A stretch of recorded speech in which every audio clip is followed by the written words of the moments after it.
Layer's a hard place to live. Real hard. Ain't no soft landing nowhere in here. You either catch on quick, or this place chew on you slow. This life don't hand out directions. Just wait. Just pressure sitting on your chest every morning. Folks think trouble kicked the door in. Nah. Trouble slick. Trouble got perfume on. Smiling at you like it already know your name, already in the room when you walk in. That's the slings and arrows, you don't hear them fly, you just feel that sting and wonder where it came from. Whole layer wrapped in dark mystery. Old magic in the walls. Wizards whispering deals they don't keep. Dragons watching from the shadows, counting bodies like loose change. Succubus love looks sweet at first, then you wake up lighter than you went to sleep. Hard tax, soul pawn. It's war out here. Quiet war. Betrayal wear silk and smile real nice. Same cats break bread with you. Be the one selling your name 2 streets over. This whole thing a stone cold trip, baby. No fair fights, no refunds. So whatever shield you walk around with, it better be battle tested. Not shiny. Not shiny. Not fresh out the armory, I'm talking chip paint. Bent edges. Blood you couldn't wash off even if you tried. Cause the layer don't care how fly you look in your armor. They care what's still holding when the smoke drifts off. If you still here tomorrow, still breathing, still standing on your square, then yeah, you's a bad mother. Shut your mouth.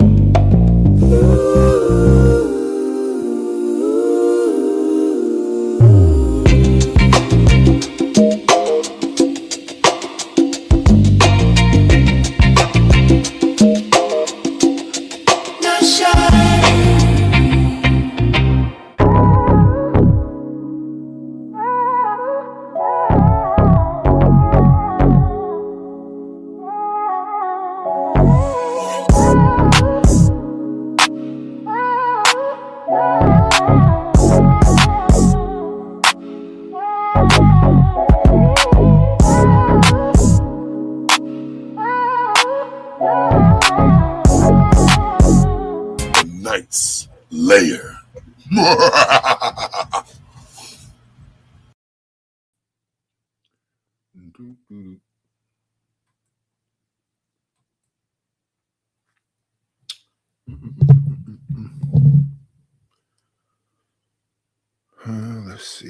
Let's see.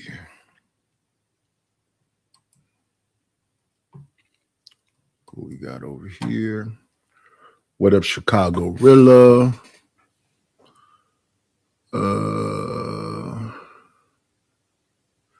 What up, Zuma?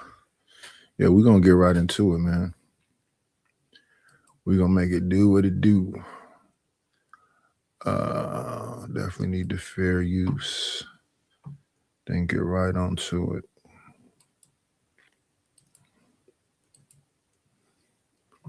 We want to start off with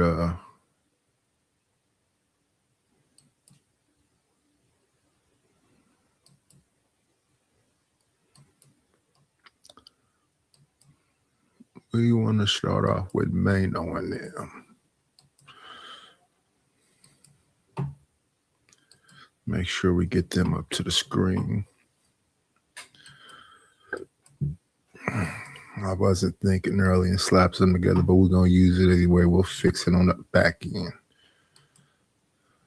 Matter of fact, yeah. Can we full size this? No, we got to keep it in short form. Let's go. You go to LA and some niggas go with you. Right. And it's a nigga that you cool with, but he bought his man. Okay. And that everybody's in the same hotel as you.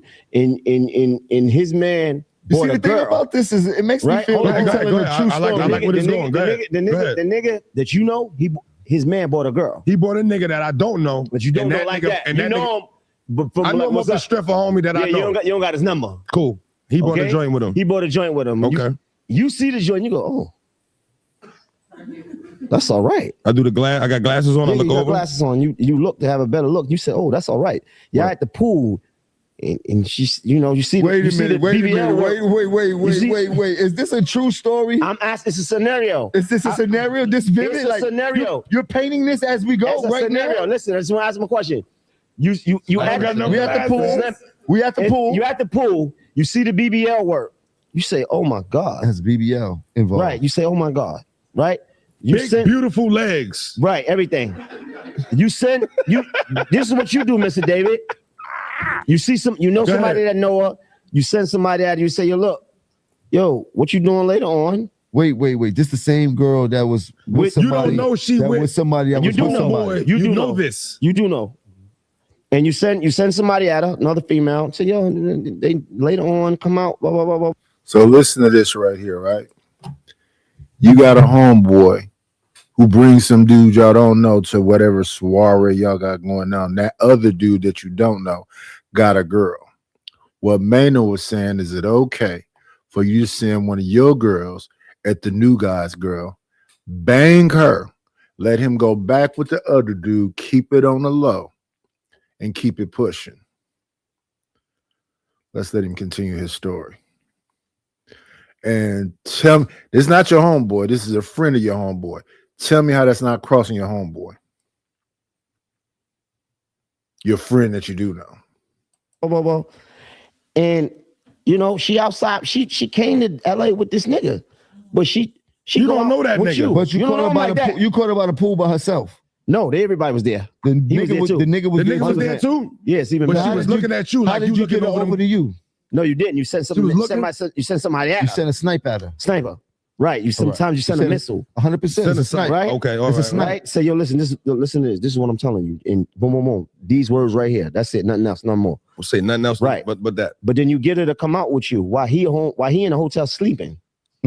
Sniper's gonna snipe. You put some liquor in her cup all If- night. If she and you go home- and you- snipeable, she gonna get Right. sniped. And you go back to the hotel and you finish the job. Is something wrong with that? And if she Think get it's back, better and she for go pack kids. up and go back in that room with that nigga and get back on that plane and go back to New York. Like ain't nothing happened. That's a clean kill. That's a That's a snipe. clean. Sniper's gonna snipe. Right. That was clean kill. that was player. That's okay. That was player. That's That's player. I don't think that's player. I don't think that's game. I think that's deception. If you really own that, you really own that. What do you got to lie about anything? What they call it, choosing. Chose tonight, ride my leather in wood. And everybody get down tonight, and the fly girls looking so good. Choosing, they there with their dude. Pretty Tony, your girl done chose that.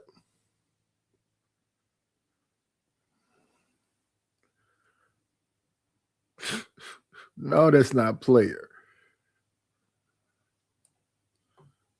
Anyway, let's move forward. The rules that some people got, the game they play by, huh? Pay attention. No, that's not player. Let's move forward, though. Let me see. We want to go into the studio.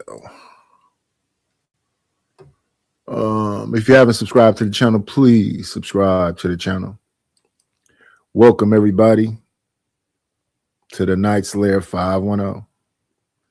We are back on our road to the 500, getting monetized again. It's going to be a slow crawl, but got to do what you got to do. So we're going to move forward from that into today's events. So today's events began at I believe he calls it Friday Foolery. Today was supposed to be about Drewski and Erica Kirk, Charlie Kirk's wife. Foolery Friday. That's what it's called. Let's go over to the Wildest Wake Up Show and see what was popping this morning. I heard, let me see when I first heard about it, because I went and laid down early. When I first heard about it, I heard a little piece from Izzy. Then I turned from that. Then later on, I heard a piece over there with Sel. So let's go back to the original scene of the crime. Sharon Bracey.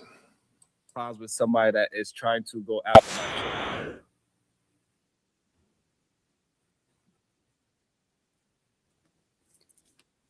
Y'all win. Y'all got it. Whoever I offended, I apologize. Because I love my family. And we're going to keep it internet. It didn't go past the internet as of yet. Let's leave it as the internet. Because people are about to cross very dangerous lines.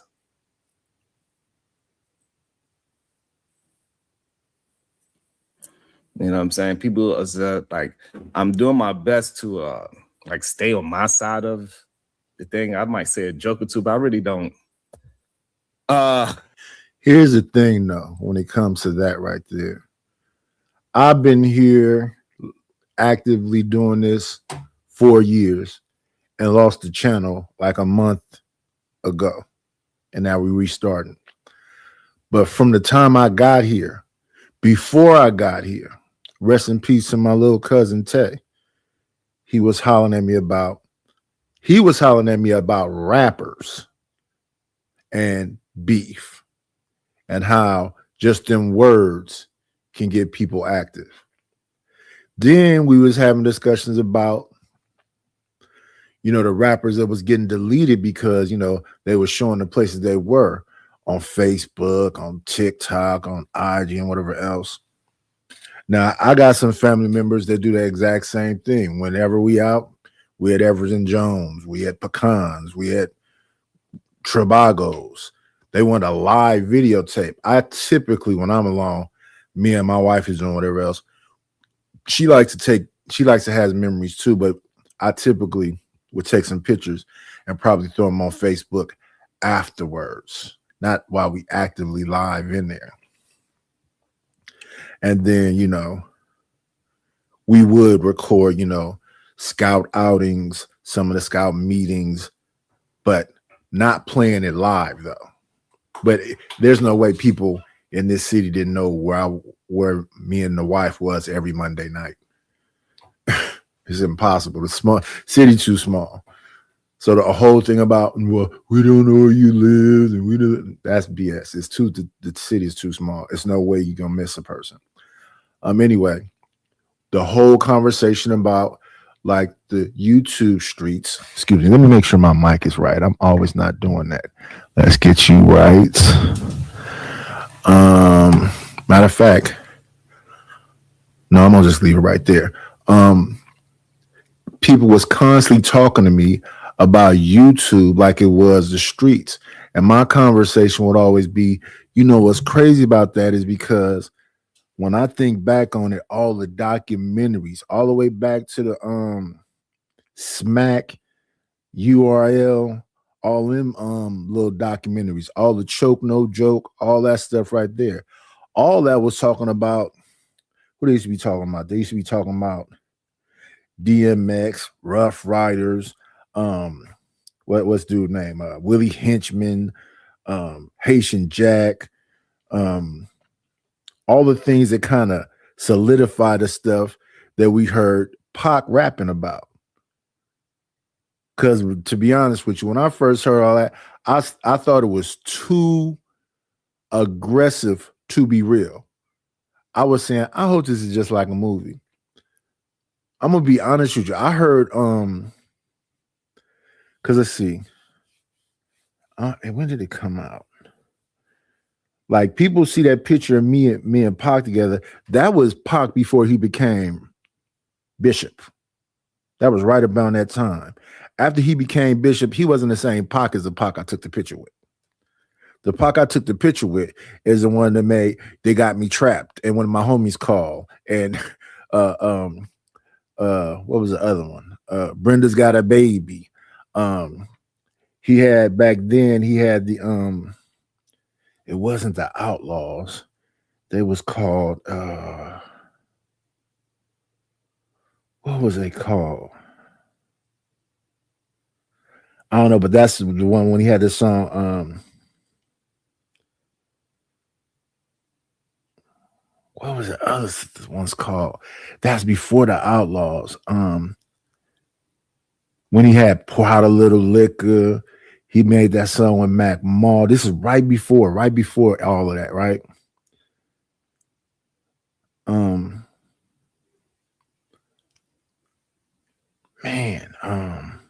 I forget the name. It don't matter though. But back then, everybody was all turned up and on the level 10 just because of words. So I always look at YouTube like YouTube, right? But it's look at what the words are doing. Our most recent thing was Corey Holcomb and Anton. Corey Holcomb tried to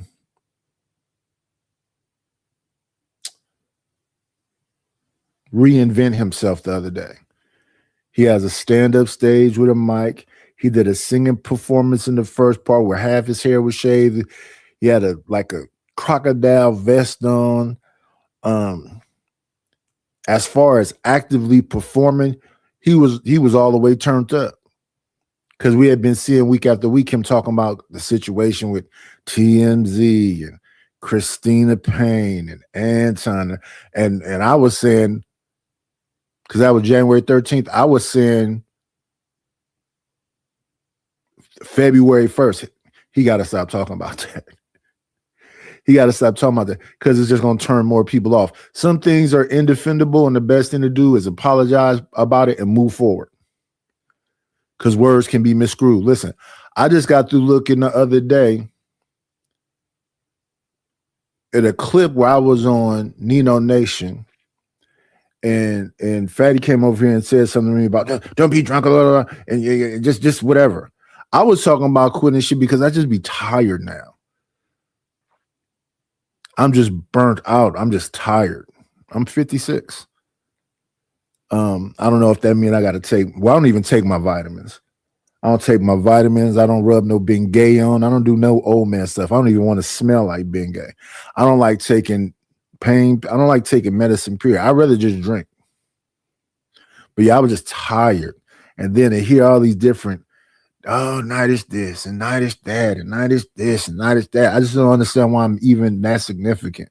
So I was like, should a motherfucker just step away, just leave this shit alone? I was just having a moment in all of these years, in these whole 4-some years. I ain't had a night like that where I was like, I'm finna leave it alone. And motherfuckers called that crying. They said some of my friends called me the fat Jabba the Hutt is already fat, but the fat Jabba the Hutt. So you use the double negative, which cancels out the other. But yeah, the fat Jabba the Hutt. And said, no, you don't be over there crying. Y'all gotta listen, words have meaning. I'm not crying.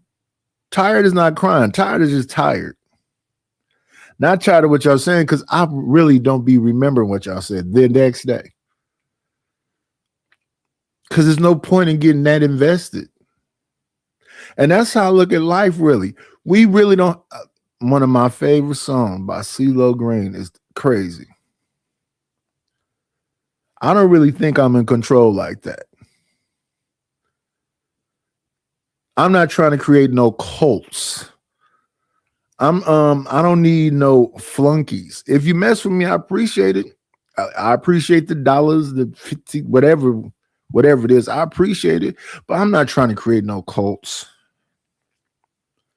People talking about, you supposed to, when you look at these shows, break them down and have conversation. Then when I'm having a conversation, well, when you gonna get back to the video? And I understand that all of that is trolling. and the object of a troll is to control you. I understand that was established a long time ago. And I understand talking back and forth with the trolls is feeding the trolls. I understand that also. I talk back with them. I let them know I hear what they're saying. I just don't care. But if the conversation is about the power of the word, that's what happened to Corey Holcomb the other day. You know, him and Poetic Flacco was going back and forth. So, you know, Poetic Flacco had to be let it be known that he was reinventing himself, and he stepped up to the plate and put all his candles in the fire, however that saying goes. So he sang, he talked, he let a person do comedy, and Poetic Flacco pointed out he went from 300,000 in a box to half of that at the beginning part of this drama, and now he down at 87,000. That's less than a third of the people that typically watch him. Now, me, I understand 300,000 every Tuesday is significant. And when you get comfortable with spending that kind of money and it drops down to half of that, that can hurt. I would say, though, go to your core, who you really are. Take your time and just start planning now. I understand all of the hoopla about the statements that you made in your comedy act and all of that stuff, how people reacted to it. And they like, no, F you and cut you off. Those words are powerful. Now you're seeing the power of the word. To that, it's an apology, but you got to acknowledge the apology, because I saw that one of the things you had on your show the other day, what you said, something about a woman in a monkey suit. You can't do that. You can't do that, Corey. Because what you're, I mean, you can, but you're offending more people. But it's the same people you've been offending, but you might want to acquiesce a little bit to them. And then, of course, your guy, Poetic Flacco, had to point out that you somehow gave a lightweight apology to Jamie Foxx after years of saying that man is backdoorian. You said you kind of a fan of it. Corey, you got to think about it, brother. It's certain things that you said that you want to retract and you want to apologize to people that was offended by it. And then there's other things you just got to stand on. But you got a lot of those. And this is a conversation I was having with Manosphere Algorithm about, oh, you hate Corey. I don't hate nobody. Hate is a sickness for an hate. Me hating him would hurt me more than it would hurt him. He don't even know who I am. I think hating anybody does more. I just looked at a little thing the other day about men who hate their mothers and how it hurts them more than it does their mother, and they take it out on women because their mother lied to them and didn't let it be known about her past and all this other stuff. And I'm like, wow, this is crazy. But I understand it though. But I understood that when I was very young. My grandmother told me that when I was, I had to be like 9. And my mom is, as much as my mom used to always talk to me too about trying to avoid messing with crazy people because they don't know that they crazy. It's a lot of people on here with issues. Now, if I said to you in one breath, we cool. Don't hear me say something because you got your issue. You get triggered and go, oh. But we're going to listen to some more Sharon. We're going to listen to him closely because I paid enough attention to Sharon's show to kind of know a little bit about his shtick. And I can see how some people can get upset.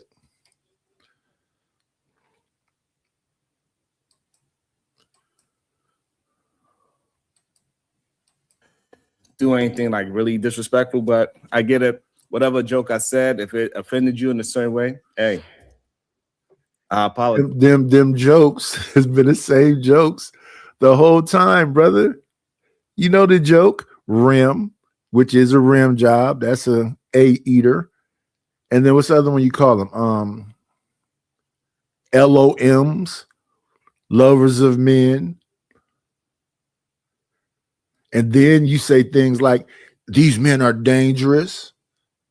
That can be impactful. The stuff that Sin 7 Sin was saying about me over there in Stanley's chat, which I'm sure someone will read, that's that dangerous white girl stuff I used to talk about.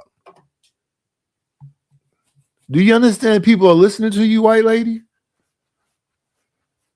Oh, he was over there and he was talking to a mom. That girl was this and but I'm not doing that. Why are you spreading that? That's how rumors get started. Did you know Night? I'm 56. In real life, my daughter is 34. Talking to her is like talking to a child. I can't do it. Even though I know the way my daughter addresses me. This is how my daughter addresses me. Daddy. But maybe some of you grown ladies, do y'all talk to y'all father like that when y'all in y'all 30s? It's not just dad. Do y'all still talk to y'all father like you're like a child? Daddy, I just said daddy. And that's a 34-year-old. You think I could talk to somebody in their 20s and that shit, just talking to them, forget anything else, just talking to them. It's like, You know who I talk to that's kind of younger, but I can deal with the way they talk because they talk like a grown-ass woman? Brownie.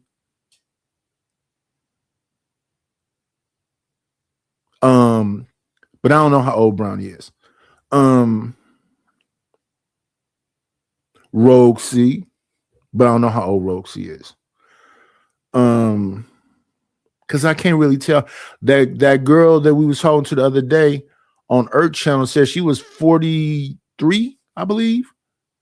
Looking at her, I didn't think she was no 40. I can't tell.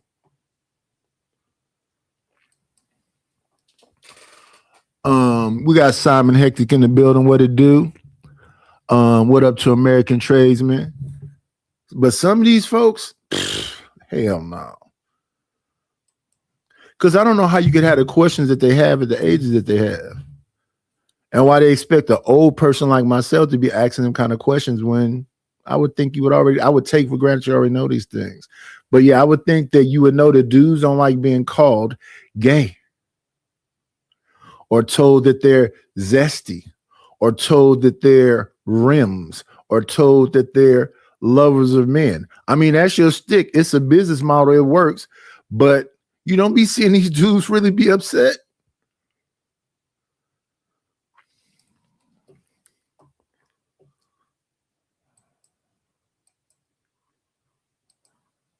Jazz again. I just want my non-content creative family members to not be reached out to. You know what I'm saying? Especially my child, especially my children. I don't know. So now I agree with him about that 10,000%. Nobody shouldn't be talking about your child online.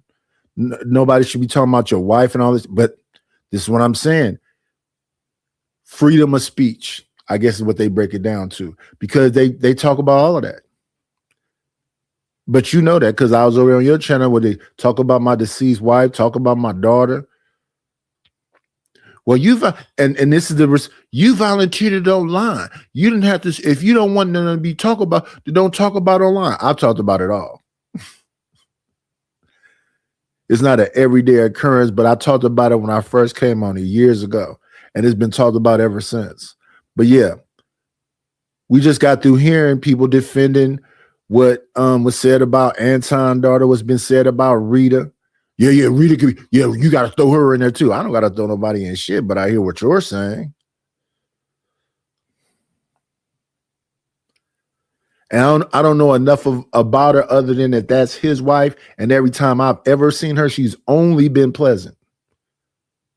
I don't know nothing about Sherwan White, but whenever I've been in chats with her, whatever else, she's only been pleasant. And he keep his grandkids or kids, whoever they are, in the background. He keep them, you know, I try to keep them out of these conversations. So yeah. I don't know why, but I do know why, because they're trolls. Anything to get up under your skin. And then some of them are parasocial. They think they got a personal relationship with you and you're personally doing something to them. I'm positive of that. I'm positive there's some parasocial people on here. Some of those parasocial people that got those mental issues, I'm going to have a conversation with because they didn't display it and said it. But yeah, let's go. I apologize for having a conversation that might have disturbed people, having a conversation that people can take in a wrong light. And if it disturbed you, I really apologize. I didn't mean to incite no crazy rhetoric or make people feel comfortable about saying certain things. So I'm going to hold myself accountable for all those type of conversations that I might have been able to push out there in the world where it could be seen as something that I'm not intending to be.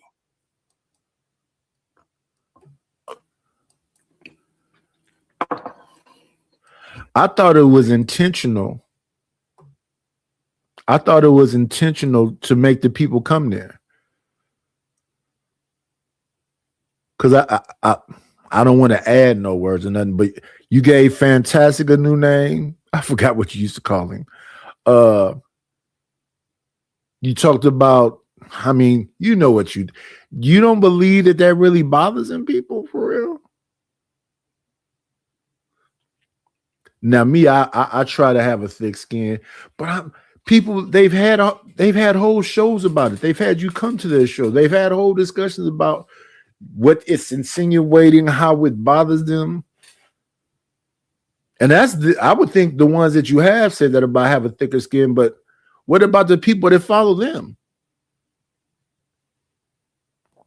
That's why I say stuff like, I'm not trying to start a cult. I'm not trying to get nobody, whatever with me. I'm talking to the people that don't get that line separated.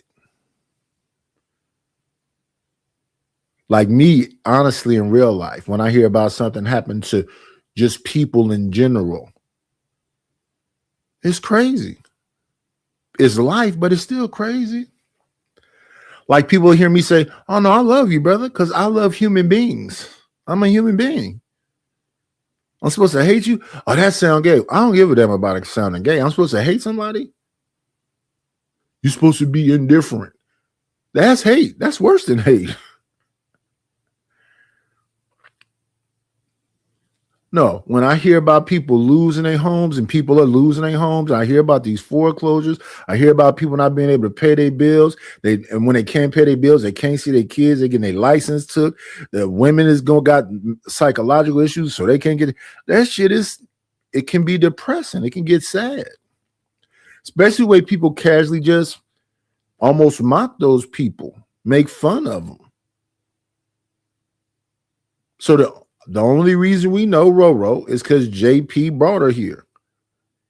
And now when you see her and you see the conversation that they have, you go, damn. Even the clips with what's her name? Flo, what's her name? And this is what I mean by, I remember she's called people's bandits and nakers and all that stuff. To me, I thought that was funny, but that stuff offended people. What is her name, though? Because we used to call her Flora the Explorer, but yeah, Flora.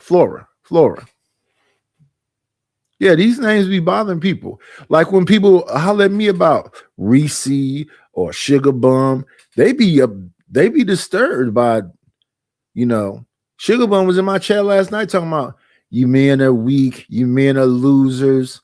Y'all want to be women so bad, you're jealous. She said that all the time. It don't bother me because I don't know who the men she talking about are, but I'm sure it bothers them. She was a damn queen for years over here, saying all kind of crazy stuff. But if it make her feel better, hey, she like it, I love it. Yes, these words matter.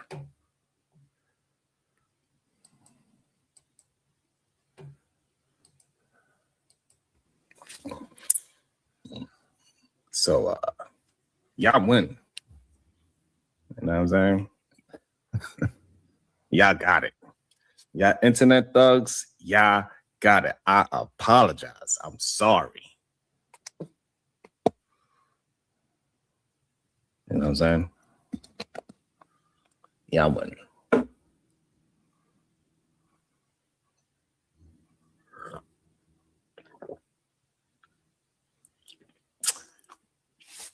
And I'm not being full of this is real. Like, so I know people think that the internet is just the internet, but I do have a real grown daughter that people are trying to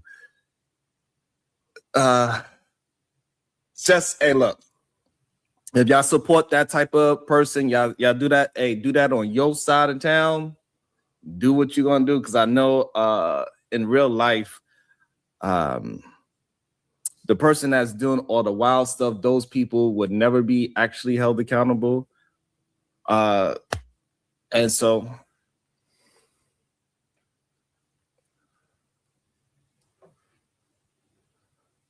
yeah, I win. I apologize. You know, it is what it is. I try to keep things as just to the conversation, just to the topic. And sometimes when you do things, you know, conversations can get mistaken for something else, and I apologize for that as well. For a conversation that I might have had that could be misconstrued as something else, so I apologize for that as well, because people go through different things and different traumas. So probably was a little insensitive to not being situational aware about things. So again, Yeah, but I also say this about that. You don't even have to be talking crazy, really. Because I got some dudes that's been hating me for some years around here now. And I don't remember calling them names until they called me some.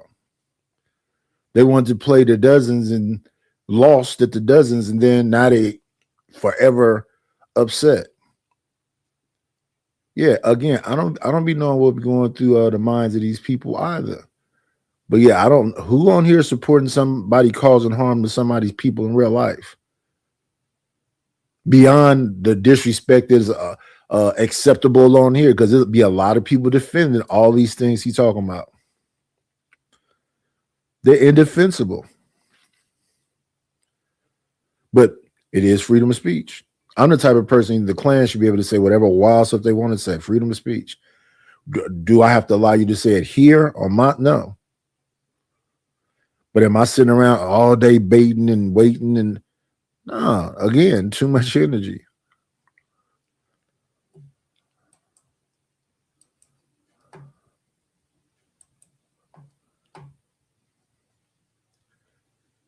And today's show is still Foolery Friday.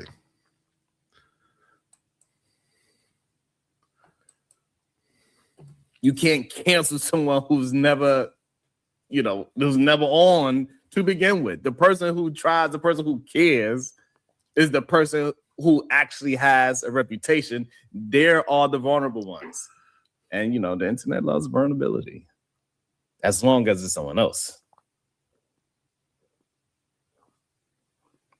The loudest get rewarded, the wildest get attention, the kindest get scrutinized, the responsible gets punished, you know, upside down, you know, like the circus took over the courthouse.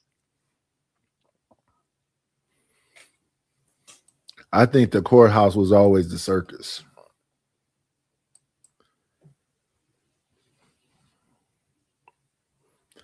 A lot of time what people need to understand about the courthouse is that those attorneys know each other. They play golf together. They know the judges. They know the prosecutors. Depending on you, the individual, how much publicity it can be about, they may be able to throw your case away for $15,000, $30,000. You make too big a name for yourself. If you can and pay for some colleges and whatever else, they may throw them case away also. And if you keep on doing stuff, then they'll make you famous.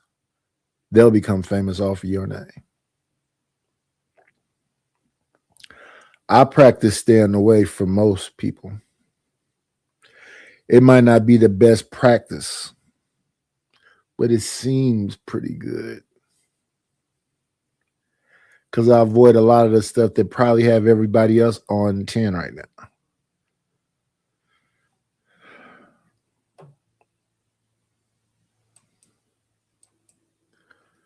We want to jump forward a lot of bit. Oh, not even a lot of bit. There goes cousin right there.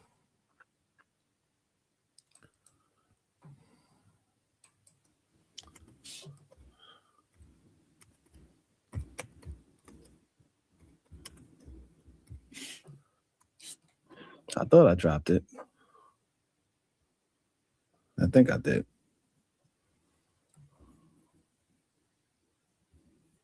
Good. Yes, sir. What's up, cuz? Yo, peace and love, man. Can you hear me? Yes, sir. I can hear you well. Yes. Sorry, I was on mute.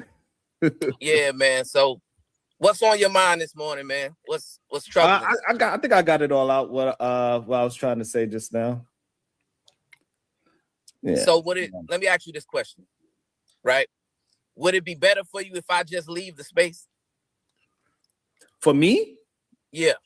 No. For me, no. It doesn't. You don't hurt me or hurt my channel or hurt anything that I'm involved in. It's people that because we willing to hold ourselves accountable. We are the only people that they could actually hold accountable. Other people don't have they don't have they don't care, cuz you know what I'm saying? They don't care. So, but I'm just is some people that is out there that they known for doing certain things. They continuously to do these certain things, and people act as if just because some time has passed, that is okay to bring those people back and it's just what it is. And hopefully now they could just let it be content, and content is content, because we don't actually talk about people's family. To be honest, we really don't. We'll talk about a person, but and I'm about to be honest, cause like, yeah, I had to pray last night, man, cause I was gonna come up here and really, say some things, some hurtful things, possibly, and I talked with my wife. And she was like, "Nah, don't do that. Don't do that." That's what they want us to do. They want the ones it could seem like I'm punching down.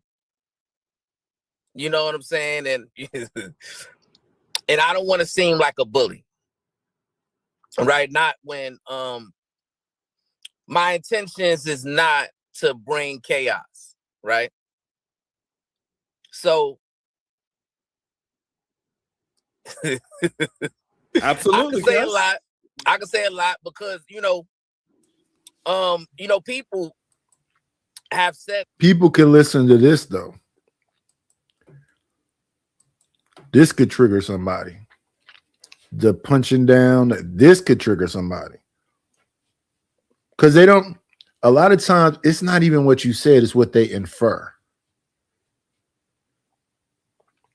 They'll take it completely out of the context that it's actively living in and turn it into something because they may have been through something. I was listening to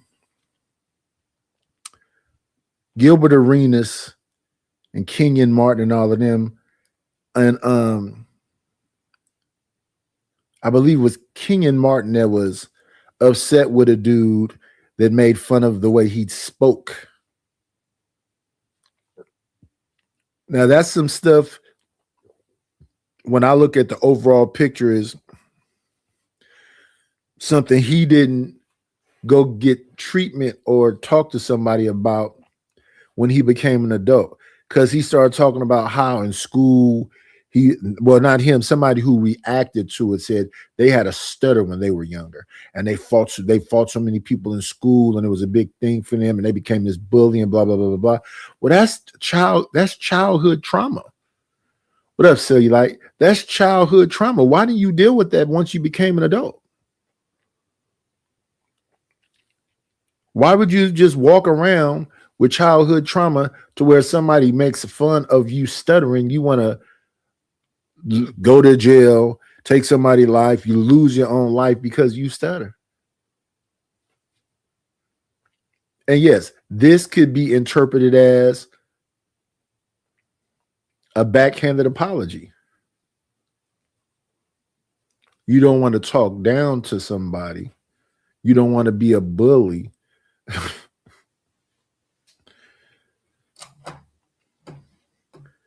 Sincere apologies is changed behavior.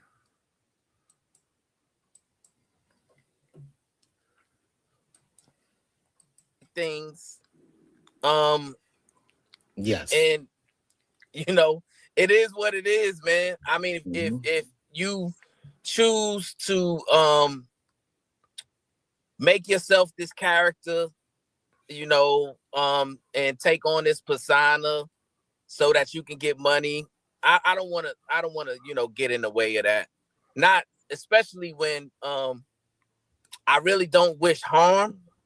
Right. You know what I'm saying? I really don't wish you to suffer, you to go through different things. Yeah. That's not my intention, right? And so I get what you're saying. And this is a bit confusing because I was over there multiple times when he's had discussions with Izzy Brownsville. And it always sounds like you're saying that you're a better man when you had those discussions, when that can hurt his channel. It can. When people come over here saying whatever they saying to me, I just be like, hey, man, I take a lot of it with a grain of salt because I hear the stuff they saying, and if they do the things that they saying they do, why you are a piece of shit if you're doing the stuff you say that you do. Good morning, Joy is real. If y'all are doing the things that y'all suggest that y'all are doing, y'all are pieces of shit. Like here's for example, in real life, I have family members that have, you know, long like military careers, and then they went from the military kind of young, retired kind of young from the military, and then had successful careers and jobs and blah blah blah blah blah. And for some reason, they remind me of Looney Tunes. I believe he is Daffy Duck.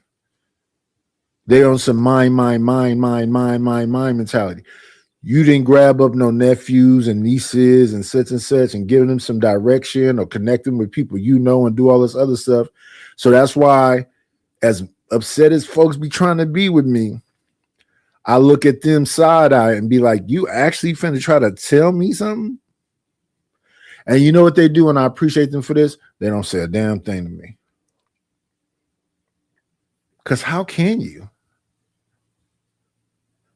Because the ones who do have the audacity to say it to me, they mamas have told them to stop. They'll say something to me, and I'm mild-mannered. I'm mild-mannered till it's time to not be mild-mannered no more. So they'll say some dumb stuff to me, and I'll say some honest stuff to them. And then, yeah, somebody come and tell them, cut that out. Then some of the younger generation try to pull that stuff for me too. And then their mothers and grandmothers have to tell them, cut that out. Because while they stand on whatever it is they standing on, I'm just standing on, does this make sense? What okay, so y'all talking about me, right? Y'all lost track of me when I was like, what, 14? Yeah. Y'all want to see me again until what? 9 years later? 10 years later? Yeah. When did I not live right by you people?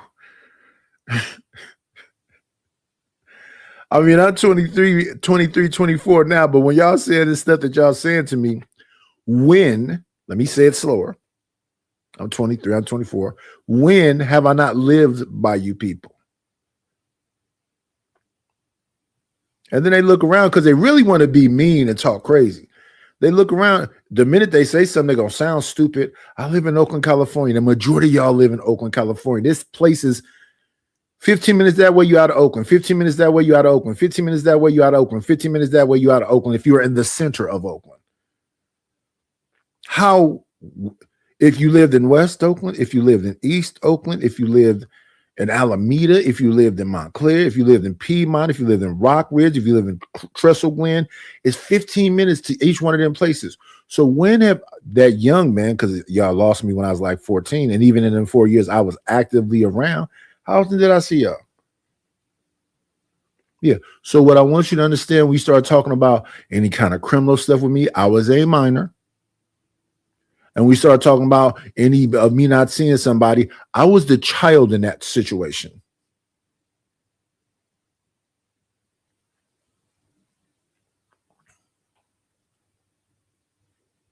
So when I get online, I hear all these people that be like cool with people talking about people's kids and people's wives and all that other stuff. I don't think they had no home raising.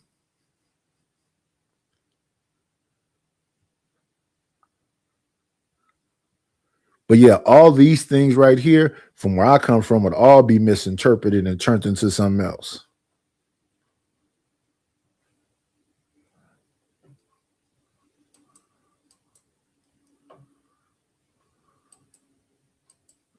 Yeah. But I want to address the elephant in the room, though, right? So let's talk about the whole controversy for a second. Have you ever been to a nude beach? No. Have your children ever been to a nude beach? No. Would you ever take your children to a nude beach? No. So, but see, and this is the thing, but I really didn't even want to. Is that a controversy though? That's an American kind of thing. In the UK, aren't they always naked? In the UK, aren't kids drinking wine and making wine?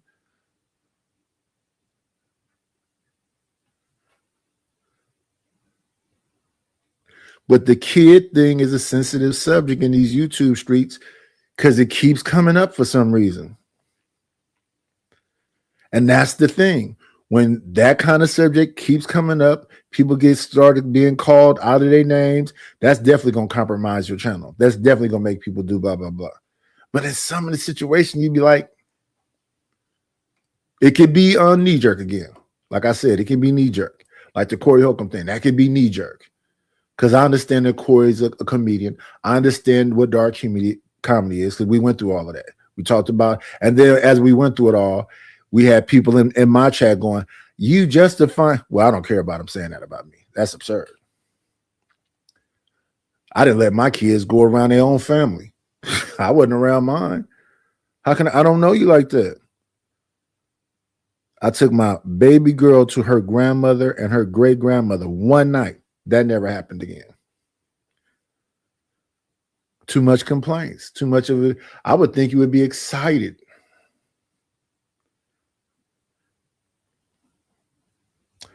What's going on, Bobby Perkins?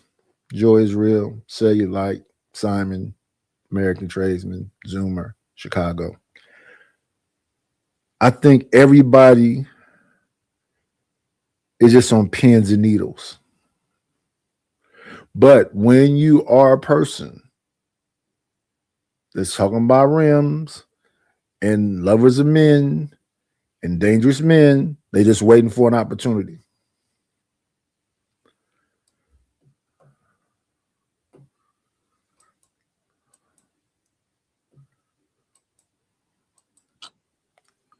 Because these people that is trying to hold me accountable, they are not people that can really hold a flame. You know what I'm saying?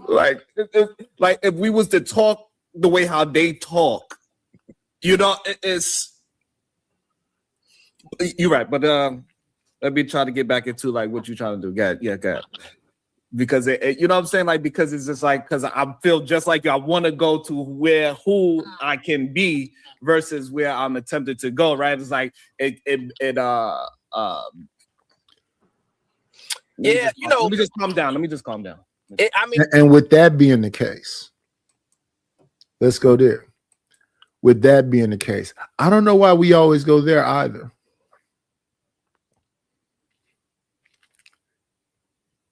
It's like some wild extremes. It's either moralistic or gangster. When I was younger, I was gangster, blah, blah, blah. I don't want to do nothing I did when I was younger. I don't want to repeat none of that dumb shit. Well, now that you be up there sound like a kid all the time. I don't know what that means. You have freedom of speech. I don't go after women and children. What do you mean I'll be up there doing what? Half sleepy?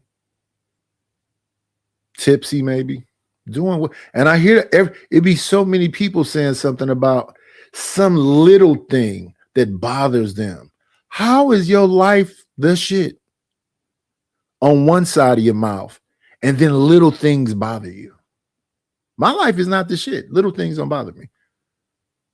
My life is an everyday struggle, stay above water, and little things don't bother me. Why? Because it's big shit happening. I don't give a fuck about the little shit because actual things are happening. So when I hear somebody tell me about they got all this money, they got all these bitches, they got all this jewelry, they got all, how do the little things bother you then? They got these big friend groups. They got it all. I'm a loner, been a loner. I was a loner when I was a kid. It was like my siblings were turned against me because of skin complexion.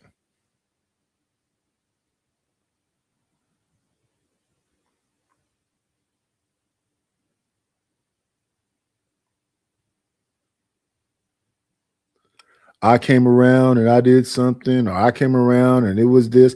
It's kind of like it is now. I'm on a panel and they say that I'm ad-libbing. Then I'm on a panel and they're like, oh, you're not saying nothing today. Which one is it? Which one is it? Ad-lib, don't ad-lib. I'm talking too much. I'm not talking enough. What is it? Which one is it? Because I don't have to ad-lib. I can just stay on my own damn channel, respectfully. Why? Because it's not worth it. It's really not worth the back and forth. And folks just want to have back and forth. Listen, my way of choosing violence is by staying the F away. So if somebody said that somebody did something and I responded to it in a positive manner, that's a good thing, right?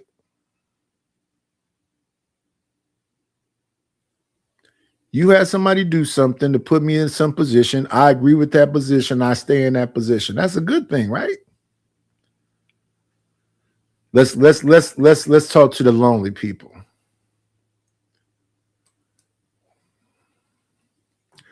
Let's talk to, wait, first of all, let's see what this is. I think this is one of those parasocials I was talking about earlier. Just by the way they're coming in hot. Yeah, 11 subscribers. Oh, this is who I think it is. Oh, yeah, this is definitely a parasocial. Let's bring this individual up.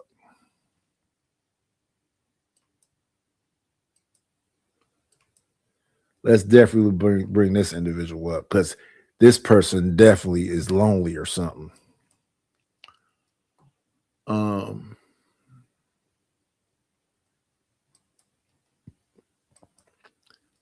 It's been in its feelings.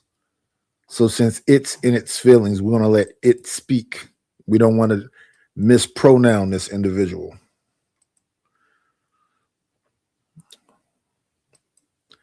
We'll give them 5 or 6 seconds to say a bunch of goofy stuff. Coming in as a character. It's only one way to come into the lair. Let's see how long it's going to take so we can move on.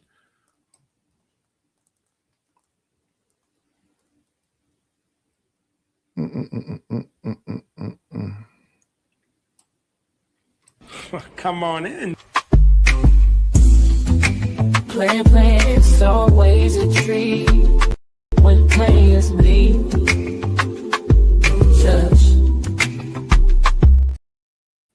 Let me hear this goopy voice and make sure it's you. Testing. Hey, how's it going, Nuttish? Oh, yeah, that's him. What's going on? Oh, not much, man. What's going on? I had to hop up here because, I think you're doing a lot of crying right now. Man, if you don't like look here, G. If you don't like what people got to say about it, just move on. Don't comment on it. Don't comment on it. They want you to comment on it. What is my job as a content creator? Well, your job as a content creator, you asked me the question, and I think, as a content creator myself.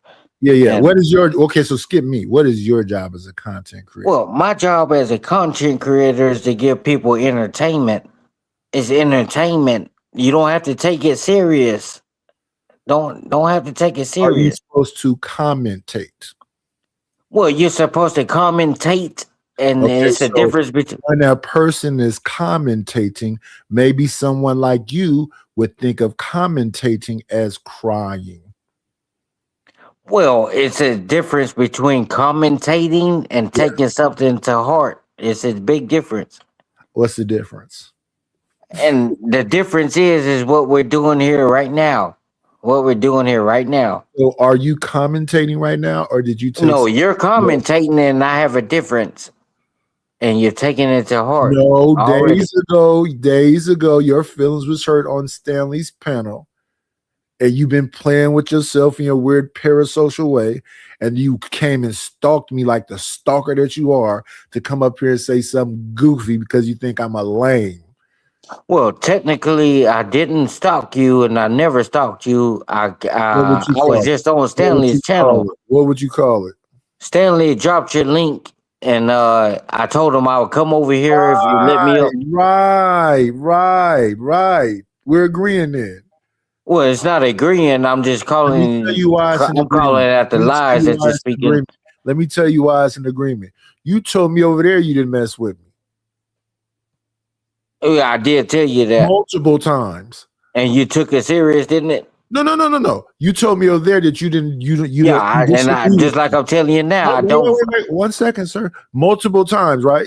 That's correct. And then the minute that man dropped the link,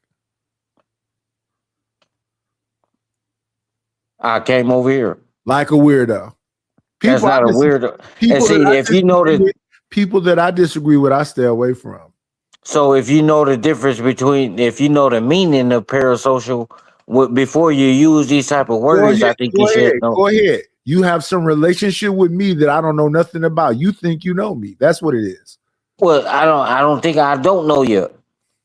That's your assumption. I don't know you. What's the definition of parasocial? You see, you and Stanley are in the same boat, like I just told him tonight. Definition of parasocial. A parasocial is a stalker. This is my first time here. Probably my third time. Let me say it again because you're a bad listener. You just don't like it. You told me multiple times on another show that you don't mess with me. That's correct. And then the minute my link was dropped, you came over. Well, you dropped the link because you said, let him up, and you called me all these names. And then when I'm here to address you, anything, I'm addressing you properly.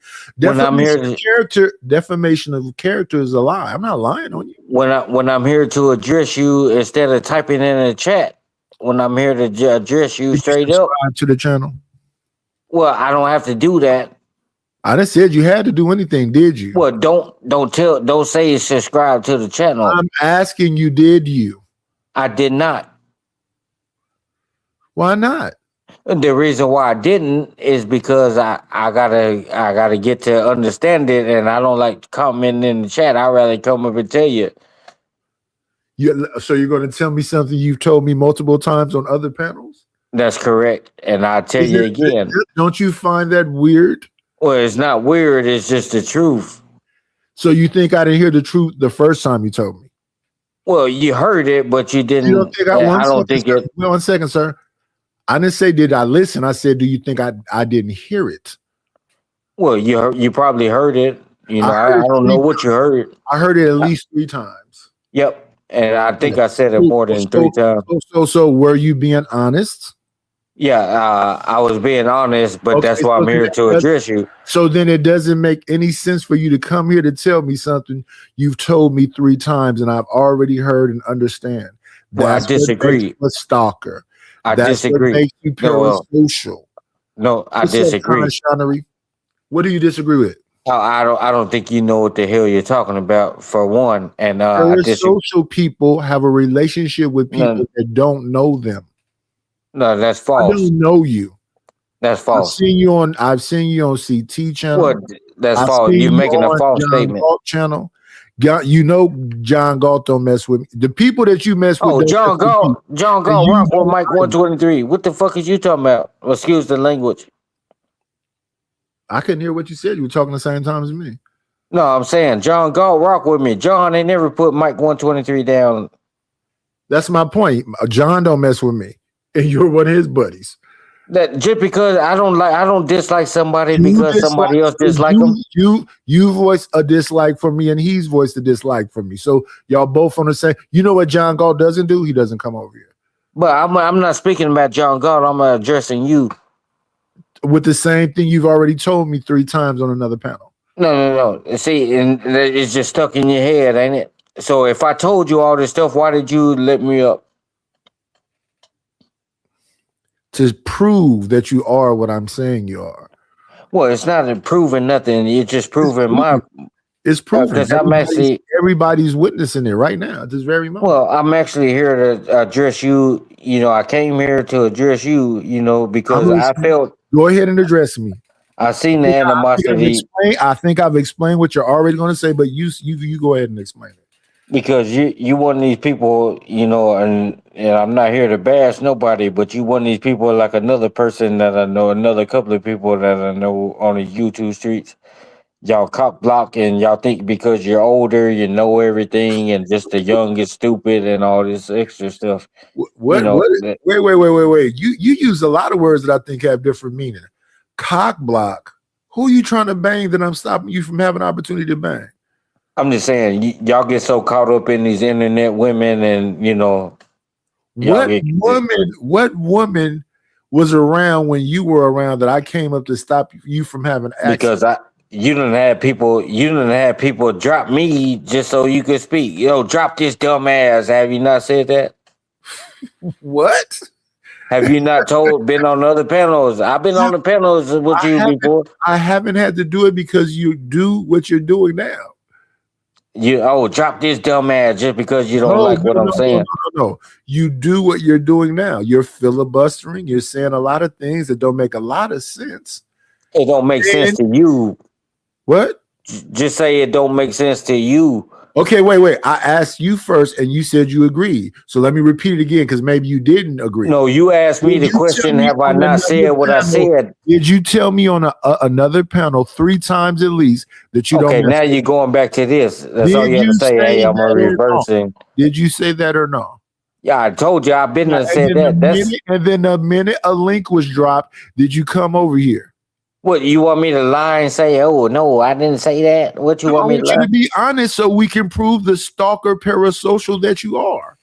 You don't know the definition of parasocial. I've said it multiple times. You have a relationship. Just because you say it don't mean it's right. I have no idea who you are. You know who I am. And then you came up. You just stated that you see me on other panels. You know who I am. Wait, you think because I've seen your name on other panels that I know you? You talked to me multiple times, and now you're trying to say I don't know who you are. I don't care to say that I don't care about your feelings towards me. So don't lie. Don't get here and lie. I'm not trying to find a man. And then moments ago, you said I was cock blocking you. Sir, I said a lot of I said a lot of words in that statement. I said when you were cock blocking, I said that. Why did you say that? Because that's what you do. You How? get when you What because woman when have I stopped you from being able to talk to on a panel? well, you don't stop Mike 123 unless you throw me in the back. But Oh, so okay, so let me understand this. There was a woman on a panel when Stanley decided to put you in the back. I don't care. We're not talking about Stanley. I'm talking to you. What other panel have you been dropped from that I was on? I've been dropped from Miss T. I like Miss T. That's my girl, Miss T. I was there. Yeah, because you made her drop me. We know you was there. Let's first of all see this proves the parasocial stuff. Prove to me how I made. See, this motherfucker don't know the difference. He keeps saying parasocial. You must have just learned that today. No, I called you a stalker also. And prove how, and I called you weird also. Prove how I got T to drop you, and prove how I got Stanley to drop you. Well, if you go back, all you got to do, all people have to do is go back and look at these videos. You know, they're still posted. They're still posted. You come on these panels looking for clout and looking for a subscriber. Did you subscribe to this channel? Well, I'm not going to subscribe because I think you're. Have you supported the channel financially? Well, motherfucker, this is really the first time I had a conversation with you so far. That's the point. You haven't subscribed to the channel, so you're not a member. I support the people I rock with. I support the people I rock with. You know that. Makes perfectly good sense. And you don't rock with me, so that proves my point. Why are you here? You know I support the people I rock with. You know that. That proves my point. You don't rock with me. You're not subscribed to the channel. You don't support the channel. You said you didn't mess with me. So why are you here? Well, I'm here to call you out on the bullshit. What is that? You know, a lot of these people, they hide behind the keyboard. They won't call you out. They won't call you out. They want to agree with you because you do the shady shit and throw people in the back, or you put these motherfuckers stupid. How do I make Stanley and T? We're not talking. I'm talking to you. I'm not talking about Stanley. I just left Stanley. I told him. You said I make people drop you. So if it's not Stanley and it's not T, who are the people that I make drop you? I don't think you're comprehending some of the stuff that you're saying right now. I'll let somebody else say it to you because you're evidently slow. Well, Art, you done switched 3 or 4 times on what I'm talking about, G. Yeah, Art, can you wave in the back so I can see that's not a picture? All right. So regardless of the fact, I'm here to address you as a man. Come on in. Playing, it's always a treat when players meet.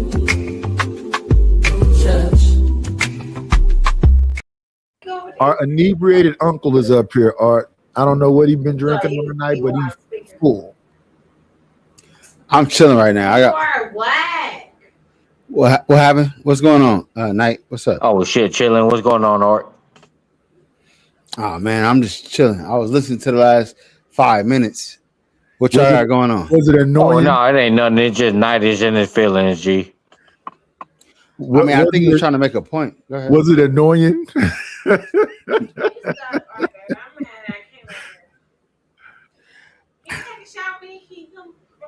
You want me to take a shot with you? Yeah.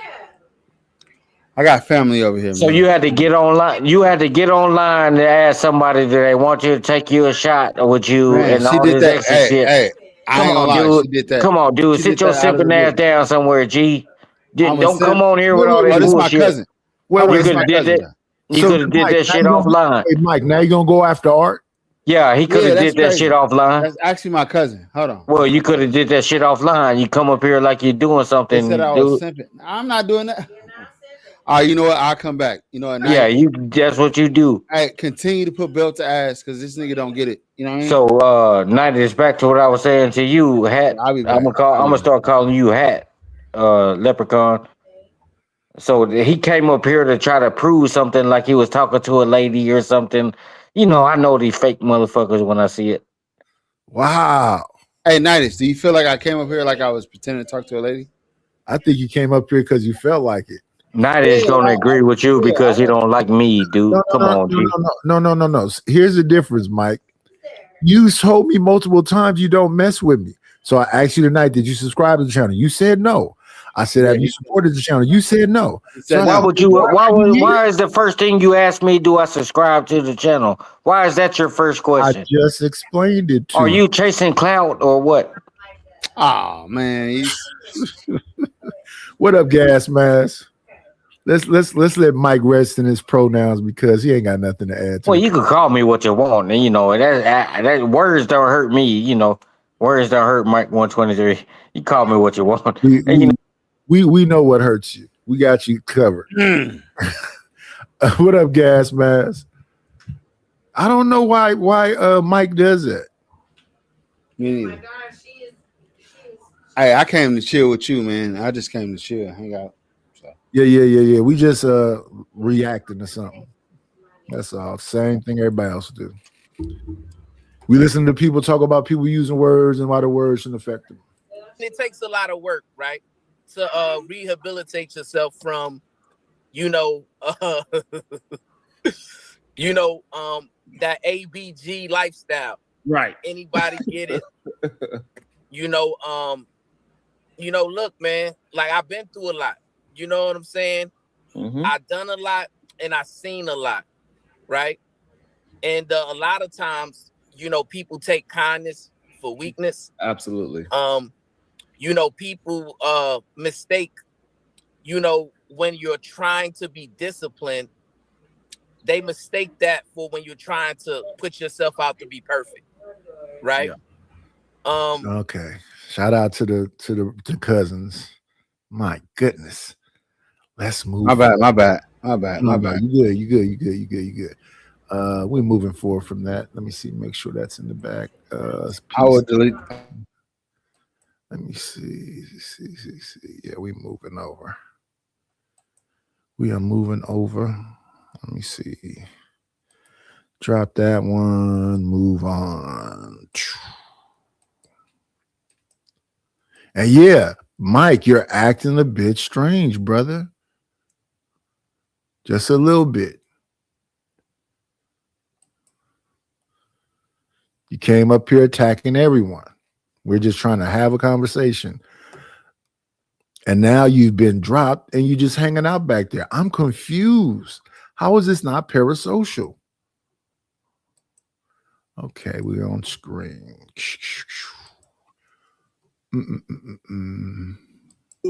Being sponsored the show so far for this show, and shout out to Trucker Yale who sponsored yesterday's show. I'm gonna celebrate you in a minute. Yo, it's interesting because this is the reason for the season right here. Why don't you ask the undercover brother over there? Was Izzy the one that reached out to your daughter or to your people? And watch him have to say he won't answer it because he wants to make it seem and imply as if I did, which I did not. I have nothing to do with that at all. But y'all will push this narrative. Y'all will push this thing in order to get your evil agendas off and in order to do what you want to do anyway. I have nothing to do with whoever contacted Sharon's people. I don't know nothing about that. The undercover brother, I have nothing to do with that. Nothing at all. I don't play like that. I don't play with that. I don't think it's cool. I don't think it's right. I don't think it's okay. I don't do stuff like that. So I don't know what you're talking about. But again, because of how diabolical and how dishonest and how much of a liar that Nigma is, because I ate him and his cousin up for lunch yesterday, they would make it seem as if I did something that I didn't do. I play within the lines. I didn't cross any lines. I stayed within the lines. Anything and everything that they said about me and said to me, I just replied it back to them. I don't play like this. So that's crazy that y'all would try to put that on my name, that y'all would try to put that on my reputation, and y'all would try to use that to do the disgusting things that you want to do anyway. That has nothing to do with me. So I don't know. I can't answer that for you. Shout out to my people, TB Trucker. Thank you very much, TB Trucker, coming through. I appreciate you, TBE Trucker. And shout out to Right Path Good.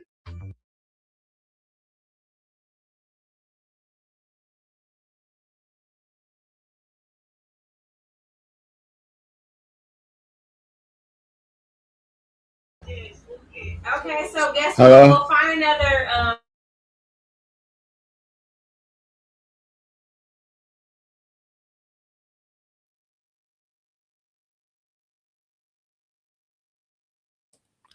So this here, y'all, is the definition. This is what we all know together. Make sure it's online. It is online. Parasocial, denoting a relationship characterized by one-sided, unreciprocated sense of intimacy felt by a fan or a follower. So like I said, a one-sided relationship. You think you have some kind of relationship with me when you told me, Mike 123, you don't mess with me.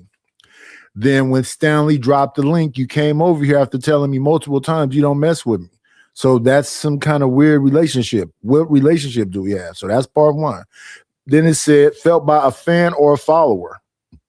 You said you're not a fan and you're not a follower. So I said that's a stalker then. For a well-known or prominent figure, typically a media celebrity, in which one fan or follower comes to feel that they know the celebrity as a friend. I'm not a celebrity, I'm just on YouTube, but y'all act like I am when I go places. So that's why I say parasocial. However else somebody interpreted it, that's however else they interpret it. Now, you had a show the other day, Art, about a missing person from the YouTube streets. Did they find him? No. Give me a.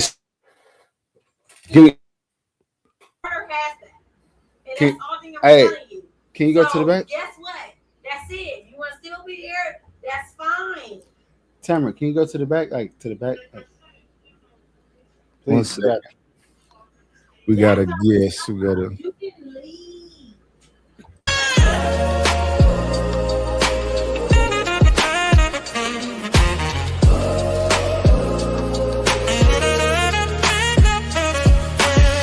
Can't get enough of our chat queen G-Love. Delicate but tough. Y'all watch yourself, don't get too rough. You are now in the hands of B-Love.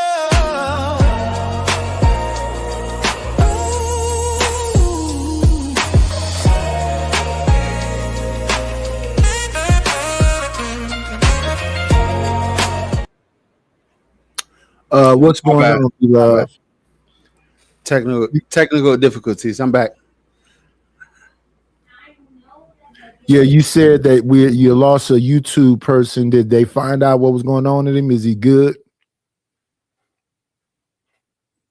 You're muted. Hopefully he's good. Okay, you didn't nobody talk to him. Yeah, you don't want to bring that up too much, but hopefully he's good. I'll talk about that another time. I want to hear what you got going on, bro. What's going on, Aztec? I don't got nothing going on. My life is boring.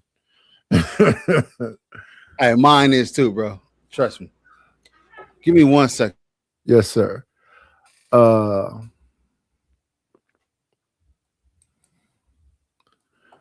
It's my time. Let's see. We always try to have a relationship with the people that come over. Thank you very much. It's my time. I apologize for that. We good. Let's see. Yeah, we good. Can We'll you hear go me? back to, yeah, I hear you loud and clear. Can you hear me? Am I muted? Yeah. Thanks for having me We'll over go here. Mess with you, bro. Appreciate Yes, sir. Let me see. Let's go back to the clip. Where is it at? You right here.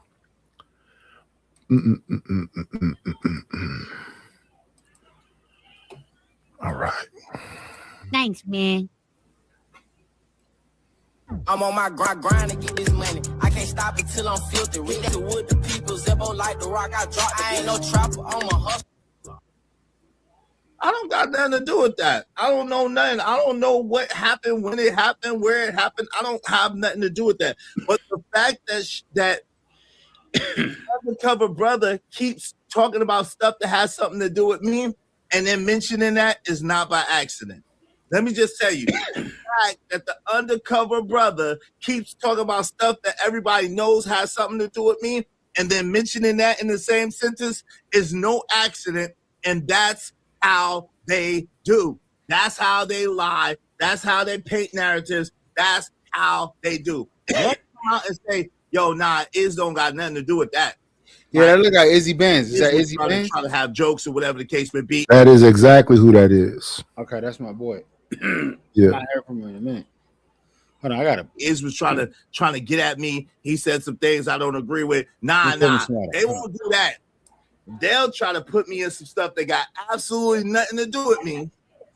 Absolutely nothing to do with me. And I don't have nothing to do with it. But that's how y'all do it. It's all good. It's all good. Y'all be like, Daniel is always learning. My people Right Path Good sponsor the show. And Let's move forward a little bit, get past the thank yous and get to the, let me see. We're going to go for it a lot of music. Deputy Doofus cousin, Kappa ass cousin, tried to come over here and tried to have a man up with men that are better than him. See, let me say this real quick before we get into all this. I don't want to confuse anybody. There's a lot going on. I got y'all. Listen.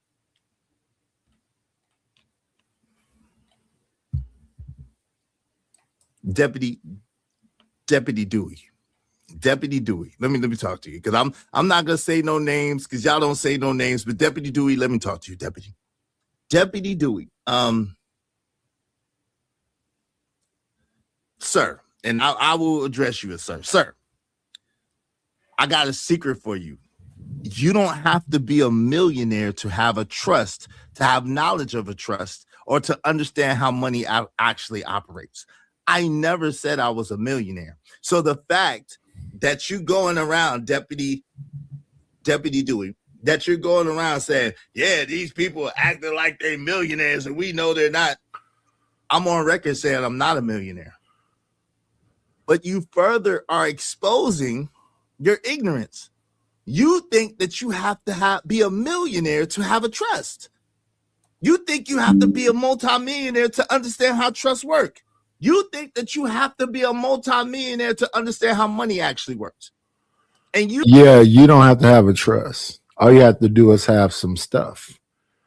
If you have a home, if you have $60,000, all you need to do is get a trust attorney and get them to write all that up. Your will, your trust, and everything. You can put it all in there, all together. You do not have to be a millionaire. You could be a thousandaire. All you doing is make sure when something happened to you that money is allocated to the right beneficiaries. That's all the trust does. You can be a $1. Yeah, you can be a $1 if you got the whatever the retainer is for the attorney. And that your language tells on you. It exposed you. And because your language exposed you, I pointed out the exposure, and now you want to be upset. Why? I told you was out of your lane and out of your width and out of your depth, but you don't think that fat meat is greasy. You think that you know it all. You are a rent-a-cop, a meter maid, Scuba Steve.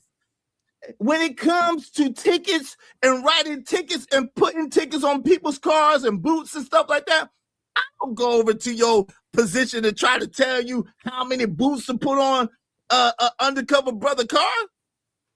I don't go over there and try to tell you why are you wearing that hot scuba outfit outside of the water. I don't go and tell you how much. So this just sounds like the same jokes just usually going back and forth. Name for a whole crap. Yeah. Oh damn. Maybe it changed here. Let's listen.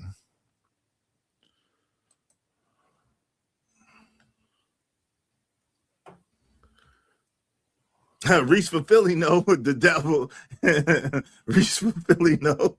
Shout out to Reese for Philly. 50-year-olds dedicate shows to each other. And then I Brownsville got on after I was gone, I think. And I didn't even see Willie on there. But so I don't know what was said during that time period, but people in the chat, or maybe you were saying, I don't know how this went about, but something about kids being mentioned and stuff like that. That's just crazy to me.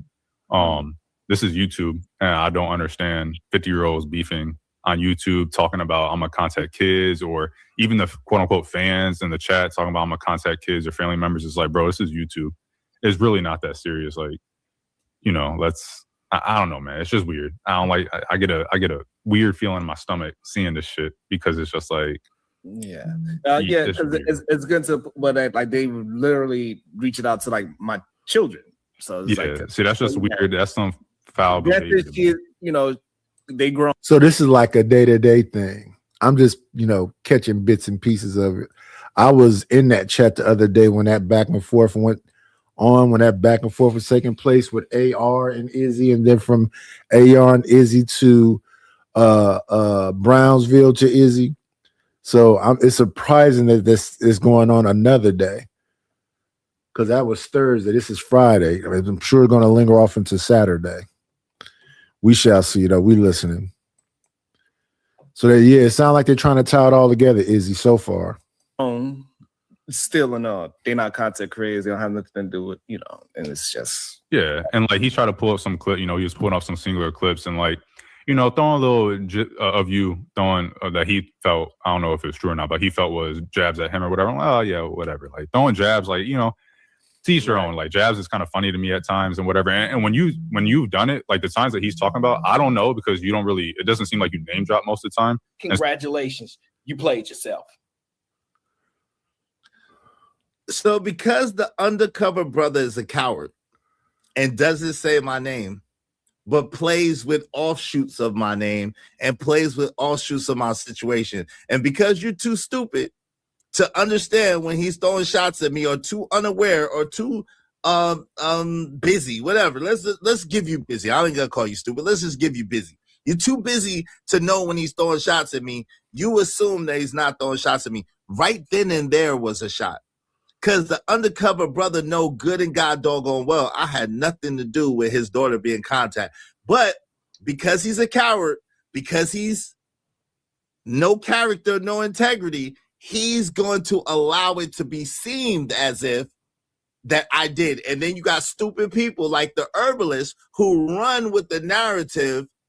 You got stupid people, right? Like Jay said, Izzy would never do that. I would never. But you got stupid people like the herbalist queen who run with the narrative and try to make it seem like I did when I did, right? And the undercover brother know that. They know that. Shout out to She Ate. Ooh, Sharon is effeminate. Oh Lord, yeah, makes sense. So now he got Anton problems. Exactly, Amanaz. Exactly. But this is the funny thing. Remember how he said that he would never do this and never do that? Now there's talks of, hey, you know, we're over here and they're over there. You got to pick a side. You can't be over there with Izzy on Izzy panel or Izzy chat. Don't that sound real familiar? Don't that sound real familiar? Didn't them people speak against that before? Excuse me, who raised you?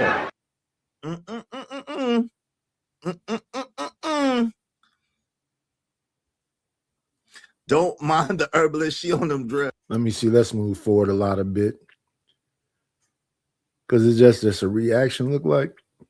People in the chat, or maybe you were saying, I don't know how this went about. Hey, Nidus. Yep, Nidus. Yep. I'm just chilling with you. You want me to log off? I'm just chilling right now.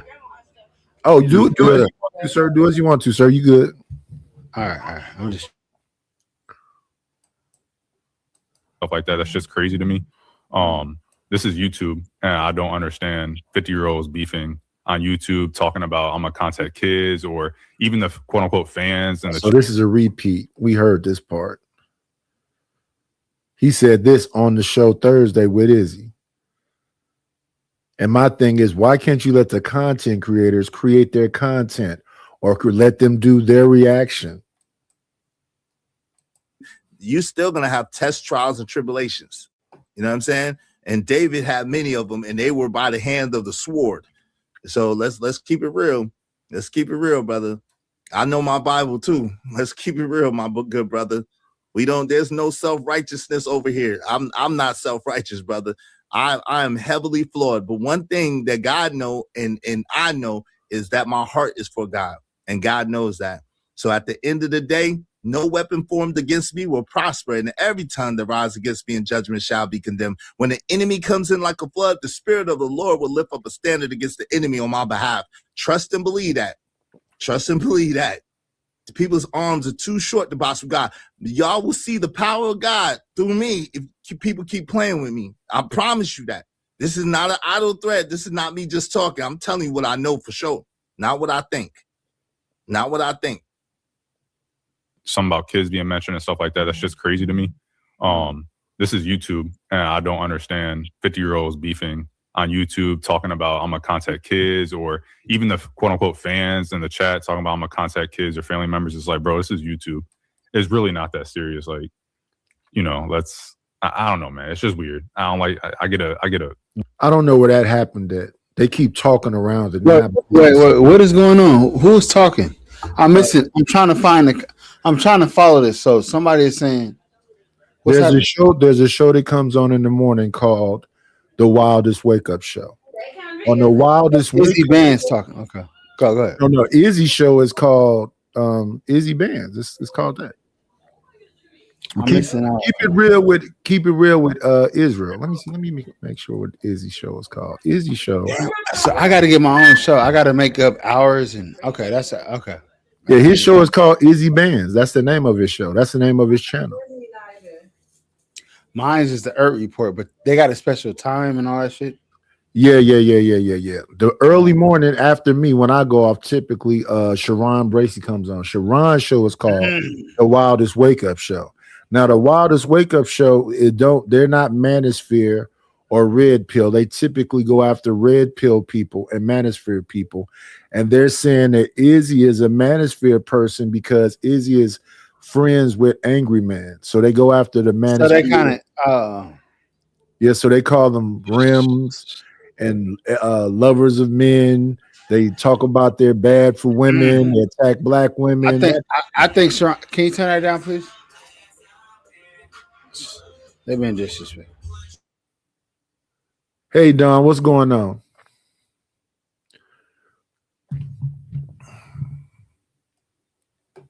Yeah, so they've been going back and forth, and now something is happening. Right now we're just trying to capture what it exactly is. I'm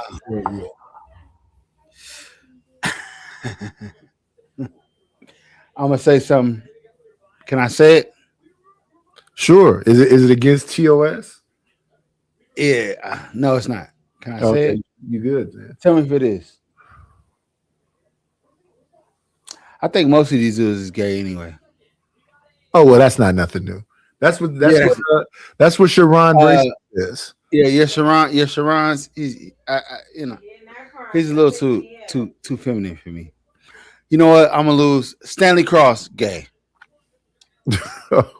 Oh, Stanley, you called her straight. Stanley's gay. Yeah, Stanley's gay. Most of these dudes are gay around here. So, Sharon, I don't know if he listens to you or not, but most of these dudes, yeah. We all listen to each other. Oh yeah, right. Yeah. Cause where we kind of ain't nothing wrong with it, right? Is it anything wrong with being gay or like? If that's your opinion, that's your opinion. But most of us is you being soft. You're soft right now. You soft. Well, I don't care about softness. That sounds crazy. But the majority of us used to be on something called Fight Club, and Fight Club used to be ran by Anton. So I used to be on Fight Club. Sharon used to be on Fight Club. Izzy used to be on Fight Club. So that's where we kind of. No. I was in the hood when y'all was in Fight Club. I was in the hood. I was in my neighborhood. And then go ahead. Then after we left Fight Club, we was in the Black House with Jay Prince for president. Oh, that sound gay. That sound Then after they left the Black House, they started calling the Black House the Crack House, and then that's when all the rest of the channels came out. So y'all been in the closet the whole time. Y'all came from one closet to the other. You think that's a closet? Did you used to be on? Did you used to be on Chaotic Truth? Yeah. No, yeah, Yeah. yeah. And then after Carry Truth, so that was one closet. Then you went to Gospel of Bob. No, I created that. Go ahead. Okay, so you went from one closet to a closet you created. No. Now I get it. That's all Art it is was. Oh, okay. That's all it was. Anton had a show. We used to be on it. Jay Prince had a show. We used to be on that. That's all it was. Nah, because Fight Club sound like a little gay. Like. Anyway, Go ahead. What's up? Can I plug my phone? Plug it up. Where? Where, cousin? You being distractful for a reason. No, I'm not. All Well, right, let me they pause it. don't want Go to. Let me see. Who have I not spoke to? Let me see. We're gonna continue to look at the clip.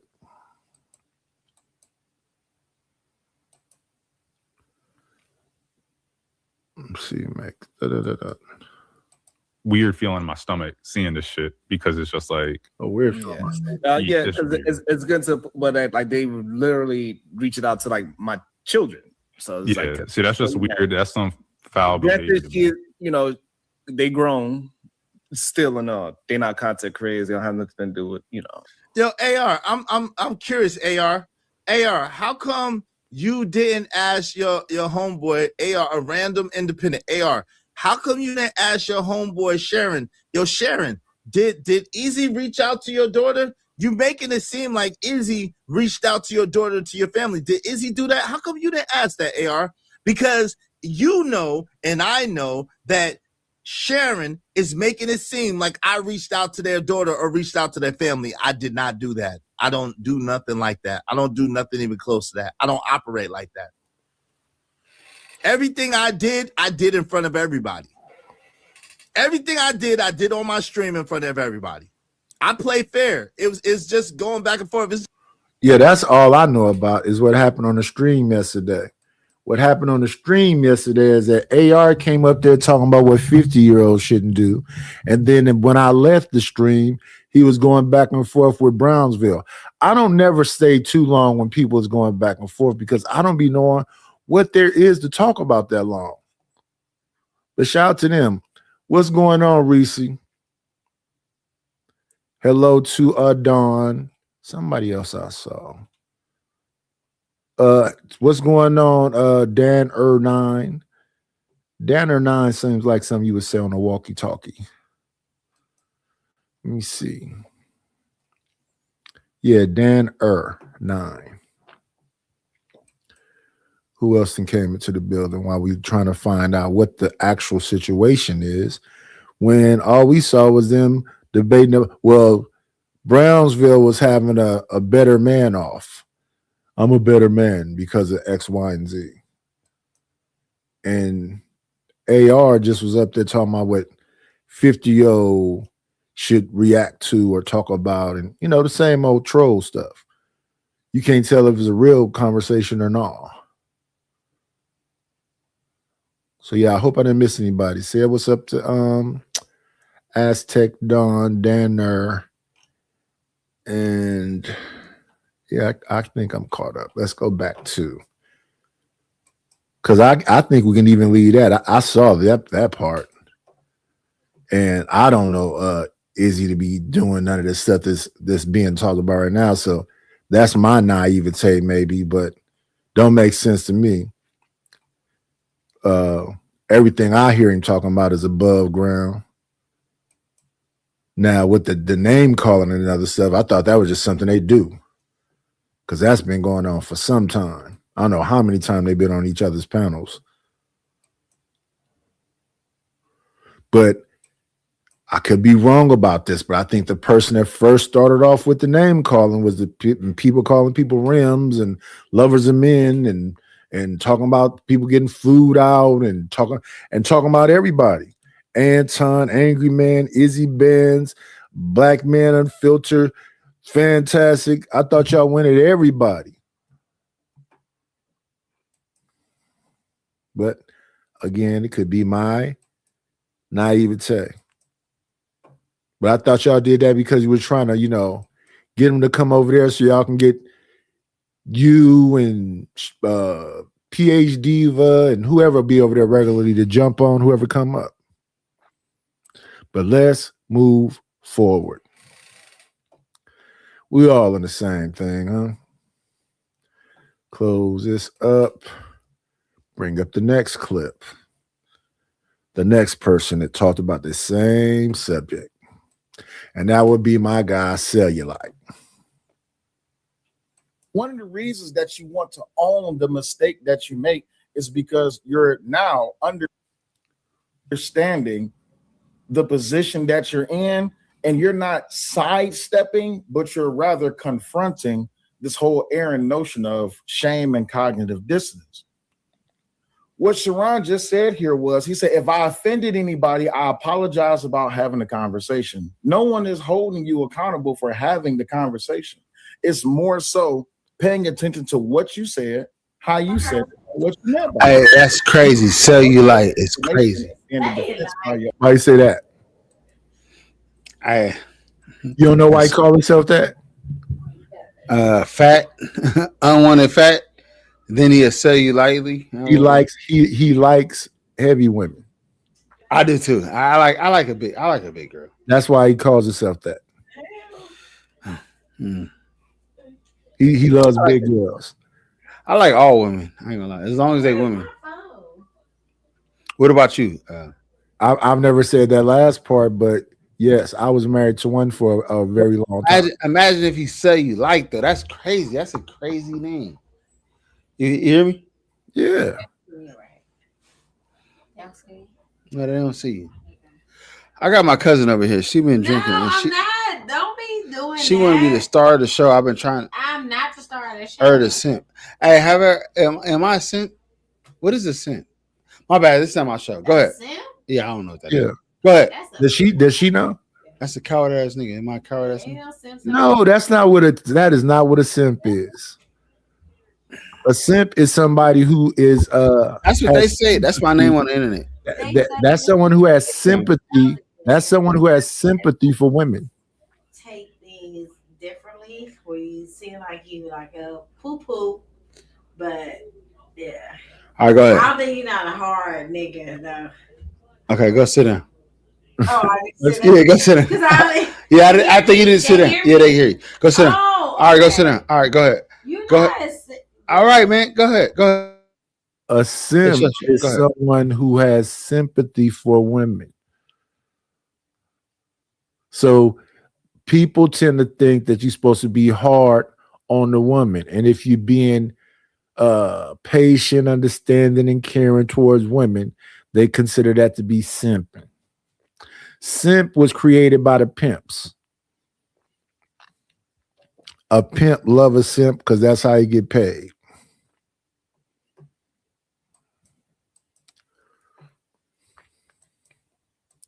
Cousin really did not elucidate how it is that you was really trying to make your comment land. And we're going to actually be playing the comment in the context of the conversation that has happened. But admitting fault clashes with your ideal self-image.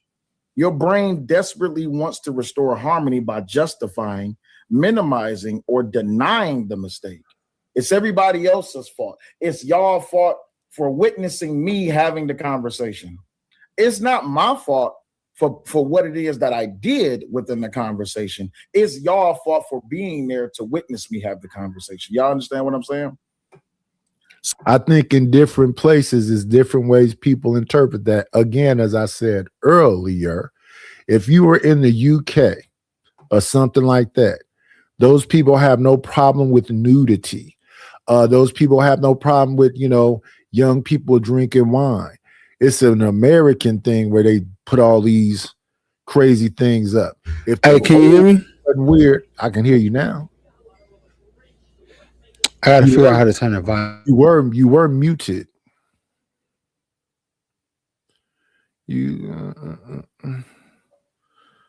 And Stan got a whole thing trying to back up. Stan, are you trying to support what he said?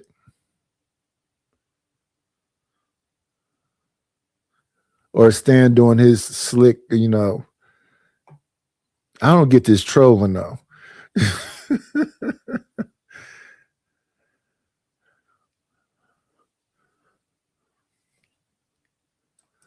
Oh, she came and banged on me. She came in through the setup on me.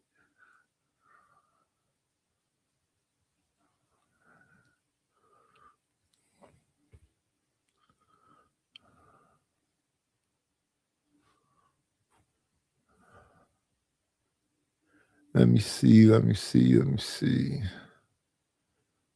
Yeah, they got a whole nother conversation as they usually do going on. Ert doesn't know how to lower his volume, so let me help him out a little bit. Let me see. She banging on me again?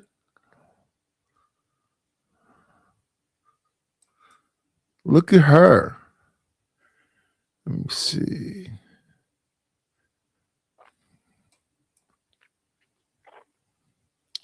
Yeah, I gotta fix it when he's not muted. We'll do this until he get it figured out. So shame screams, if they see this, they will reject me.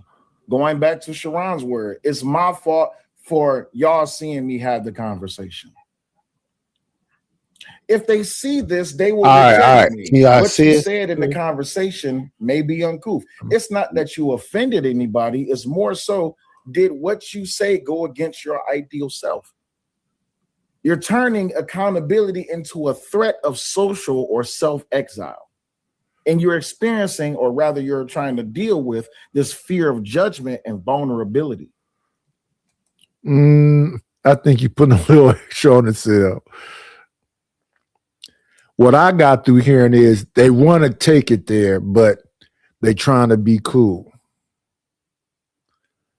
What was that? Okay. We can't hear you.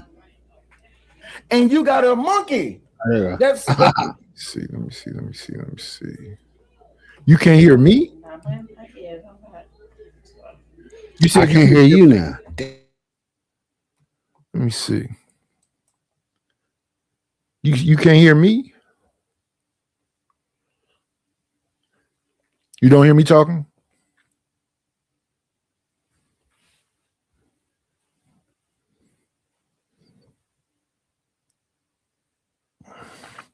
He didn't push too many buttons, y'all.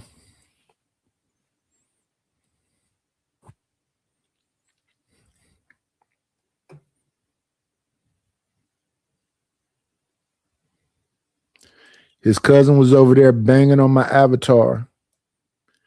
And now he didn't push too many buttons.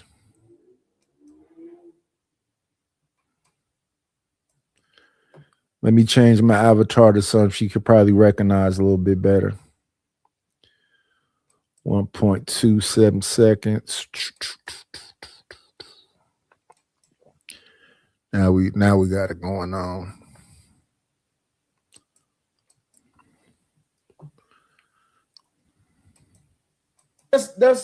I see no evil. You got a monkey on your desk. So you got 3 empty bottles of water and a monkey.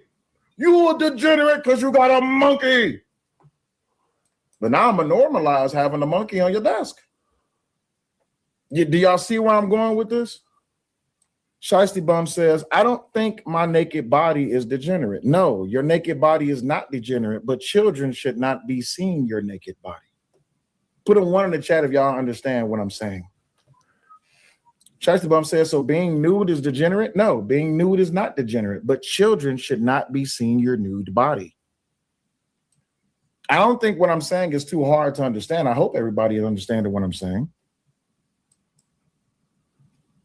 So now we're going to normalize it. We're going to normalize the uncomfortable and make it comfortable. Because growth only happens when outside of the comfort zone. People should view accountability as a skill and not a character flaw. But then again, what can you do? I think people should learn how to set clear expectations up front with yourself and others so accountability isn't a surprise.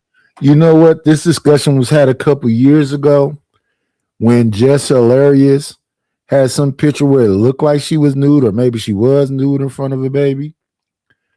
Some people bathe with their children when the child is small.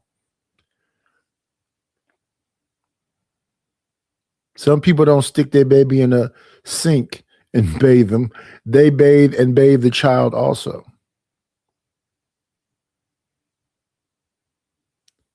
A lot of these things that people try to make weird are things you can have discussions about. I remember being young in school and looking at naked women having babies. Not real women, though, like in school, sex ed. That had to be like,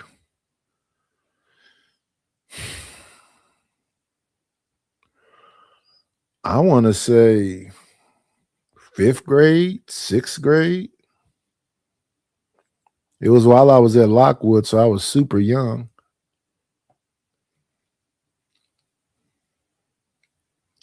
They had body part models. So we had a science class with a vagina and ovaries and clitoris and the whole thing in class, in school. Which to me, I think is even weirder because it would just be that area.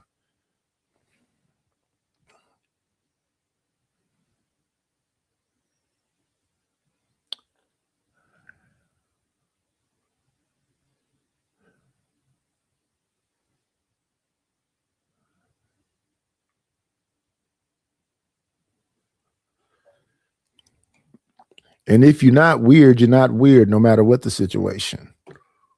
But yeah, you got to watch what you say in these YouTube streets because they waiting.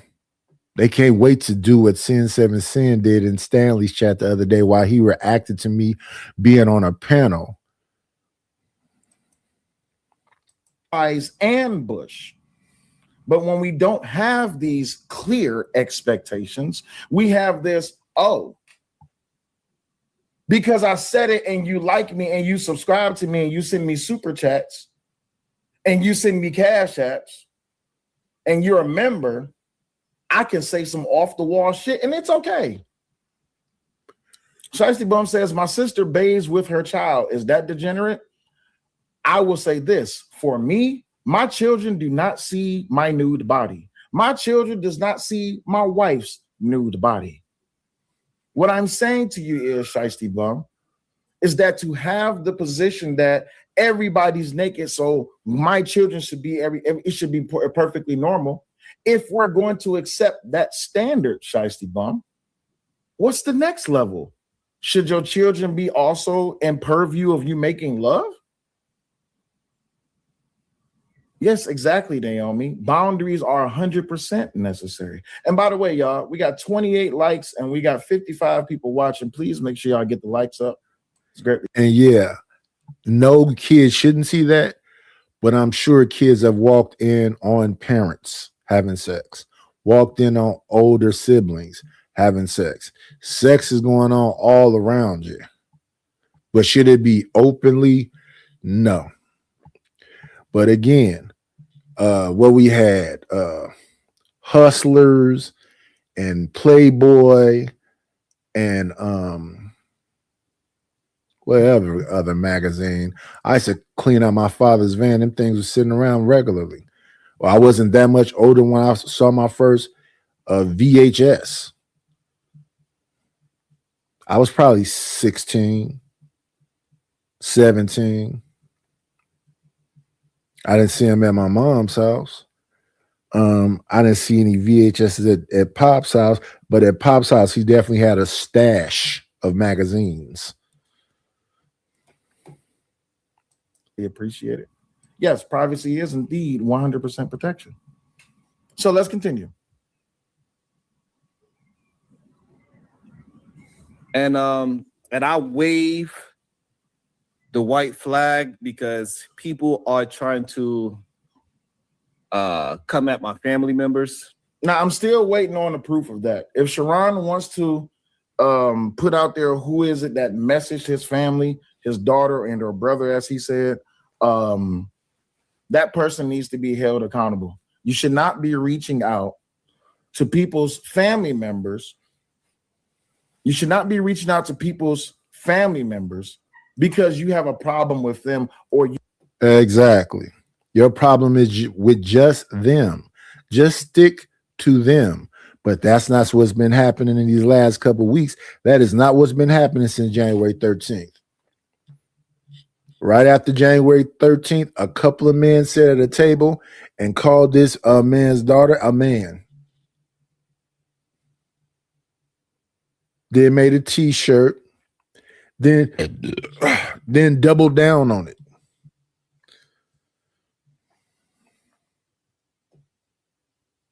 You disagree with what they said. That is just wrong. It's almost like, and a lot of y'all gonna laugh when I say this. A lot of y'all gonna laugh when I say this.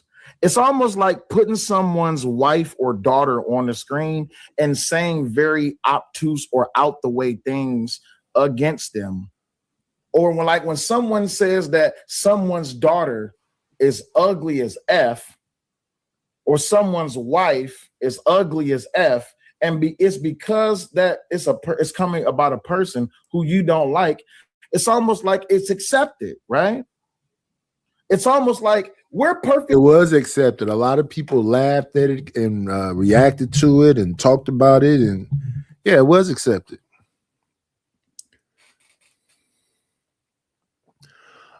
It's like people don't have growth spurts, or they don't have a so-called ugly phase.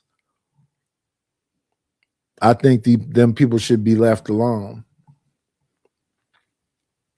But when people stand up act and their life situation is, F the old wife, she passed for white, F the old daughter, because blah, blah, blah.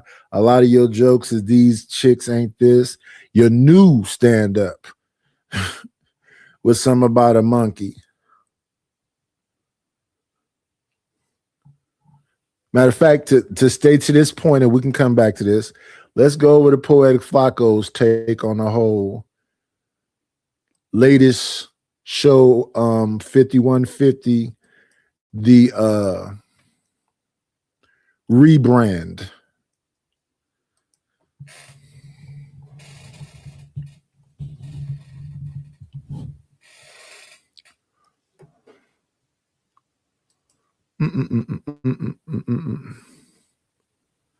And these thumbnails be diabolical. For real. Let me see.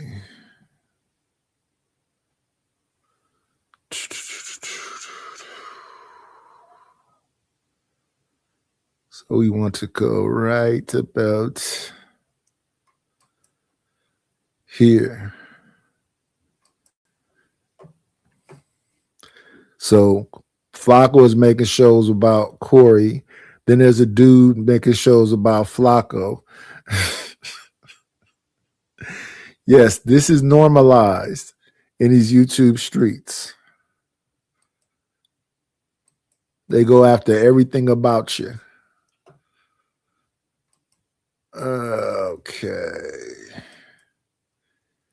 Here we go.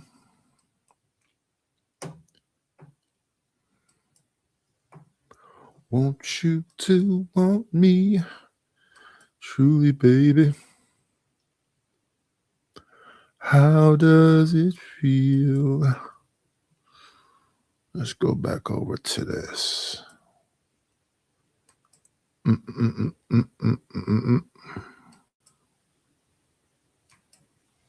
Where is the clip? It's right here. It's on screen. Let's go. It's been about 2 or 3 days. He still hasn't hit 100,000 yet. This is unprecedented. It hasn't been 2 or 3 days. It says exactly how many days it's been right there. It's been 2 days. This is from the 24th.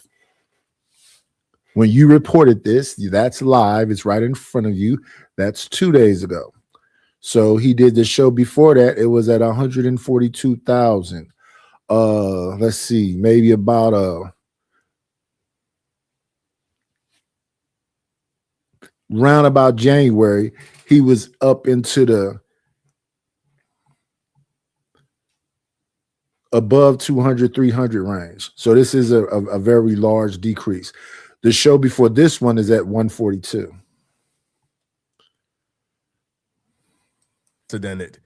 If I would have told you about a month ago, Corey Holcomb will be struggling to hit 100,000, you would say I'm tripping.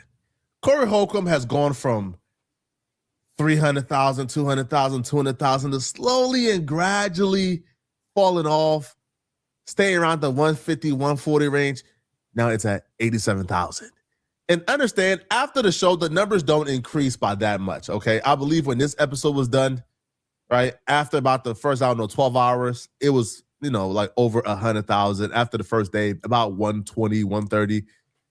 It don't really increase by that much for a live stream, especially for Corey Holcomb, right? Because most of the stuff is like age restricted. So for this, only at 87,000, this is as bad as, this is probably worse than I ever expect. I didn't expect for Corey Holcomb to fall off this fast. And it's even more sad because it's not like he came and did the show and he milled it in. No, he worked hard for this 87,000. Oh, Corey worked hard for that 87,000. He tried everything in his power to hit 100,000, but the people are just sick and tired of the show. Corey spent the first 20 minutes of this episode with what I can only describe as absolutely embarrassing himself and taking himself through a humiliation ritual. I don't know if Corey Holcomb is sacrificing, the last shred of respect he has left to revive this podcast. Maybe that's the sacrifice, right? Instead of selling your soul, you sell your self-respect. Bro was dancing and singing in what I can only describe as, alligator vest with no shirt underneath, with arms that looks like cadaver arms. It don't even look like his arms belongs to him. Those look like Ozempic arms. Now, I can't confirm Corey Holcomb is on Ozempic. Right, that's just my opinion. All right, this is not factual, but look at his arms. It looks weird. Now, this almost 60-year-old man is singing about a girl giving him fellatio, and I'm like, that wasn't helping him. It wasn't much of a revamp as far as character is concerned. Let's make sure we give some credit to the people that support the show. I'm going to give the good brother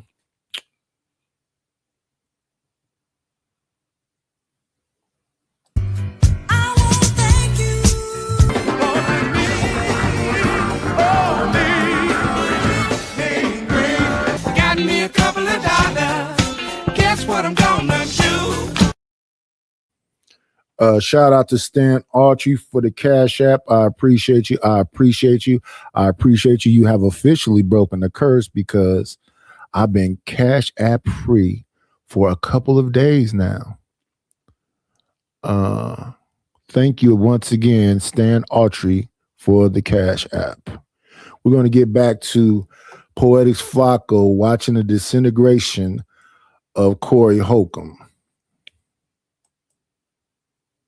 60. Grow up.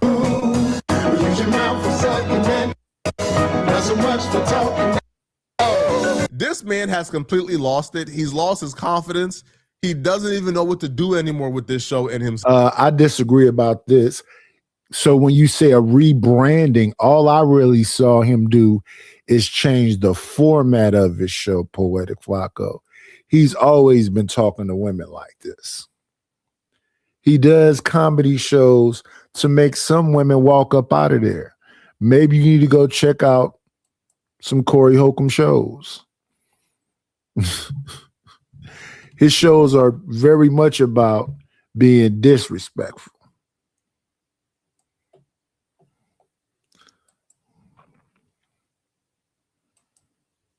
So, right? Because nobody wants to hear Corey Holcomb give any life advice. After we've seen the last month of your life, we don't want you to help us out with our life, bro. So now he has resorted to being a full-out clown, a full-out locale for the internet. And it's sad to watch, man. Yo, he's just trying, he's throwing anything at the wall, hoping something stick, but nothing. I disagree. This is what his comedy is like. Him and Craig Fax have been singing for some time. Craig Fax, more of a rapper. Corey, more of like a comedic Gerald Levert. Songs typically like this song. Fashion, always been lightweight strange. The Ozempic is probably no. Finger sticking. Yo, at some point during this podcast, Corey Holcomb brought on a random comedian to tell jokes. I guess because nobody wants to hear him tell jokes. So let's bring on somebody who could give the fans what they want. And I'm just like, what are we doing here? The first 20 minutes is you dancing and singing. Then at some point, you just cut off to a random comedian telling jokes. Shout out to the brother, but why are you doing this to your podcast?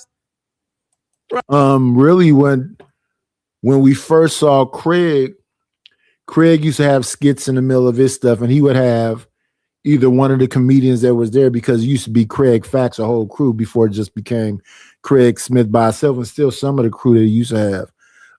In the beginning, way back, it depends on how long you watch 5150, it used to be other comedians, but they typically would tell those jokes around a table. So it would be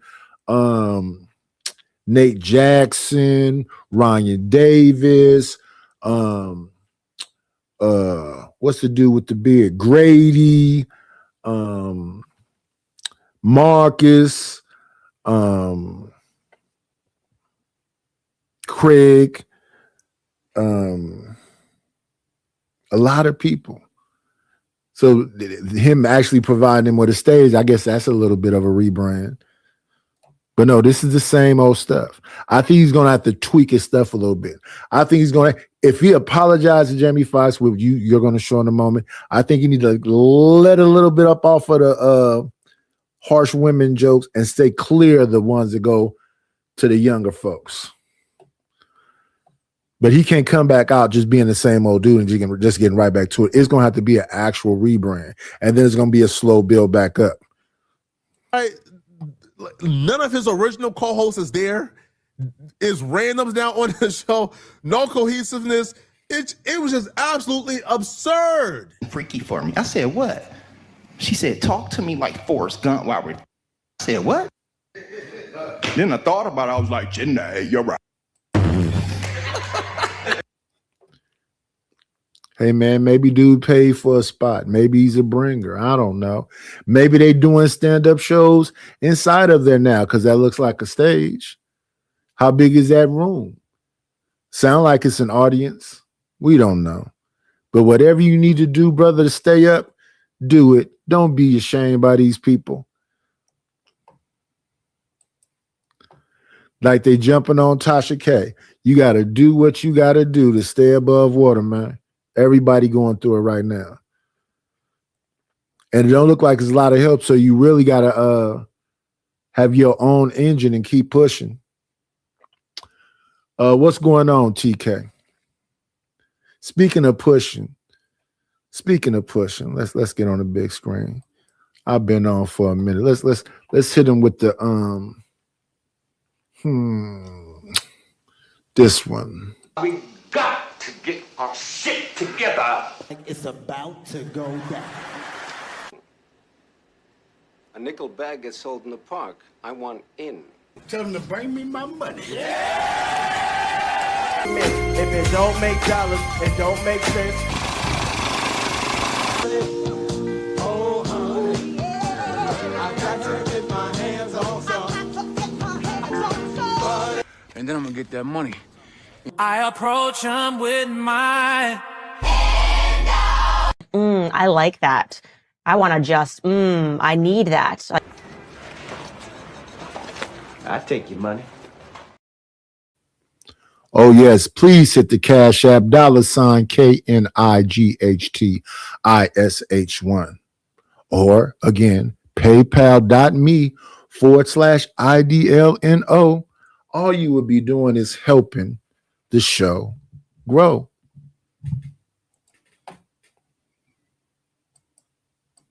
But this is what's been going on recently. The Anton and Corey thing. It's best for them to not say each other's name and try to get back to where they were at.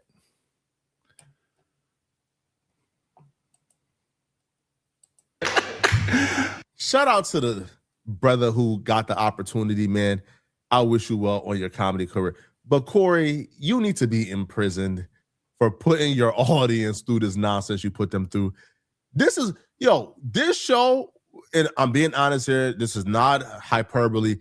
this is literally the worst podcast episode I've ever watched. I've never seen a greater train wreck. Like, we've seen other like podcast episodes from Corey that was a train wreck, but at least it was a train wreck we watched on camera where it was drama, is him talking about the nonsense. This time, it was just bad. It was nothing even redeeming about this episode. Now, the worst part about this episode isn't the singing or the alligator vest or the random comedians or the fact that Darlene and Craig wasn't out there. No, the worst part about this are the things that came out of Corey Holcomb's mouth. At some point during this podcast, Corey Holcomb decided he was going to voluntarily expose himself. He was going to confess the things that no man should ever confess to out loud. And what's comically absurd about his confessions, much of the things he confessed to are allegations that he put on other people. So now we know, like when Corey Holcomb called somebody Backdooria, well, that was a projection, okay? Because ain't nothing more Backdooria. This is narrative spinning. This is narrative spinning. This man is... What up, Unc? We streaming. This man is creating a narrative right here. He gonna take it, and that's because Corey said he was gonna sue him. But this man is spinning. Shout out to Poetic Flacco. But salute to Unc Be Streaming. Appreciate you for coming through. And we're gonna get back to the whole discussion that we got going on with Cellulite in a second. But we want to show the way this stuff all kind of go together. All in the same confessing way. That you are a groupie for another man. All right. That's the first thing he confessed. He just outright stated he's a groupie for a man. But I saw the brother Jamie Foxx. Hey. And from what I understand, I said some stuff about Jamie Foxx before. Now, this is what happened. What cracks me up about Corey, though, is Corey been talking about Jamie Foxx since he left the foxhole. That's at least 16 years ago, right? This 2000. Yeah, that's at least 16 years ago, right? And then he was at the foxhole for at least a couple years. So you've been saying that man is Backdooria all this time, and now you saw it, and then they want to take it as this one time. No, he talked crazy about Stephen A. Smith, and then Stephen A. Smith saw him, and it was. He talked crazy about Charles Barkley, then Charles Barkley saw him, and it was. And my guy, Manosphere Algorithm, will see, will see me say, "You just don't like Corey." You got to understand the difference between dislike and commentating. This is just stuff that happened. I'm literally sitting here telling you, I used to listen to Darlene and Corey and Zoe when they was on the Foxhole. I used to listen to Darlene and Zoe and them when they was on Dash Radio. I used to listen to them when they was on that other radio station. I listened to them when they got to YouTube. But once you kind of know where people at, they plateau. It's not a dislike. It's just I've heard the jokes. That's why I typically go back to the old shows. I go back to when we first saw Cheyenne Bryant, when Corey told her she had a pamphlet that wasn't a book. That's hilarious. Them shows when what's my dude named, the light-skinned dude? Is his name Freeze Love? Back when Freeze Love used to be, them are some of my, and when Nate Jackson used to be, that's why I name all them comedians, because even though I didn't watch it all the time, I watched it enough to see them on there, and they was hilarious on there. I thought it hit the shark right after Ari Spears.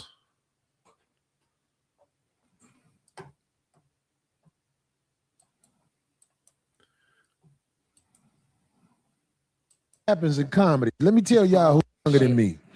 If you ever say anything about somebody, the bad stuff is gonna stick. The good stuff is gonna go away. I think I played with Jamie Foxx, like I be joking about Backdooria stuff and stuff like that. But what I'm saying is, I've always thought Jamie Foxx was a great actor. Yeah. Amazing. Singer.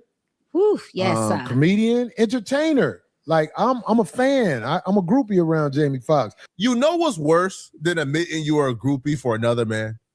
Is admitting you are a groupie for a man who you came on your show and alluded to being a homosexual. Let's just ignore the fact that first that I keep the same energy in person persona. It's over with. You don't keep the same energy, bro. You talked about that man like a dog throughout the years. That you've seen him in person and play nice. But to admit you are a groupie for a man that you... And my problem with Poetic Flacco is Flacco. Come on, Flacco. You let what's the dude name?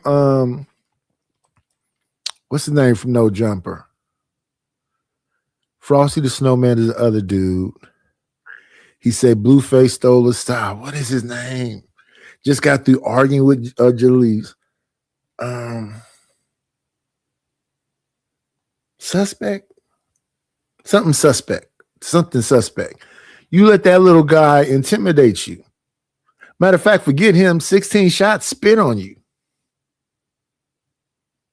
So I wish you would stay saying you're a civilian and stop talking about people doing something gangster.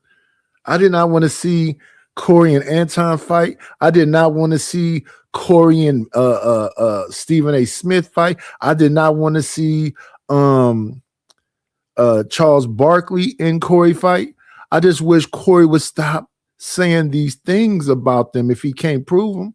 1 minute, people are clones. The next minute they gay. Next minute they worshiping something. Can the people just be rich and left alone, especially if they're not doing nothing to you? Every rich person then did something crazy. How's about the people that just went to school, had a talent, went to the military, saved some money, went and got some more education? That's all I be trying to say. Let's read some more books. Let's find some more skills. Let's try to find. You don't have to be the most brilliant. The majority of people don't have money. And when I be on these panels, everybody's got more than 6 figures. Everybody is a mandingo in bed. Everybody, come on, man. Come on, dog. But shout out, hey, if she can get all of that from you, shout out to her and you. I wake up sometime and my elbow be hurting. And I don't know why. I wasn't laying on, I didn't do nothing, I didn't fracture it. That's been happening since my 40s. Got to be getting it while the getting is good. You better use your youth wisely. You better use your health wisely. If you are healthy, stay healthy. Don't get unhealthy. Health is your wealth. You need your mind and your body in its best form. 515.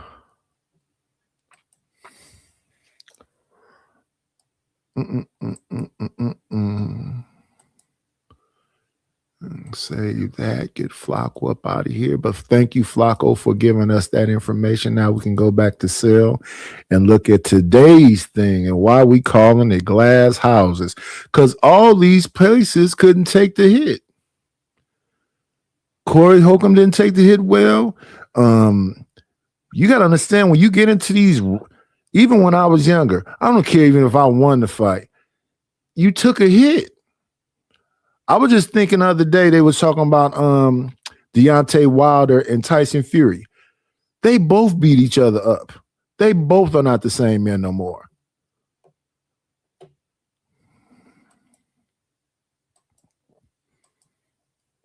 That's what getting into these back and forths on YouTube do to you. Because people will pick sides, change up on you, do all of this stuff. And all you need is just enough competition. Who's a new kid on the block? Who got the more bells and whistles? Who gonna play him the right amount, not overdo it? We're perfectly comfortable with degeneracy because it's about this person. Hey, I'll play an example for you. I just played an example. We were perfectly comfortable with Corey Holcomb and all his jokes and whatever else just a week ago. Now people are saying he's disgusting. His own people. We're gonna let this play though. I'll play an example for you.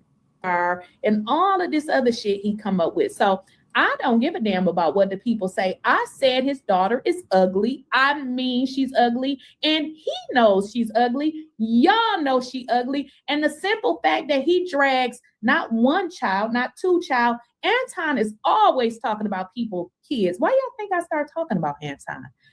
Now, there's a reason why I even have the chat showing in this clip. You want to know why I have the chat showing in this clip? Because some of y'all that is perfectly okay with Anton's daughter being talked about. Do you get my point yet? So for people that was in Sharon's chat, I'm going to call out Sharon's chat for just a second. For people that was in Sharon's chat saying, oh, well, there's no reason to be reaching out to his family. There's no reason to bring his family into this.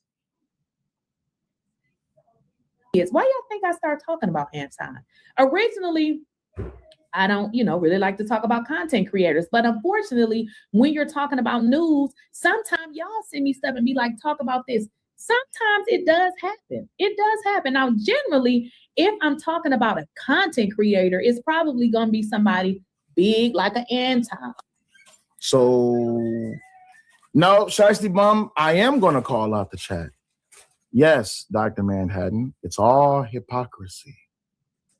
A lot of people that was perfectly okay with Anton's daughter being talked about in this way was in this chat, who are in Sharon's chat and in a whole bunch of other people's chats. You said, but Anton diss dead people, though, there's a difference. Anton disses dead people. So it's okay to talk about Now, I want to highlight this comment right quick. I want to highlight this comment, and y'all, Tony Gold is in the chat. What's going on? I want to highlight this comment right quick for a reason. If Anton is talking about someone's dead relative, is it okay to talk about Anton's daughter? Y'all answer in the chat. Really?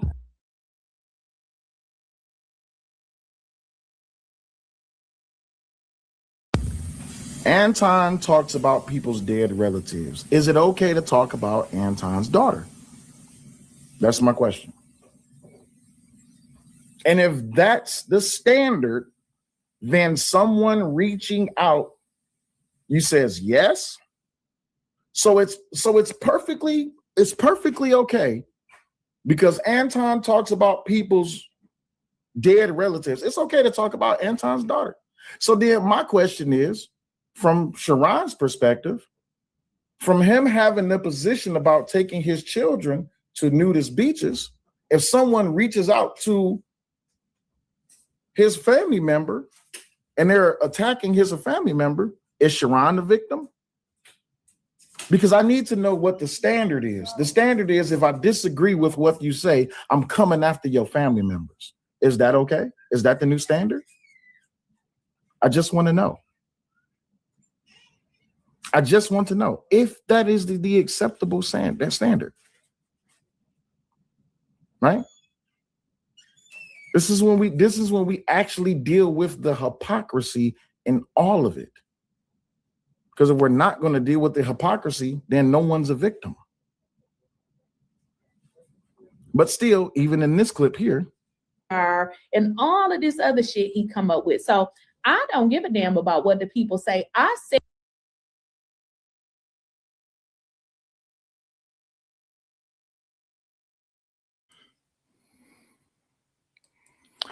only one way to come into the Night's Lair. Come on in. Playing, it's always a treat when players leave.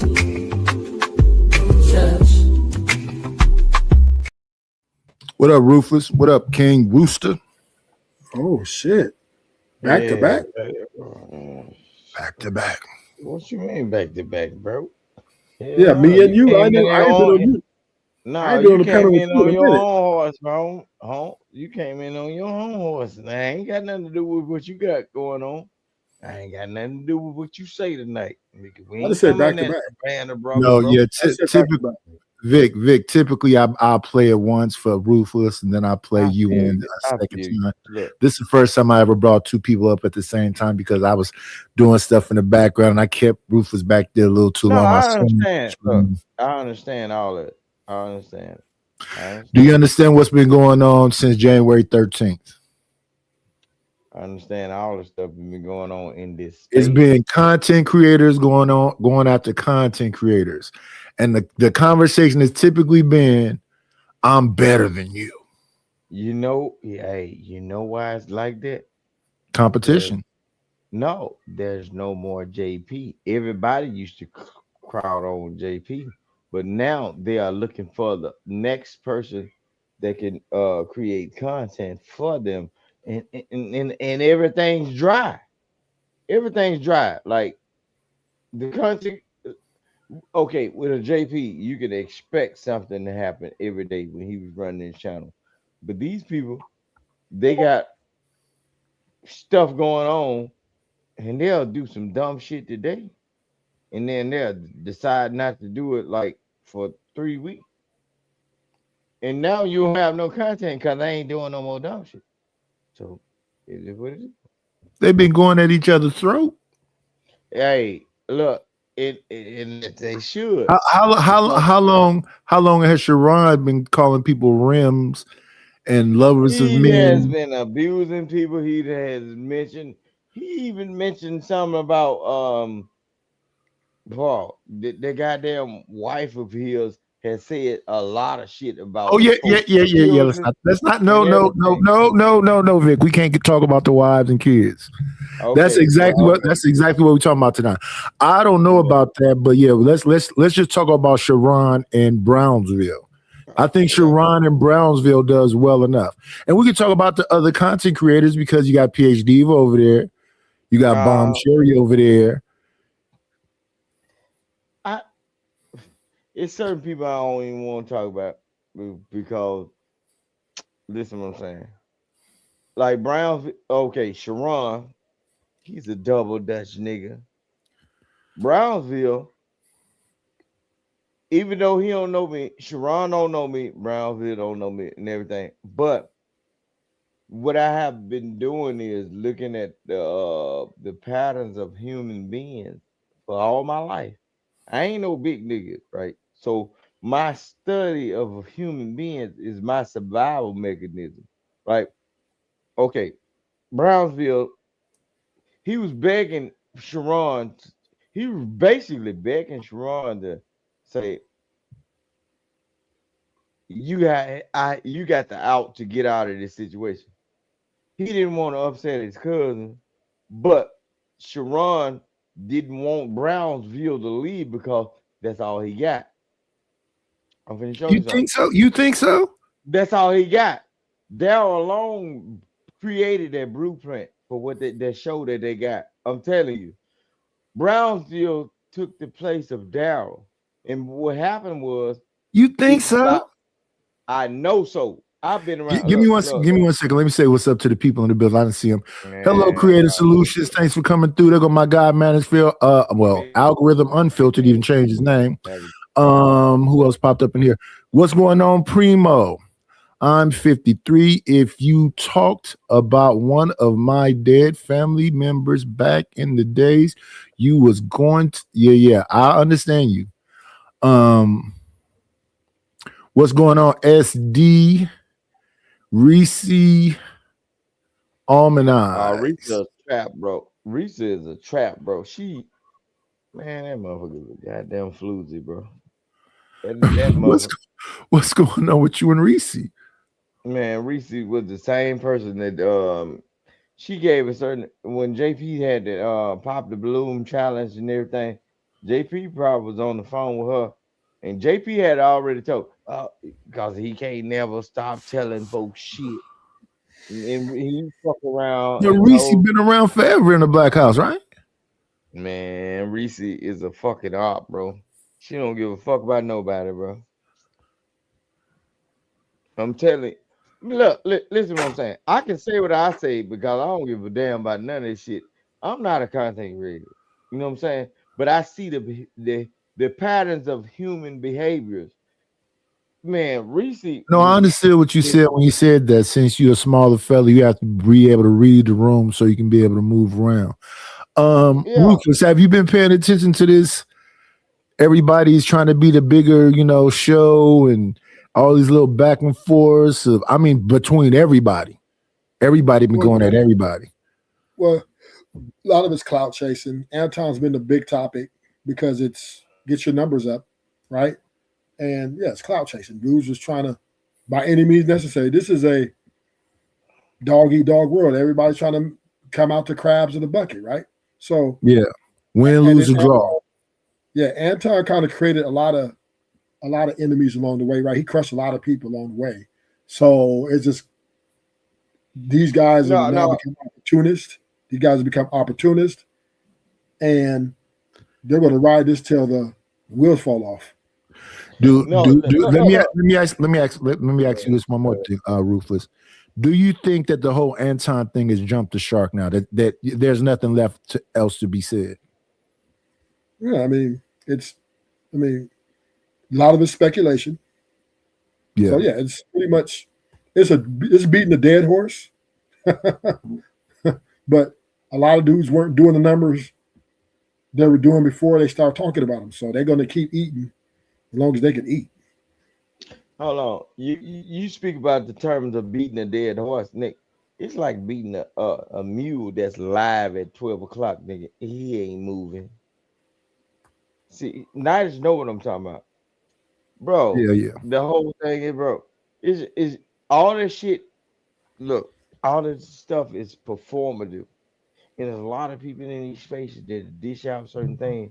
They can't soak up, right? We have, man, I don't want to even mention the other stuff I done seen, bro. Y'all better stay on the internet with this shit. Certain people, and I ain't talking about Nightish, I ain't talking about you, Ruthless. I know y'all done been through certain shit, and y'all know what it is. Oh, I don't want to go through it no more, though. Yeah, that was then. That was then. Channel that What I up, get blocked Anton? off. Yeah, look. Every time I get blocked off of a channel or kicked off of a channel, I look and laugh because they want to stifle your growth. And I ain't trying to grow in YouTube, but they want to stifle your or muzzle your talk. Certain stuff I done said on YouTube to people, bro. It's happening now, and I said it years ago, but they crying. You haven't been kicked off too many channels, have you? Huh? What up, Rob? Look, it's the person that was stole from a person. See, they like the background payment shit. I was kicked off a person's channel for $500, right? I still got I still got the goddamn email or whatever. Before I got kicked off, I sent an email and said, this person is stalking or harassing me because they come from this certain channel. I know what channel they came from, and the motherfucking devil acknowledged that. But they called me they hit me up on IG and said, come to the show in order for the act as if this person is confronting me. I don't know this bitch. Why the fuck you can't say this right here? I post that shit. I actually sent that shit a long time ago to So she spent $500 for both of y'all? Listen what I'm saying. I say the name, Jalen. No. Oh, okay. I thought it was somebody else. No, the girl Jalen, right? Jalen used to be on Daryl Long's channel, right? But yeah, she used to be the queen here. Is that the same Jalen? She'll spin, Jalen, the mano huevos, no mano loco, the woman them there. But what happened, right? What happened was Daryl created the blueprint for Sharon's channel. No, we know about the whole Daryl and Sharon thing, but is it the same Jalen that used to be here? Jalen, that the goddamn woman they cuss out everybody, and she crazy, bro. She got a shitload of money though. but she's the same fucking woman, bro. No, listen, listen. Remember when you used to be here, LL Unkman, Jalen, Thanos, that Jalen? That Jalen, not the soft-spoken Jalen from Texas. I'm talking about the Jalen, the foreign Jalen. Oh, I don't The know who one that that's is. on it. I don't No, know her. she's a foreigner. No, she from New Yorker. Daryl don't know who she is. But what happened was when Daryl when Sharon tried to play the game with Daryl, he also when Daryl like with Daryl trying to drop, right? And all the subscribers was gone and everything. Jalen transitioned over to Sharon Bracey's show, and then also Venus's show, and then she Oh, tried to play okay. I know you're talking Red show. Yeah, Yeah, I know you're talking about she's a Hispanic woman, but what they did was, and this is what triggered me upon a certain thing. That's why I don't hardly give respect to a lot of these folks' channels. So just because the woman got money, y'all will tell everybody else to shut the hell up, or y'all drop people. Yeah. Because you figure you get paid by this woman. But then, know what they did though? After they found out that this woman is capable of saying certain things to them, because she can run the shows by her word of mouth and money, now they ain't even want her no more. She another nigga again. That shit crazy. Well, bro. certain things run their course. Like they brought up Lakeisha Keisha right here because she decided to bring a baby into it. Well, not a baby, the girl turned 18, but still somebody's child.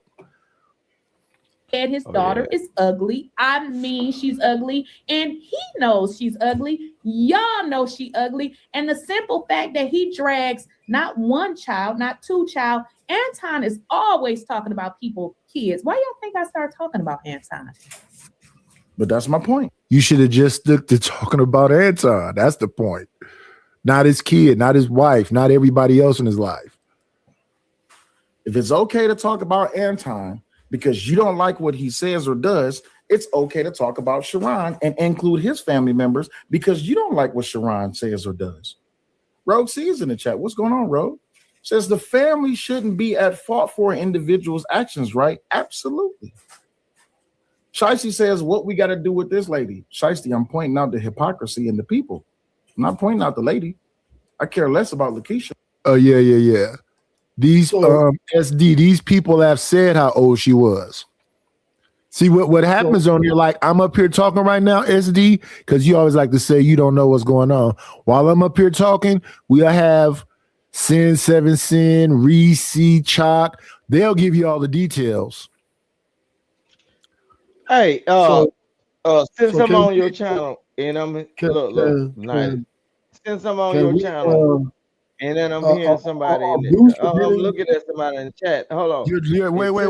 Wait, Vic. Ruthless is talking.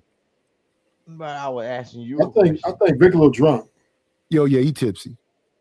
You talking about some drunk? No, I was asking you a question, bro. All that drunk shit, bro. Hold on. Nigga, I'm saying is cocaine, bro, and other shit, bro. I ain't never did that. I'm just trying to hear what Ruthless is saying. Go ahead. Look, tell me when I can ask you the question. Then don't even worry about it. Sure. When ask me. Okay. Because I'm looking at comments with my name in the comments. Right, but y'all can't do that though, because we have a show going on, right, about glass houses, and y'all will go back and forth with the chat all night long and just say forget the show. Oh, but Reese been sucking on that glass dick for years, bro. What does it have to do with the content creators going after? If y'all want to have Vic, if you want to have a chat war with her, go on the chat. She's not saying it on the panel though. Go in the chat and argue with her. My name is King Rooster though, but y'all give everybody else respect though. Okay, King Rooster. If you want to argue with her, go in the chat and argue with her. She's not up here. Go ahead, Rufus. Now I'm gonna get since we in them spaces, I'm gonna get somebody to look her up I'm finna see what. Now you talking about Doxer. That's a problem for my channel. That is a problem for my channel. My channel got taken. Remember? Are you on it right now? No, I ain't gonna never say it, but whenever she said, you just said you're gonna get somebody to look her stuff up. You just said that live on the panel right now. I'm talking about it won't be doctors. It will be people that actually. Well, please don't say those kind of things. Please don't say those kind of things. So come on in. Keep that hold and keep my name. Playing, it's always a treat when players leave.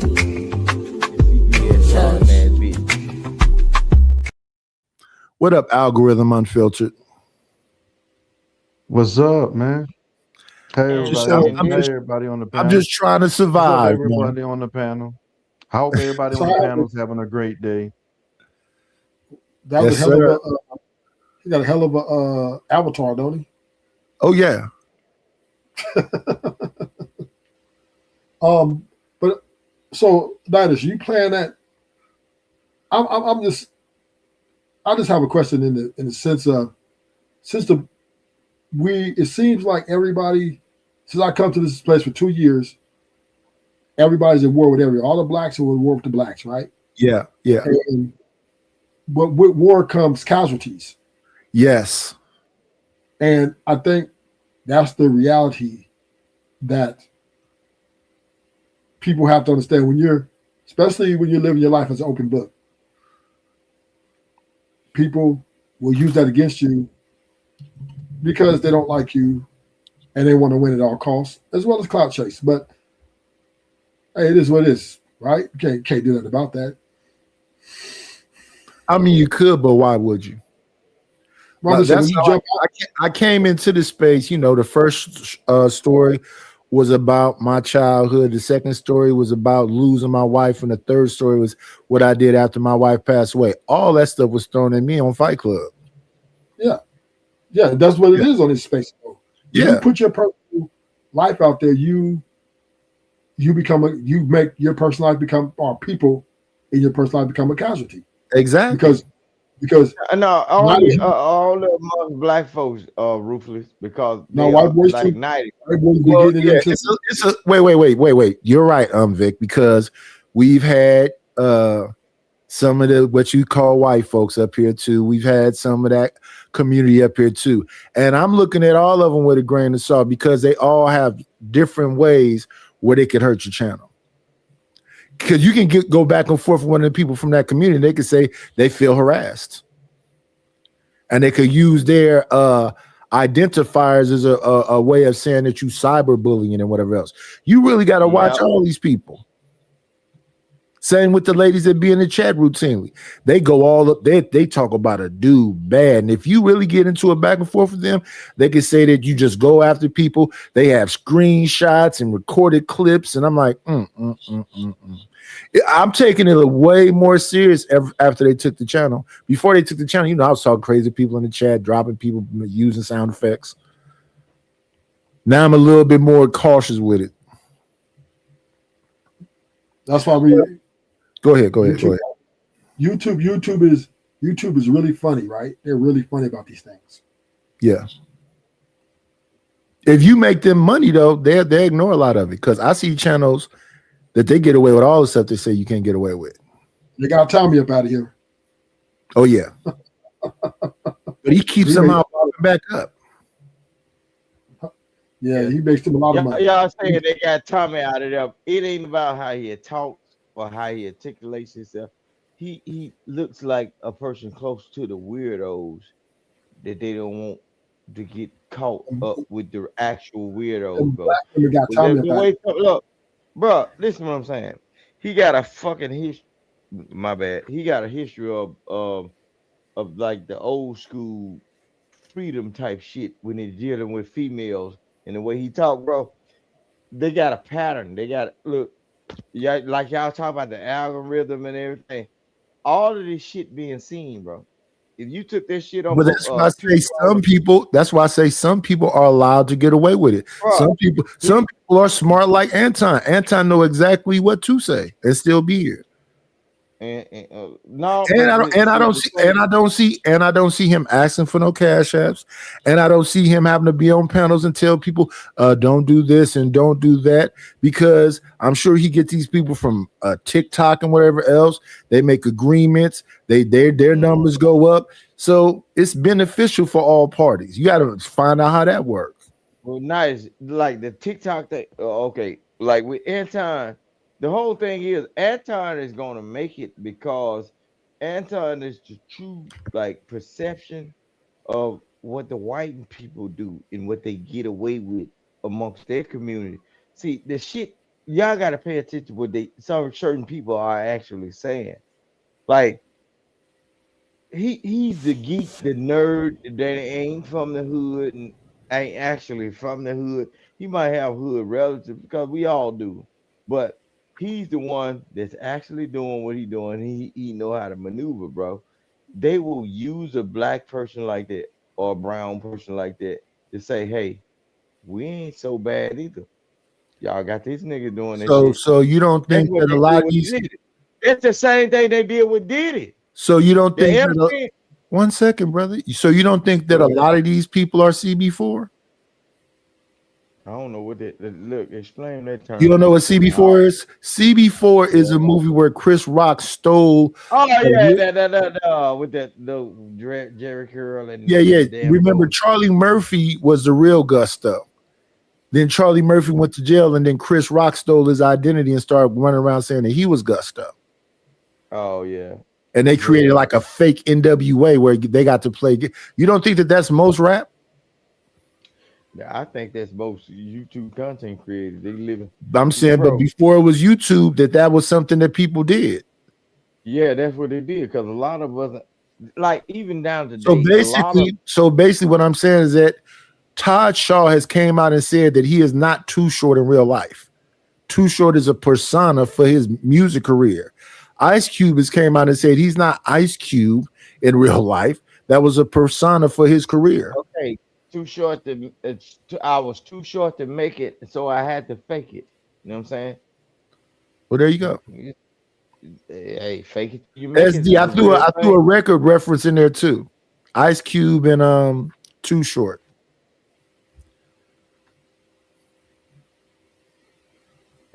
If you play, look, guys, if you play Too Short on your channel, or if you could like do it in your Discord, man.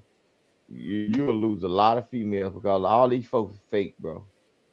If you played Bitch, if you played that song, you mean like this right here? I don't know. And then hit this.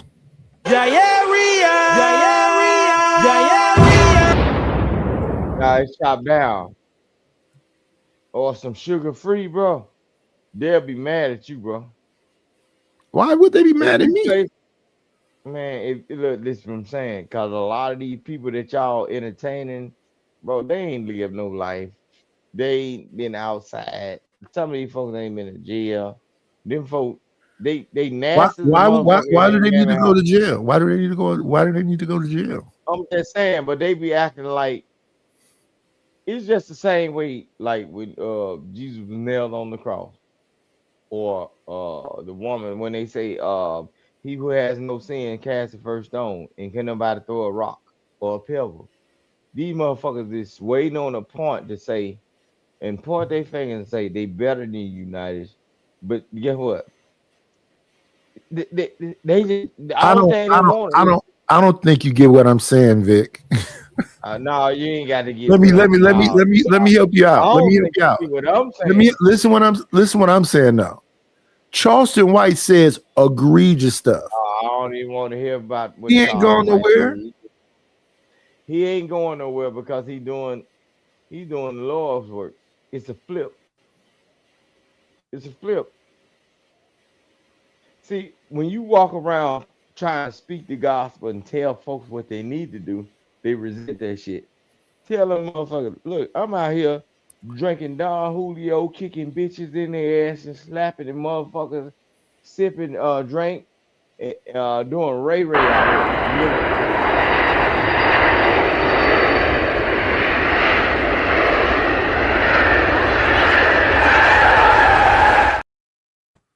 Now, why you say they kick you off the show? These, What was the man, reason? these niggas don't want help. The same reason. Look, the same reason y'all don't kick these other niggas that's irrelevant off these shows. I'm just telling you straight out, but it just sound different.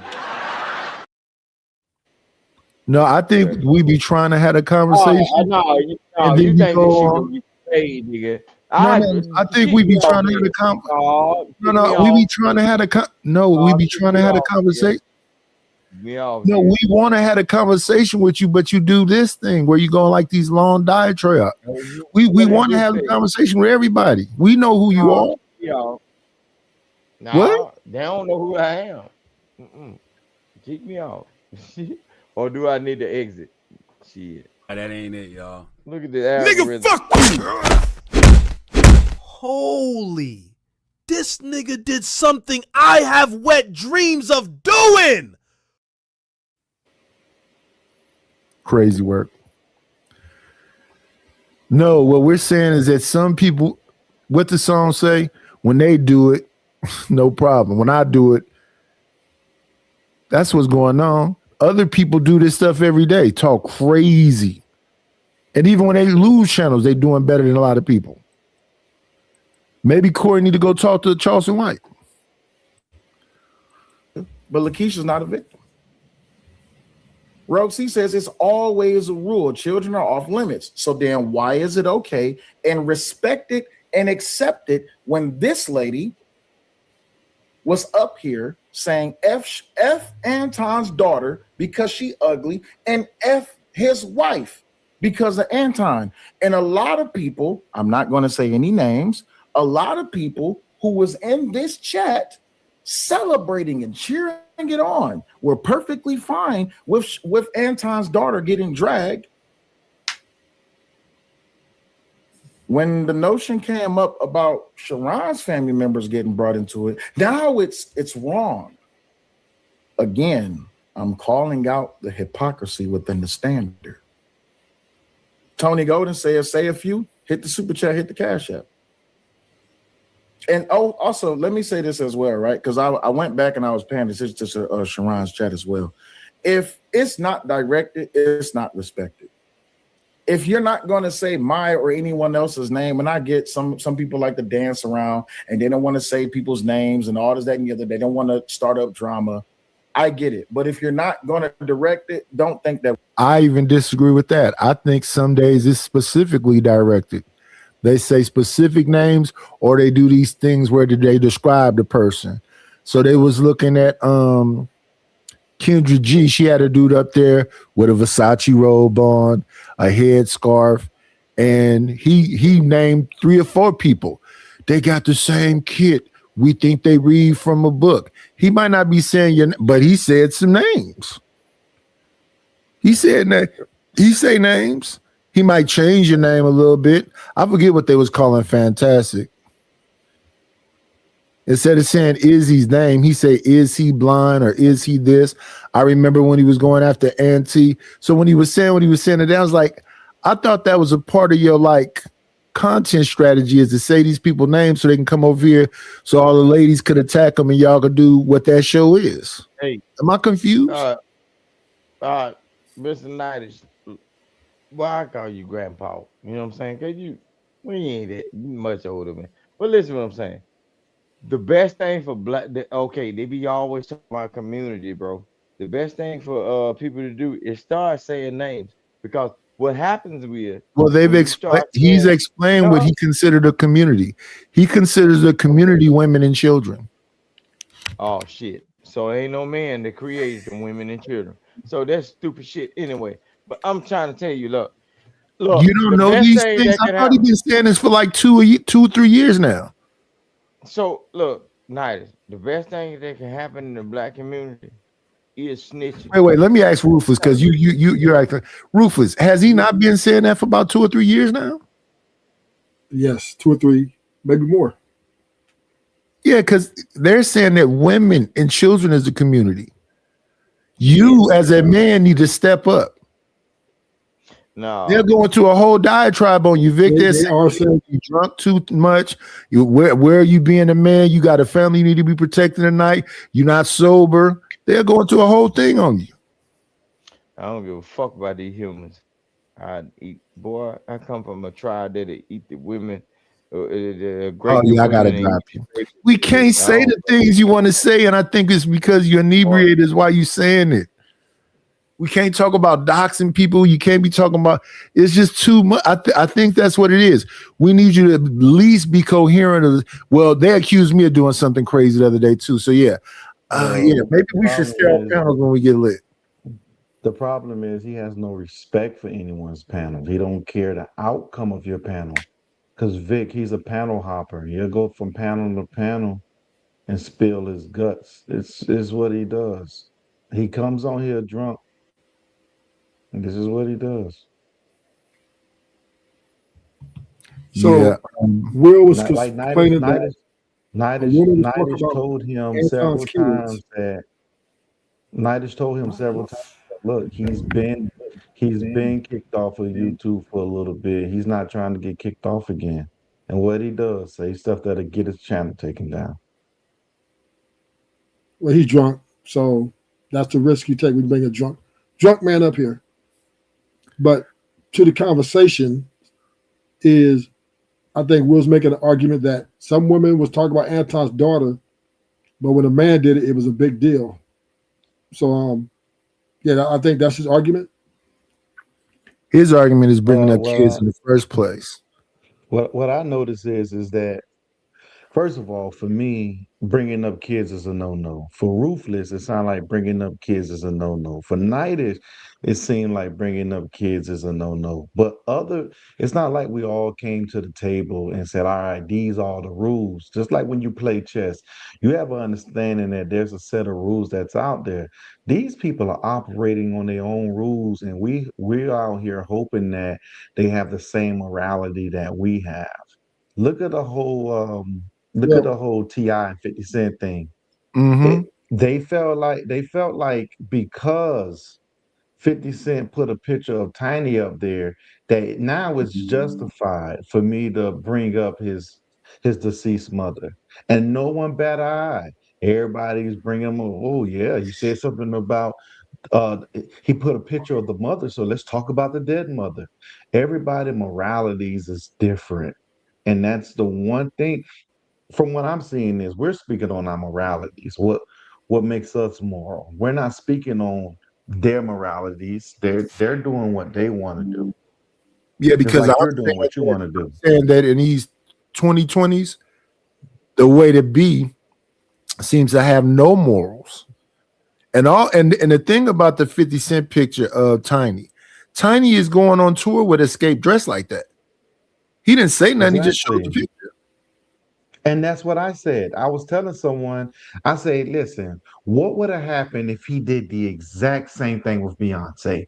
If he would have put a picture of Beyonce on tour, would people had felt the same way? They wouldn't have. They only doing it because they know she's not as attractive as a person like Beyonce. You get what I'm trying to say? Yeah. If they felt like she was attractive, they wouldn't have never said anything. They're showing that Hit Dogs hollow. That means that T.I. and the kids, they feel that way. They feel like they mama ain't that because they're acting like a hit dog that hollers. Yeah, so what I'm saying is that you got Charleston White out here. You got damn Fleece Johnson. You got people. Morality is not even a part of the conversation. They saying humiliation rituals. He was talking about doing stuff with white ladies. I mean, there is no filter long as you get paid. I was saying that about the streamers too. That one was Kai Cenat and I Show Speed and the stuff that they have done. Everything, Yeah, like not another. Nidus, let's say if you was a guy, I'm gonna change your whole physique.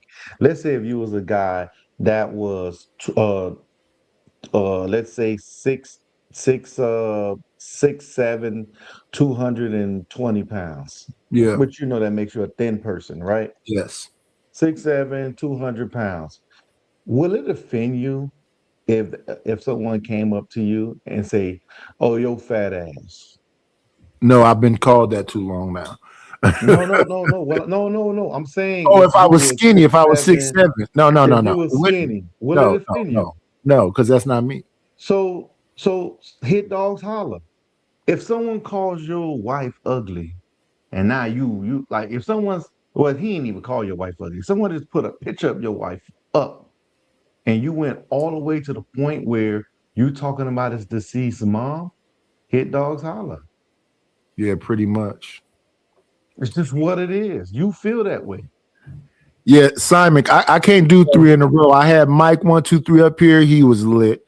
I had Vic up here. He was lit. I can't follow it up with you, Simon. That would just be a trifecta.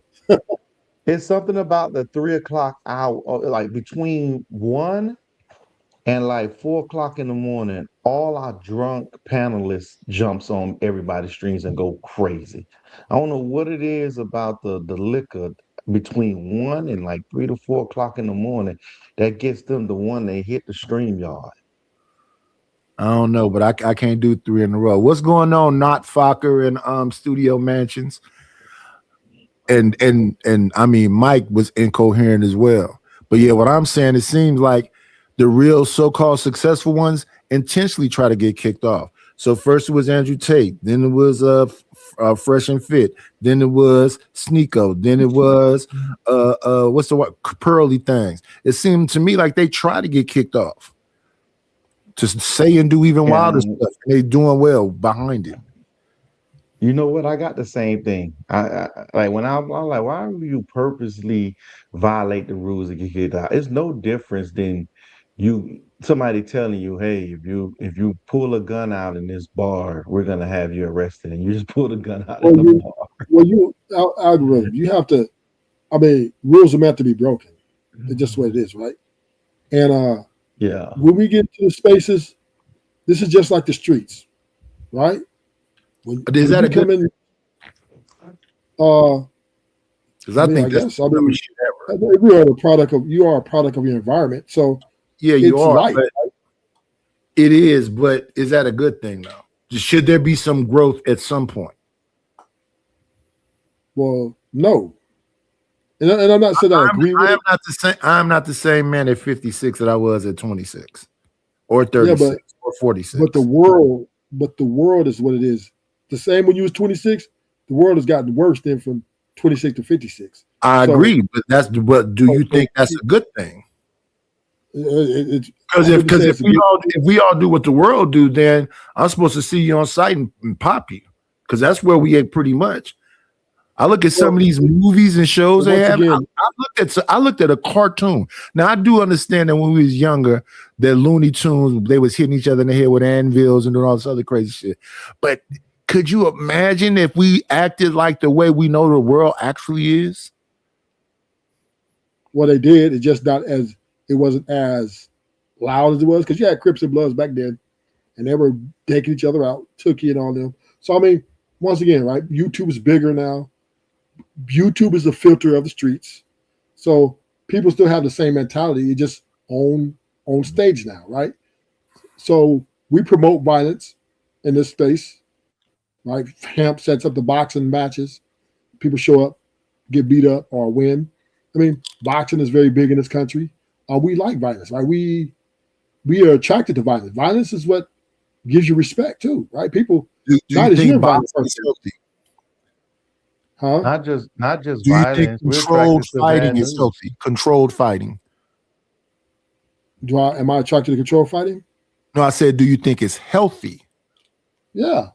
I think controlled fighting is healthy. You got a damn referee in there. They trying to protect your head. They're not gonna let you get hit too many times. You get dizzy, they're gonna give you an 8 count. They're gonna give you the opportunity to stop the fight. Yeah, but that's still not, I'm in the street. I hit somebody on the side of the temple. They skull slammed to the sidewalk, and now they gone, and I'm locked up forever. Well, now we got to. There is certain nuances about that. People saying things, doing things. I mean, there's a reason. I'm not saying it's all justified, but what I am saying is, in these streets of this world itself, America's a bombing Iran right now, right? Mm-hmm. What kind of example is that? You can't. There's nothing you can say about it. But say, oh, well, I don't agree with it, but they're going to continue to bomb Iran. Iran bombing back. Well, we don't want to keep saying the B word either, over and over. I know the B word, B-O-M-B. You can't say that? They're actively doing it, but they'll trip off you saying it over here too many times. But like I said, bigger other content creators, listen, think about what's happening right now. Tasha K is talking about selling her house, and she going through all the people that we just a moment ago was saying are the big content creators are going through it right now. They trying to reinvent themselves. What you think they'd do to a little bitty old guy like me?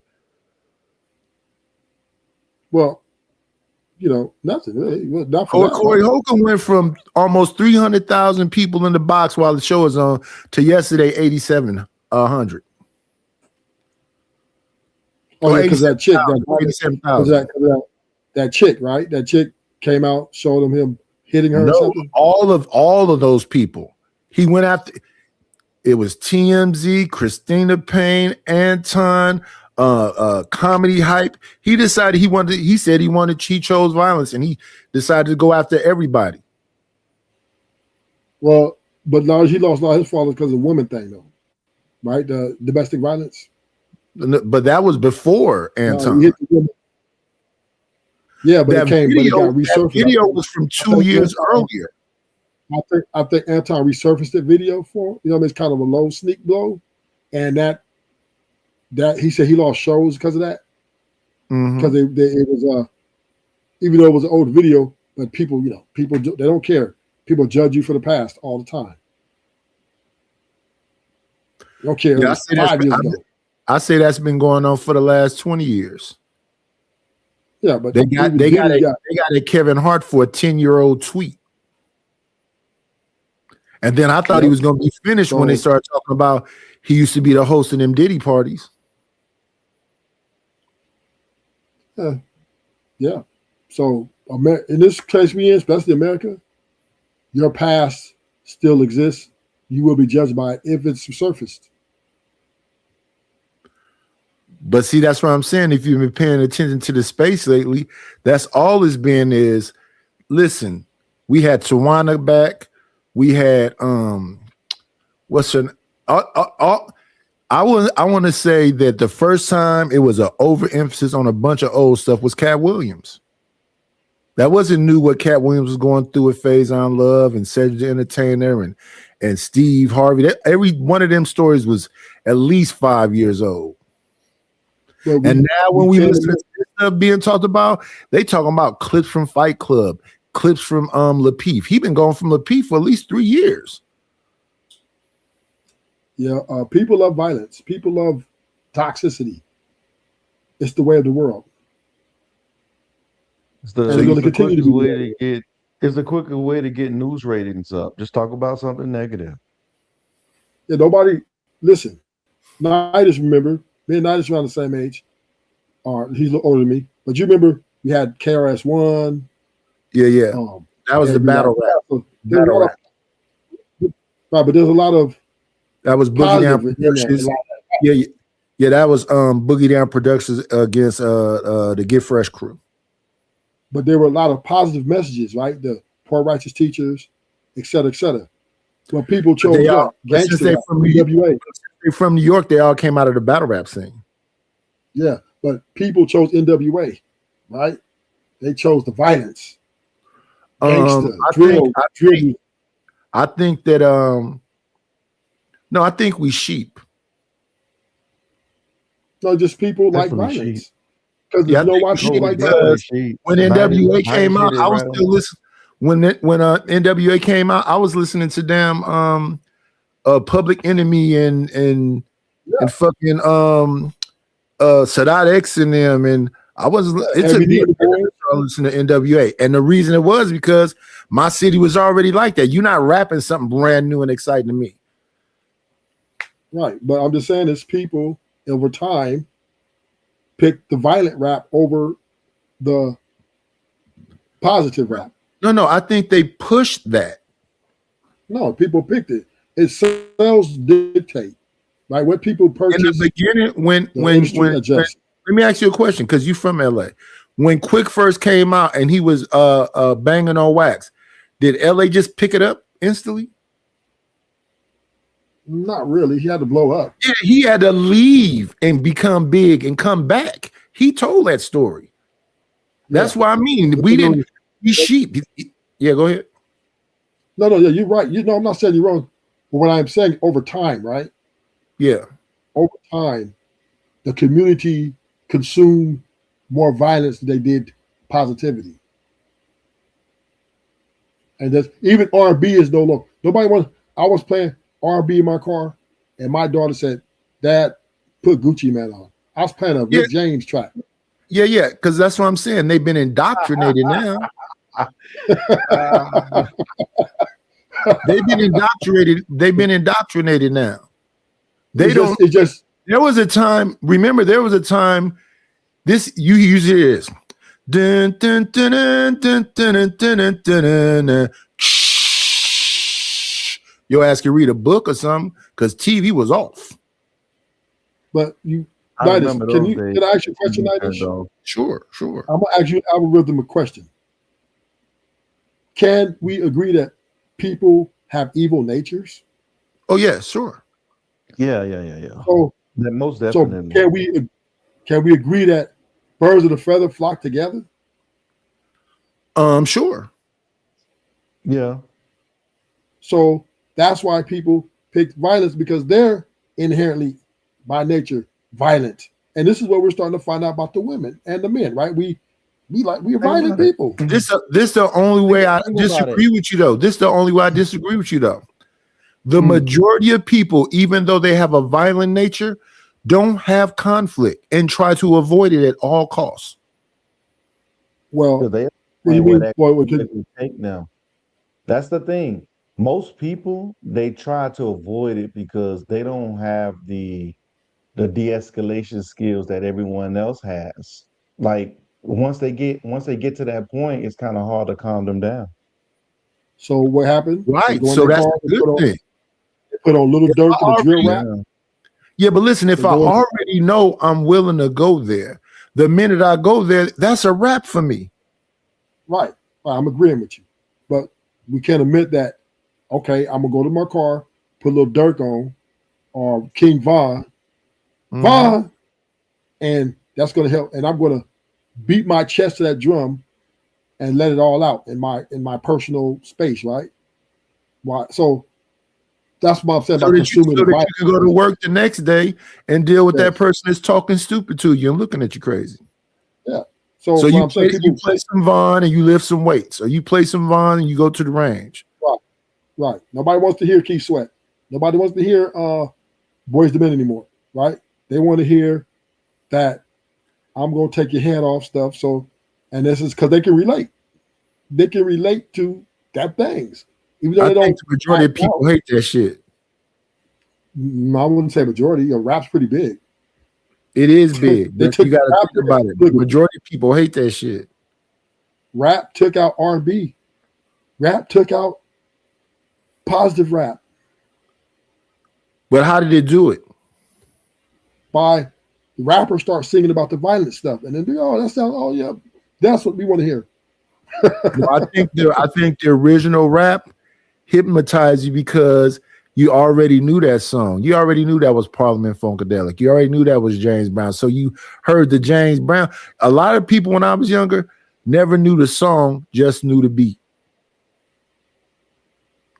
Oh yeah, that's Too Short. That's a bunch of Sly Family Stone and James Brown. They'll tell you about all that the beat was, but not know a whole lot about Short.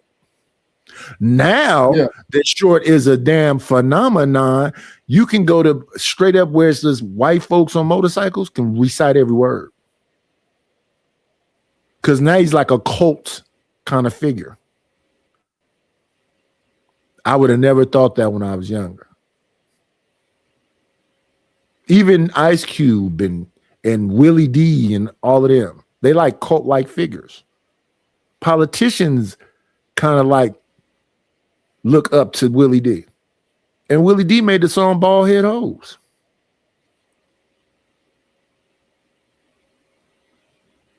Well, But yeah, I once just again, right, think the people chose violence, right? People love violence. America loves violence. they love it, but they restrain it. Yeah, because the same dude that used to listen to Too Short is finna pop your boyfriend because he think your boyfriend about some ism. Because he used to listen to Too Short when he was banging your mama. So he thinks some little young person is finna bang you like he banged your mama. So the morality part, I don't know so much about. I'm agreeing that they violent, but the violence is not like, just imagine if people really acted on it. Well, people actually, but that's not human nature. Right? That's not. They Listen. word a lot of words are violent, right? So, and this is a problem with, and I'm gonna let you in. Sorry about that, Rhythm. This last point, and I'm out. This is the thing about women, right? They may not act in a physical violence, but they use words which antagonize violence or which cultivates violence. And then we say, well, walk away, don't walk, which is good advice. But the point I'm making is people don't think words can produce violence. And they absolutely can, right? And hey, Fifth Amendment, you know what I'm saying? Right to free speech. I can call you a bitch and a hoe, and what you gonna do? You gonna go to jail? Right? So once again, this culture that we're in right now, and it will get worse, is very consumed in a lot of derogatory and violent things that creates the YouTube spaces that we're in right now. So it's just the 80s and Ruthless. No, what it is back in the days we used to say certain stuff to get us to de-escalate from going off the cliff. It was more of a control mechanism. And nowadays they don't have it. We used to say sticks and stones may break our bones, but words will never hurt us. And that worked. To be honest with you, that worked. How old are you? Again? I'm 41. How old are you? Oh, 41. come on, man. Y'all thought you was like you 60 something. Nah. Man, So sticks and stone, what about using in the 80s in Cali? You use a stick and stone, they was taking your that. busting the cap is fundamental in Cali, right? In the 80s. You know what? Right? You know what? I think the temperature Ruthless was different in Cali at that time.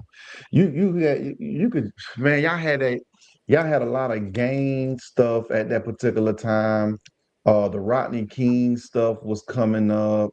All the NWA, those emotions that you guys was facing in Cali, we didn't have those same emotions. When y'all was going through that, we had Luke, we had females, we had Doodoo Brown. Like, it was a different energy. We heard about those things that happened on the Where news. you from? Where you from? Miami. Oh, get out of here. So get the it fuck was out of here. different energy. Florida has been, hold on. Let me say this. No, it's not. Florida in the 70s, the 80s was just as violent as Cali, if not worse. But Florida is known for. Yes, what? It was. No, listen. I know Florida was violent, but at that particular time that we talking about with hip hop and all that other stuff, what I'm saying is you guys was getting the headlines when it came to because of NWA. All the stuff that was actually going down over there. You guys was getting the huge headlines, the Rodney King beating, the OJ stuff. Y'all was getting the headlines, and it was really like crazy to be down there. All the highlights, all the people from Hollywood. You guys was getting that. Even the what's the name of that situation with what was it called? The Parkland 5. You guys had all that stuff going on. So you guys that was New the main York. highlights. Yeah, that's true. That was New York. Wait. Florida was just as violent, if not violent. We got the headlines. Florida was. We got the headlines in the 70s. Hey, Rufus, that was the cocaine cowboys, right? Yeah. Hey, Florida one. Hey, I'm gonna tell you this.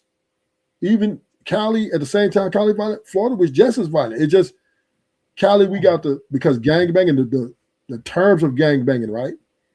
Of dudes killing each other for colors was just so extraordinary. That's why it got a lot of attention, right? And crack cocaine took a flight, took it to the next level. But Florida was on our level. It was as definitely well. dangerous. Florida, It was no, they was definitely on our dangerous. level. I ain't gonna lie. Well, they was on. Florida was just as dangerous as Cali. Just they didn't get the headlines because they weren't gang banging like that. It was more clicks and stuff like that. And then you got the cocaine and all that. Yeah, That's then what you got the Florida is. shooting. It's clicks. Yeah, y'all click. That's but what y'all got Florida gangs is. now. Y'all got gangs now. Y'all got bloods they out got there. they got.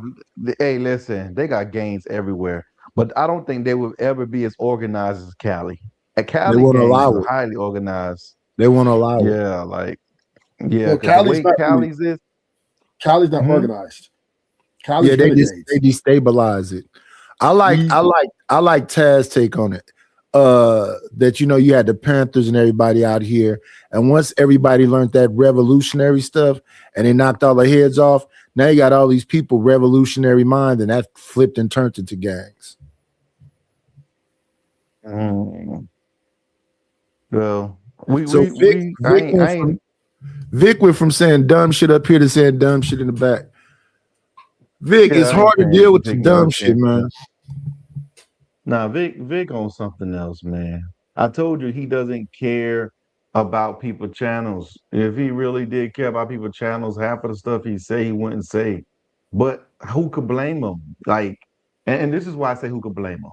You have to understand, Vic, he's living off his parents' property. He had a life of not caring for a long time because he always knew he was going to inherit that one day. So he acts like a trust fund child. He doesn't care about anybody else but himself. It's a lot of folks out here that don't care about people's channels. They try to throw me into that loop, but yeah, I do see now, that people will get on your channel, support a little bit, and then the next thing you know, they're trying to tell you how to run it. But shout out to them. That's why. Shout out to you guys, Nice, because I did one of my first live streams yesterday, right? But I didn't do I didn't go around telling everybody, hey, come watch the show, this, that, and the third. I actually did the live stream just because I was trying to get on panels. And they were either like full or probably like closed panels and stuff. I said, I just fired one up myself. So I threw a show on just talking about, random content online. And I was like, yo, this is a lot of work. It's a lot of work. I don't think you still people got to try understand how to much be work it entertained. actually is. It's much easier being a panelist than it is to like actually run the show because you got to keep it entertaining.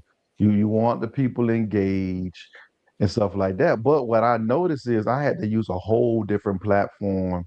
Like I said, you know what? If I ever bring people up, which I didn't bring nobody up, I said if I ever bring people up, I need to have some type of control.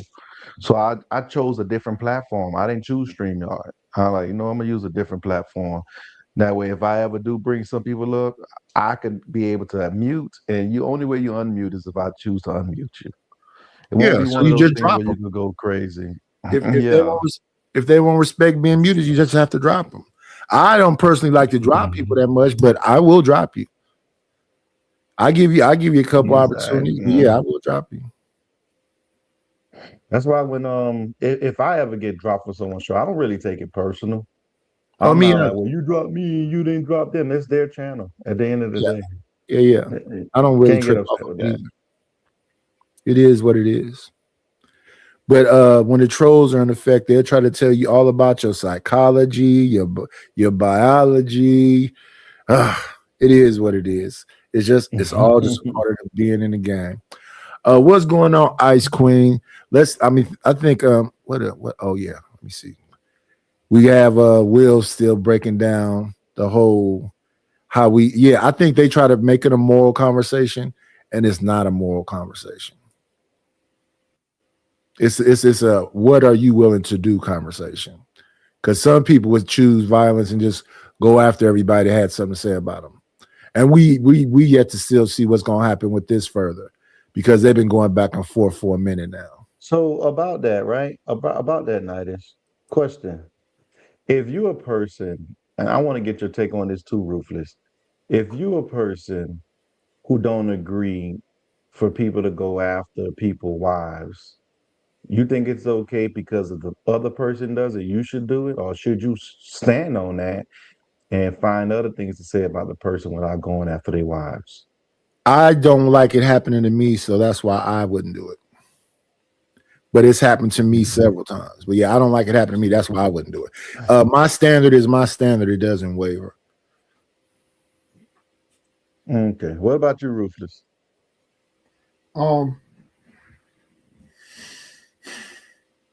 I've never heard I've Ruthless. never had that happen to me, but if somebody, yeah, I usually go, I'm at you. My focus is on you. So, but if somebody was to just say something about, one of my family members, I wouldn't be that bothered. I'd be like, I'm not going to go there with you. I'm not going to mess your energy because my focus is on you, who I want. That's how I always have warred, right? I never, if I got a beef with you, I'm coming to get you. I don't care, but if somebody does say something about, let's say they say something about my daughter or she doesn't bother me, right? It's not like mine's gonna change. So it wouldn't be that big to me. I wouldn't move. Okay. I wouldn't be like, oh, panic. Like I wouldn't, because it's art of war, right? Especially if I left my life an open book. And I think that's the mistake Anton made in this journey. But also it was part of his fame, living his life as open book, the marriage thing. But then he talks a lot of shit. Open book part. It wasn't just the open book part. He made it seem as if he made it seem as if he always had it. No, yeah. Perfect life. Got the father, got the mother, had the good growing up, Christian. Yeah. Like the perfect life. And he don't understand how outside people hate that. But back to Ruthless. I typically, when I seen Ruthless get into it with people, he would more so drop them if they won't have a conversation. Yeah, I pay the money, especially women. Now in the Black House, I did get a little jiggy with Taz a few times. I was threatened to wipe him out a few times, but I learned to not. I stopped doing that because, like, this is just totally under federal investigation, state investigation. Something happened, you know what I mean? I don't want to be, so I stopped that stuff. Yeah. But the way Anton beefs and feud, he's a recipient of his own work, right? So he reaped what he's sowing. I can understand that. Talking, this is what he do. That's why I'm so shocked that he was going. Yeah, it's like a mirror in his face. Yeah, I can understand that. You walk around talking about people's vaginas and family. Told her, I think, what's her name? I remember because it's how he talking about people's families. You're beta, you bitch, all this to his dude's boyfriend on a TV, on a little Peace Network. So yeah, that was Tawana and her yeah. I mean, he got Anton's pretty violent. How I look at it, right? Let's say if one person say something about the person's mother, and then the other person say something about the person's mother after they said it. They're at a brawl. I'm not. Yes, it's against my morals to talk about somebody's mother, but now I look at it as them two in a fight. Now I'm not judging anyone on what they're saying at this point because they both decided to fight that way. They're in the mud together. They both decided to get in the mud. Do I agree with what they're saying? No. But at the end of the day, people are still going to review the content. People are still going to watch it and see what's going on. Because like Ruthless said, we kind of gravitate to that negativity. Doesn't mean that we're negative, but we're watching it. Yeah, I agree that if both people are equal combatants, that they both threw stones. But my thing is about those particular things is they could end up like that Vegas thing. Yeah, but People, that's the people, cost. people don't have a hard time with finding IP addresses and finding out stuff if you really piss them off, and your words can take them there. That's the cost. And that's what people, I think some people, they just want to get their lick back and don't understand some people gonna keep hitting you after you get your lick back. And Yeah. that's the part that they just do the thinking for the next move. The other person like, okay, you done got your hit back. I'm gonna be beating you all your career, all your life. And you gotta sometimes say, you know what, do I really want to, go back and forth with this person like this for this long? Nah, I don't want to deal with you. Well, that's what I YouTube was like when I first really started getting into YouTube. I think World Star was at his peak. YouTube didn't have advertisers yet, so it was at his peak. It was constantly people finding people IP addresses, finding them because of the background street. They could see the signs and showing up at people's houses with bats and weapons and groups of girls, and that used to be what it was all about. What they had, the knockout gang, they had the bum fights. YouTube and World Star was constantly somebody getting whooped on, banged on. This is kind of calmer now. Well, But this it is can more easily turn relaxed right back now, to into be that. honest with you. Think about it. Anytime somebody get into an argument, it's about what I have over what you have.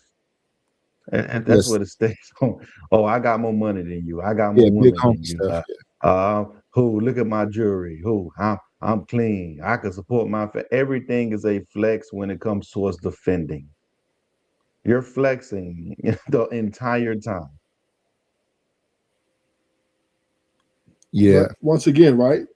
We listen. This world is an evil world, man. I don't get it, right? Don't be delusional. So when you come on here, you're not talking to good people. you're talking to the streets, right? They are a product of their environments. So you just be ready for anything here. Get into these debates. That's the first thing they go through, right? Every time the discussion happens, you hear this story about, man, these people don't really know me. That's the street discussion that's about to happen, right? Even with the Anton, right? You have to look at his patterns. Everybody always like to talk. Like, for instance, you could with Anton, how many people he went back and forth with aggressively? Almost all of them. Several. Almost No all more of than them. So guess not what? almost So not why do several. Almost all of them. Exactly. That's a pattern. Anton goes through this all the time. He means to offend. He means to get his point across also, but he means to offend. He understands that if I say this, I'm going to piss him off.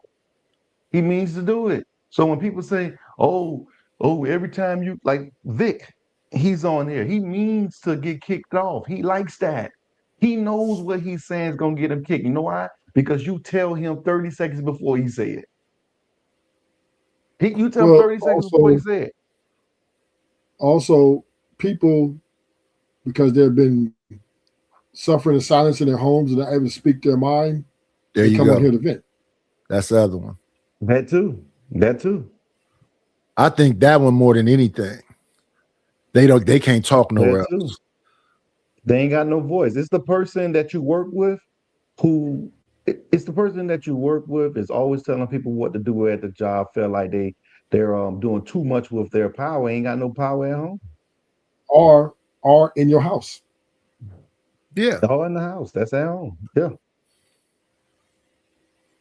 So I used to compare it to I don't know if y'all ever seen this. What was that show called? It used to be on. Damn it, the one that make the horror movies now. He's a comedian. The one that made the Sunken Place movie. Damn it. Well, they had a skit where they couldn't say the B word in the house, so they would be talking about each other's wives, and they had to go outside. They had to climb into a tree. Talking about Key and Peele? Yeah, Key and Peele. That was one of their famous sketches. Yeah, They couldn't talk at the house. Yeah, I remember that shit. They had to go in the tree. I remember that. Yeah. I said, That right there. What That. you say it again? I said, That's why They hey, know for a Ruthless, fact they can't say that at I'm home. gonna be honest with you, Ruthless.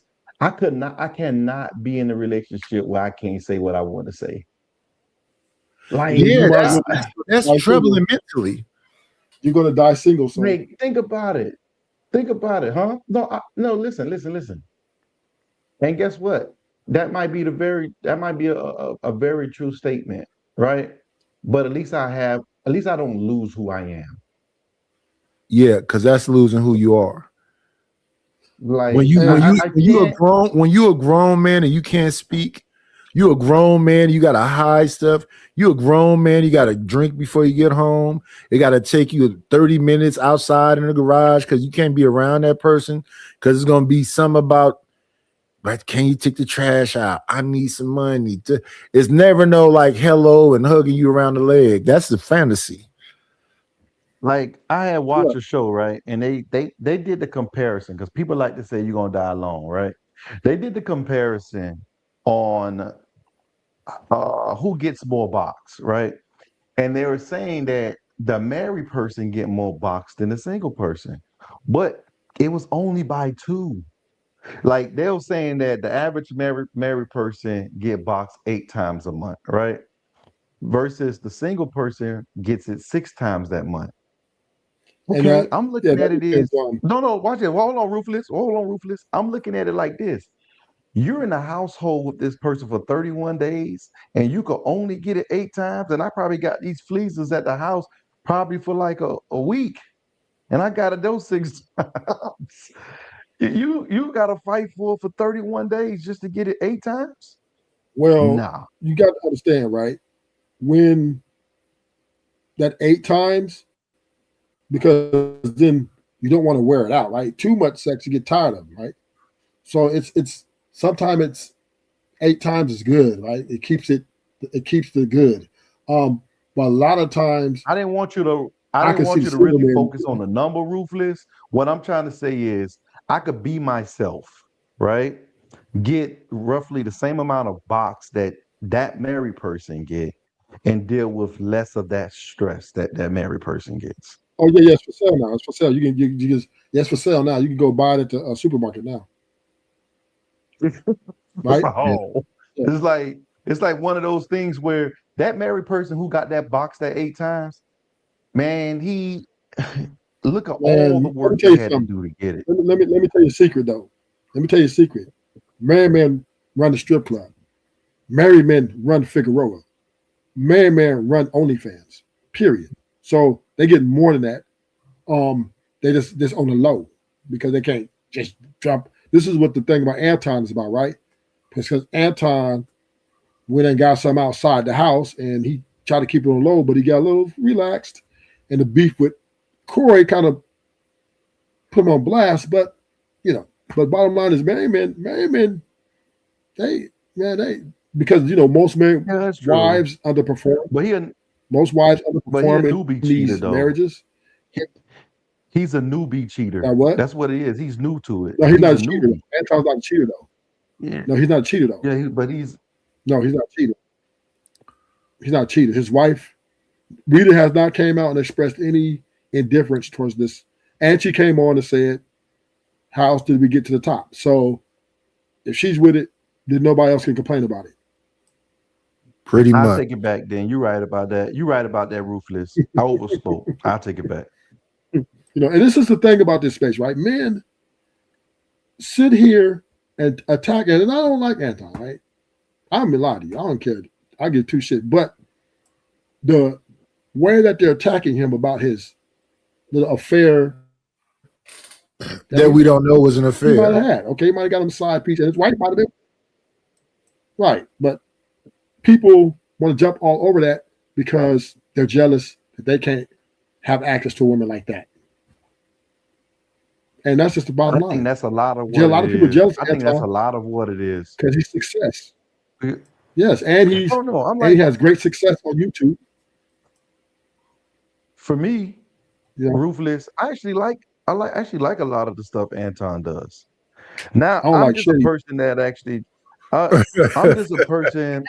Listen, I'm just a person that even though I like for instance, I like Nightish program, but Nightish will tell you that I'm big on like I point out hypocrisy. I'm like, that ain't what you said last time. So even, but that doesn't mean that I hate you. I'll point out, hey, you ain't say that last time. That's just who I am. I'm like, But nah, that's not what was said. but the Just thing I just hear, because I don't agree. but here's Go the ahead. thing. Here's the thing, algorithm, and this is for the men, not just for you. When I hear the word cheating, you know what that sounds like to me? That sounds like a form of oppression. And Yeah. men have been oppressed by the woman to believe that's what they are. And so they are on board with it. Well, yeah, I'm a cheater. Even though They use paying it, they a weaponize high it though. price, even though they're paying a high price for these women, whether they're married or not, in most cases, they're letting the woman subject them to her rules when she doesn't want to pay for it. But she's making him pay for the rules that he has him going through, right? You got to pay to be with I me, agree. have me exclusive, and and then you need to follow my rules for free. When I hear the word And I cheat, was it just just mean liar to me. And if you got to lie, no, what kind of life is that? I But agree with most that. men, I definitely most men agree have with to take the deal because they are in a deficit. They put their minds in deficit of these women, right? That they've been oppressed by these women by saying, "Oh, well, I'm a cheater." But dude, how are you a cheater? See, I think the word got lost in translation, in my opinion, right? Y'all could disagree, but I think it got lost in translation for men. And Kevin Samuels kind of hit on it, but for men, the it's different for men than it is for women. We're not the same. That's number one. We're So definitely the not the same. judgment of us being with multiple women while married or not, because there have been men who have multiple wives, hundreds and hundreds of wives, concubine, etc. Right? But because the Western world, the women has pillow talked these men into shaming themselves so that they can stay in good graces with these females, so they can maybe get some of the, the dessert. They sit there and say, "Oh, I've cheated. Oh, I'm a cheater. Oh, I'm this. He cheated. He cheated," and you just don't even know how you sound like when you saying stuff like that. What do you mean you cheated? Where'd that word come from? That was implied to women because they are charging for you to cultivate them. This is the price that they're charging, right? You need to be a provider. Da, da, da, da, da, da. So this is the contract they created.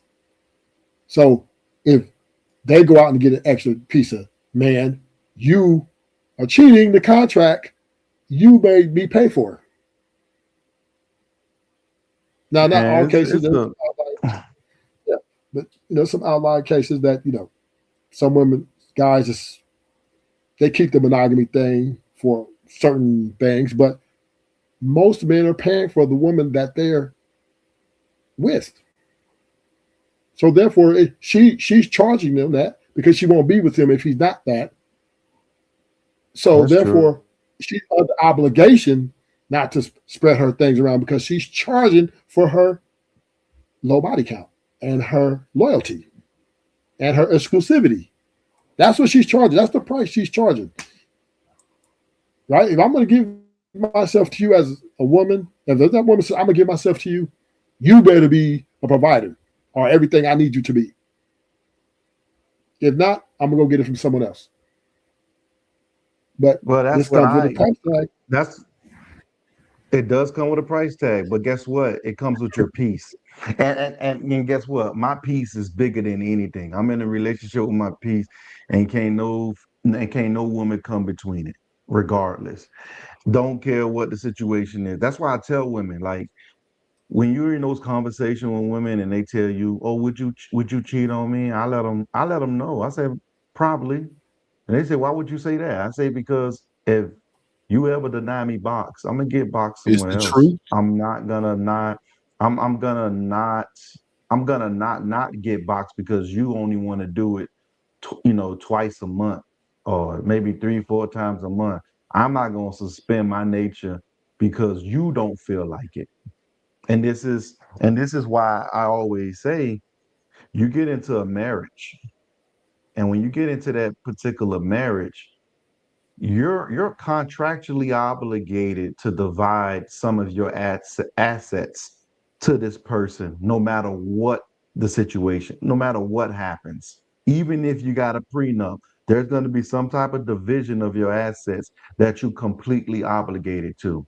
And after that, it's very hard to renegotiate.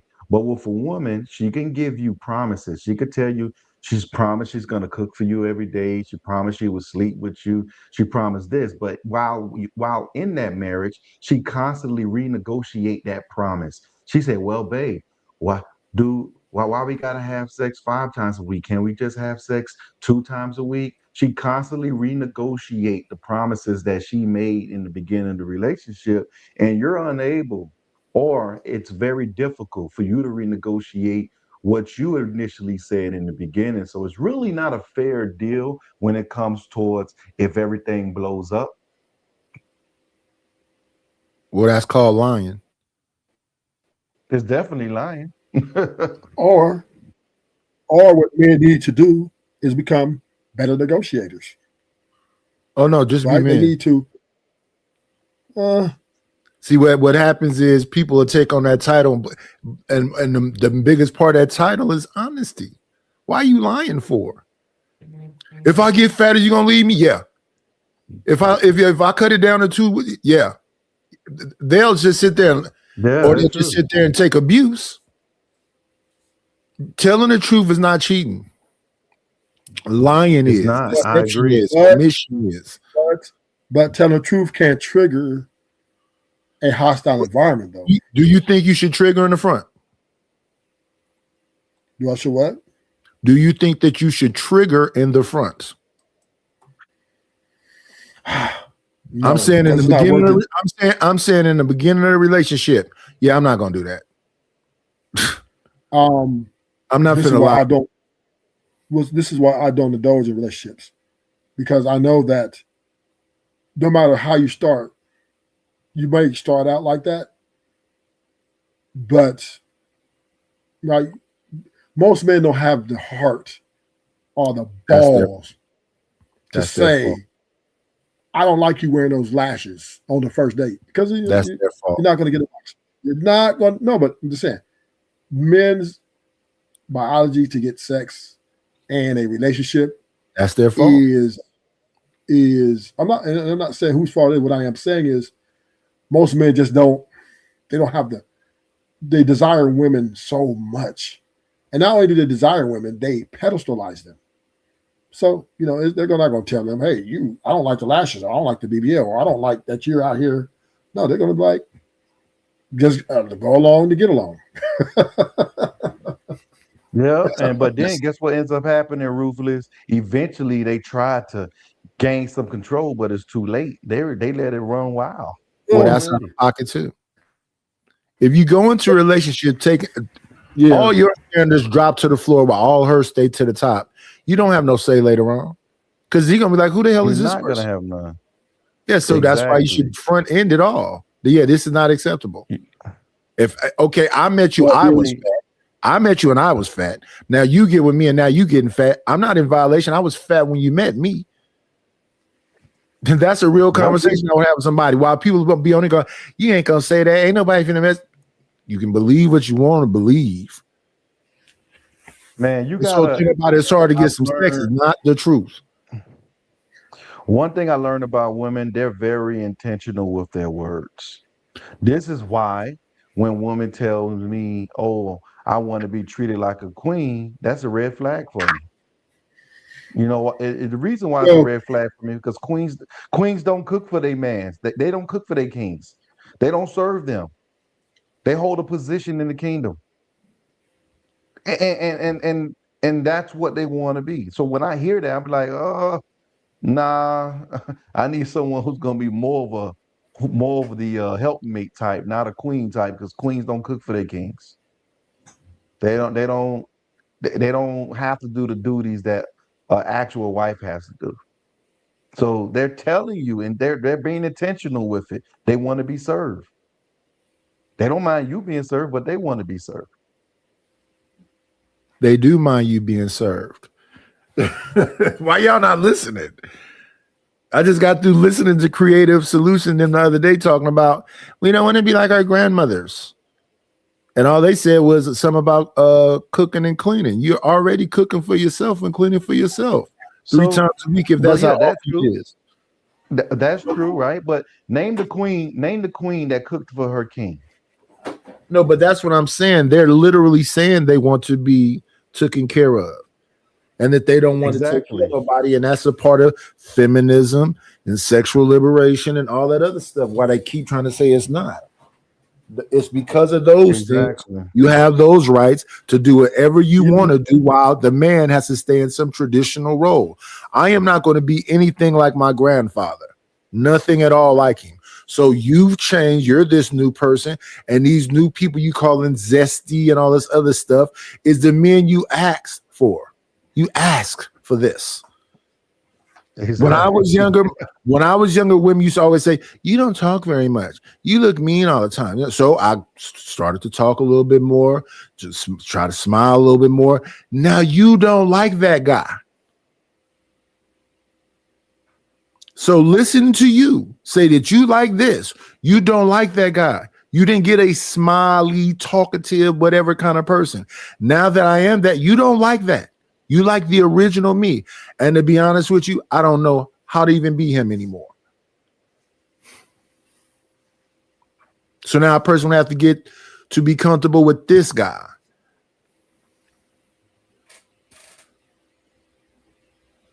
And a lot of times they talk about what they say, they've grown apart. So you better not lose your soul, man, going. If you don't like eyelashes, ignore one with eyelashes. You don't like BBLs, ignore one with BBLs. Instead of going into a relationship with somebody with an eyelash and the BBL, because the BBL's got to be redone, I'm my understanding. So how much money you got to keep? Definitely got to be redone. And for me, I'm gonna be honest. I'm not going to tell a woman what I'm looking for. If I don't see those tendencies in her, she ain't gonna. You ain't got to. You ain't got to what you look for because she don't care what. I would never do it. She no, exactly. she I wouldn't. I would no, never. She don't care. I would just see if she has those qualities. She doesn't care. Well, that's a problem. That's a manifesto. She doesn't care. That's a problem, and they say that in these chats every day. So listen to Sugar Bum, listen to Reese, listen to Chalk, listen to them. They say in here every day, cook, discipline. What? Exactly. You talking about what you want. Women are not looking to cater to their man. So you can tell her what you want if you want to or not. She's looking for you to acquiesce to whatever it is women are looking for men to get on their program. Exactly. I can't do it. Period. So you gotta ask yourself, would you rather live the single life or would you rather be controlled? I don't think those are choices. Yeah, I mean, that's optional. I mean, like me, I don't take relationships. I've been offered in the last year 15 relationships, and I turned every last one of them down. No. Keep it like it is. And because I understand once that commitment comes in there, it's gonna be a battle, right? And I'm not acquiescing. This is the lifestyle I'm living, and this is how I'm gonna have it. And I don't need you. You're not my mom, you're not my dad. Right? I'm finna give them the whole rundown. So it's just not gonna work. So why go there when we can stay away from there and stay within the thing that benefits us both more? I agree. You know, dessert. You're my dessert. I'm your dessert. You know what I mean? And next time I see you, lift up the skirt. Somebody said to me, well, on a site one time and yesterday, they don't want to be no hospice nurse. No what? Hospice nurse. What is that? Taking care of her man. Hospice is where people go to die. Oh shit. So they say that. So they'll say some wild stuff, and I don't think that Sugar Bum is no more than 30, 29, 30, if I'm not mistaken. If even if she's even real. And these other women, I don't know how old they are in here, but they say all kind of wild stuff. The thing is, like Vic was up here, want to have an argument with the people in the chat, and he came back up here in the back again. Why not argue with them in the chat? It's hard. Why do you come on the panel drunk to argue with people in the chat? Because it's hard to type while you're drunk. It's easy for him to just say the stuff he needs to say. Oh, that's so disrespectful. I don't even know what to say to that. I'm gonna burden you because I don't want to type. I don't ignore the chat, but I don't really respond to the chat very much. This is on my channel. But when I'm on somebody else's channel, I don't respond to the chat at all. Oh yeah, I don't even turn the chat on when I'm on other people's channel. Yeah, because it's about the I'm just topic. having a conversation. Yeah, I focus on the topic. If I'm in the chat, I'm being a troll. Anytime I'm in the chat, I'm being a troll. But if I'm on the panel, I take the topic serious. And today's show is about glass houses. A lot of these folks be throwing stones, but they're not ready for stones to be thrown back at them. And I'm saying, I don't care if you are winning the fight. It's going to be casualties, like you said. So, people going to get hurt. Yeah. Yep. And it is what it is. Once you shoot your bullets, respect return fire. Yeah, and you don't know where that's gonna go. It's what it is. Like, so that's why I was a little confused about Anton's antics. Maybe it was a money grab. Maybe he was trying to get some money out of it, which he couldn't, sue nobody. Like, come on, you talk way too much stuff that's going to be shown before the jury. Anytime someone comes out of their mouth and says, "Oh, I knew exactly what was going to happen. I was playing chess."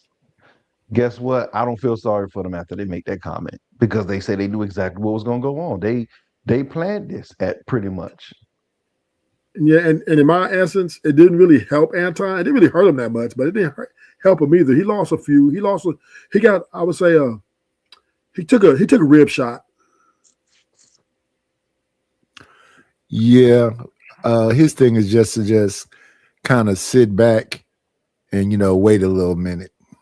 Yeah, because the only thing that's saving him right now, in my opinion, he's not owning the Micah thing. He's not saying anything. Like, he's not coming out and saying, "Yeah, that's my whatever." He's just low key about it. So all speculation from here. So that's what's saving him. And he won that Tasha K interview. He won that because he was mesmerizing her where she didn't even ask him the right question. And then he just was on the interview with Stephen A. Smith tonight. Yeah. He was smart enough. To go on early. He literally was smart enough to go on early before she could gather enough information. That's not what she said. She said she didn't have enough information. She said she was drinking. She had too many shows lined up. He came in there as if it was a production. He had notes for her. She said nobody does notes for her. He had notes for her. Wow. So ain't that big dog and stuff though? This is the order in which I like to talk about stuff and and she drinking, and then Rita's sitting in the back, and he's setting himself up and getting whatever else. There's other people moving around. There's multiple shows going on. He mesmerized her. Then when he got off the show, all of her fans were like, "What the F was that?" So she did a thing where I don't know if she was on Twitch or Twitter, but she had like 20 people up there going, "I don't know what you would think about." She was like, "I need a redo." He better not go back there. I didn't even know he did the show with Stephen A. Smith. He just did it 9 hours ago. Big up to him, man. And then he did a Room 9 to talk about doing Stephen A. Yeah, big ups to him on that one. Shit, I always like to see progress. Oh yeah. This is what I'm saying. He still making moves. Now Corey showed the other day. He tried to do a reinvention of himself. You got to look at that one too. Tuesday. That was a wild show. I see that one. I like Corey. I can't listen to him too much though, because he doesn't it's the same thing. Yeah, and then like he's more shock value. Yeah, shock comedian. He doesn't have like he doesn't punchlines. Break down the topic. He doesn't break down stuff. Just he'll say something and he'll say something shockingly. You're like, oh, and then look around and then his host and there. So I'm like, When oh, this you're, is a when you're shock. a comedian like Corey, you gotta try to do a better job in getting into the Grammys, trying to host. He's rich. Corey is No, I'm rich. saying that's what he should. So I it know doesn't that. matter. But I'm saying, He like, has. Listen, Corey has already been successful in life. I mean, simple. The podcasting thing is because it's something that's intrigued a lot of celebrities and comedians, everybody to get into because it's not like He a lot of been these doing that celebrities. for 18 years though. Yeah, but the comedian, the stand-up comedian, he already had a backing, so he really didn't. He's not really a new podcaster because all he did was bring his. The reason why he does that show is the same reason 85 South does the show, so his fans know where to see him each week, Yeah. so they know where to come. Right. Other than So, that, 'cause he's not really trying to be a podcaster. Right. Yeah, But that's why they I didn't learn. think- He didn't learn the background work. But I think it's another stream of income. Oh right, yeah, to support his. when you got lifestyle. 300,000 people in the box and you only come on once a week, yeah, that's a pretty decent check. Yeah, for sure. Because you got to remember, people of his caliber spend a lot of money. He probably spent like over 50,000 a month. Yeah, so he come on every Tuesday. That's probably what 4 or 5 Tuesdays a month, and I'm sure he pull in probably about that much because the AdSense plus I'm sure he has advertisement that's in the middle of that show. He's He just started. He just got into membership, so that's gonna boost up his revenue as well. But he's a. I like him though. I like Corey, but I think he does Corey need to too. learn. I think he does need to learn to articulate better. Yeah, but that's not his game. And that's what Yeah, he but- needs to stay in his but lane. That's right not now- his game. His game, His game is the hood funny dude who but who he's can speak on but when you're in a experiences that we probably relate to. Yeah, but when you're in a podcast, right? If you're not doing a no jumper, you better be articulating. Well, you need I see what you're saying, but you need Corey, Darlene to comedians- step up to the plate. Then that's where he messed up getting Yeah, rid of because- Zoe. Zoe was better at that. Because let's look at it. Comedians do political situations different. Everything comes in a joke form. Everything comes in that particular form. So he needs to just continue to do what he does, but understands that just if talking we're about gonna women. that's what he does. But he's been doing his whole career. You remember Laughing yeah. Palooza? You Right, remember right. the Fox Shaq, show? yeah. You remember when he came So- out? That's Yeah, when yes. he came out. I remember all those videos. Yeah, so So- he's not what's the white boy name that used to be on Comedy Central? He's not Kurt Lobert or whoever they got over there in the damn Comedy Central stuff. He's not them. I can't even think of the dude name. He's another shock comedian too. He's not Steve Like, for Colbert. instance, it's like people will be taking like DL Hughley serious when he be doing. No, you gotta understand. DL Hughley want to be taken serious, but we understand DL Hughley talk about the politics and find a funny connection to the black struggle or Right, because what's his going form- on in the world. Yeah, DL's form of comedy is observation and crowd work. Yeah, that's what it's about. You don't have too many. It's funny, like people be wanting comedians to be like people who speaks on politics. Anybody, they're not gonna be like what's his name again? Pat Bev. They speak on politics. This is what they do. This is the industry that they're in. They're going to speak on it from a different standpoint. A comedian needs to try to find a link to comedy towards it, to be entertaining. That's what their purpose is there for. Well, I mean, he's rich, so he really don't have to do anything. He just live off the interest. We're not talking about the money, though. We're not talking about the money. But we're not focusing on the money. What I'm just saying is, but when you're saying have to, it's that's talking about growth, though. We understand having money, but like you make money, Ruthless. Don't you want to make more? Yeah, and I'm not being Corey Holcomb. I wouldn't go his way because I think that's not sustainable. But sure, I got to get off the ground. I'm trying to figure out where I'm fitting in this damn streets again. It was just like, what do I need to do to be better is what I am focused on. But everybody in this space is here, I guess, trying to make money. And some of these dudes are here just to be funny. Well, if they're here just to be funny, they're going to need somebody to surround themselves with. But when it comes to making money, everybody already see the blueprints to that. And all that is most of the time is whatever the thing is that have you around that got them few people watching, you need that other little thing to add to that. So that's why I say it's the bells and the whistles. It's the sound effects, it's the shorts, it's the IRLs.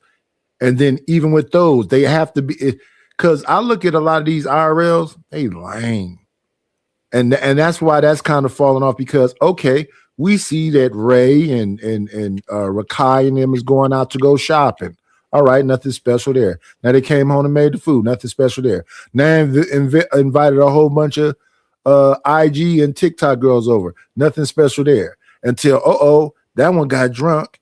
Dude has got a little game. Now that's interesting. But when it's just, we just got the camera on us outside, that ain't enough. It's got to have that other little piece to it. And the thumbnails and the shorts but just content alone, I don't know, nobody's doing it. Because even a person who had a lot of bells and whistles has added more bells and whistles. Because Fatty had bells and whistles in the beginning. Now he has even more. He just invested more. So I think that's OBS and whatever. And you got celebrities saying thank you for the cash apps and whatever else. So just even more bells and whistles. And while everybody talk crazy about them, they still going over there and watching. I don't want to talk about relationships, but you're going over there and watching. I was watching the show today, and they just talk about the same thing over. His talking, they got a script that the same script, and then the women just say pretty much. Yeah. People. As far as the conversation, it's the same one. But the white boy is a white boy. Come on, he gets 5,000 people. He talk about relationships. He got 5 girls on there, and he just makes a point. They make their point, and he makes his point, and it's not really chaotic. And he get 5,000, 10,000 people in the chat. I'm like, damn. So they like the script. I just don't see the red pill growing that much. I think it's more about people want answers in their lives, right? They come here for answers in their lives. Answers and fun. And chaos, yeah. So if you can get a tyranny to come over and she can halfway respect you, she can add value to a show. It's about answers and fun. What's her name that's out now? Jazz Noel. If you can get Jazz to come over and kind of like not do the whole Jazz thing, it's gonna work out for you. So you can I have a question for you. Yeah. So the JP thing, was you for real or were you trolling?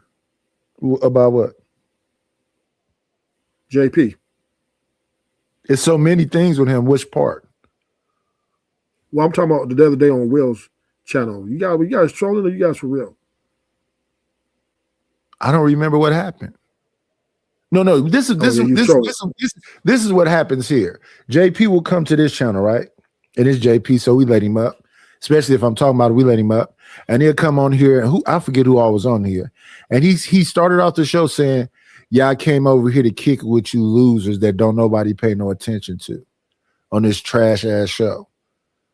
Okay, so it's personal. Not to me. To me, I just trolling. Okay, you're trolling. I'm trolling, but he don't like me. He considers me a white boy. I'm a hater. You know, I don't know. But you know, JP really don't have no weight to really take nobody. He can say things like that, but I have not seen him take nobody's channel down. The little war he had with Fatty, that was a push. But I don't know. JP, he's very bipolar, unpredictable. But my thing with JP, what he'll like to do though, Ruthless, and this is why I like certain people that like you, like Will, like if we bumped heads a little bit, I just stay away. I'm never gonna do what I did with JP, but JP likes to come on shows and dominate people. I'm not gonna let him dominate me. But I'm getting upset with him now. So he wanted to come on. He wanted to come on Cell's show and dominate me, talk over me, and do all that kind of stuff. And my response to that gonna be, "Oh well, fuck you, motherfucker, piece of shit, scumbag ass." Why would I let that happen? But am I upset with him? Nah. He just doing his. He's always trying to do like that viral moment thing. And if we gonna have a viral moment, huh? But Will and them want the same thing. They want to go viral. Everybody wants to go viral. Right, but I'm not going, Rufus, I'm not going to come on your channel because I'm whoever over there is, we might be disagreeing. I'm not going to come on your channel and get into no fight with them. That's disrespecting your channel. I'll be on plenty of people's channel with people I don't like, but I'm not finna go into a back and forth with them. And if they say something to me, I'll just drop. Because they know I don't like it. JP be getting people's numbers up though. Yeah. So it's a give and take. They're using him. And to be honest with you, we weren't on Cellulite channel. Cellulite was simulcasting with Chaotic Truth. That's who channel we were on. Oh, that day I was over there? Yeah, the day you was over there, we were simulcasting. That's why the dude Rush was running it. Chaotic gave Rush the channel, and Rush kept dropping, and Will was running it because Rush couldn't stay up for some reason. Phone problems, whatever else. But no, I would never do that on Cellulite channel. But over there on Chaotic Truth channel, they've elevated JP and said that he's some kind of whatever. So when I come over there, he like to try to, I'm gonna dominate. No, you're not. I'm just gonna cuss you out. Yeah, they were just looking at your boy Chaotic Truth on him talking about he came on and did a thing on Corey Holcomb.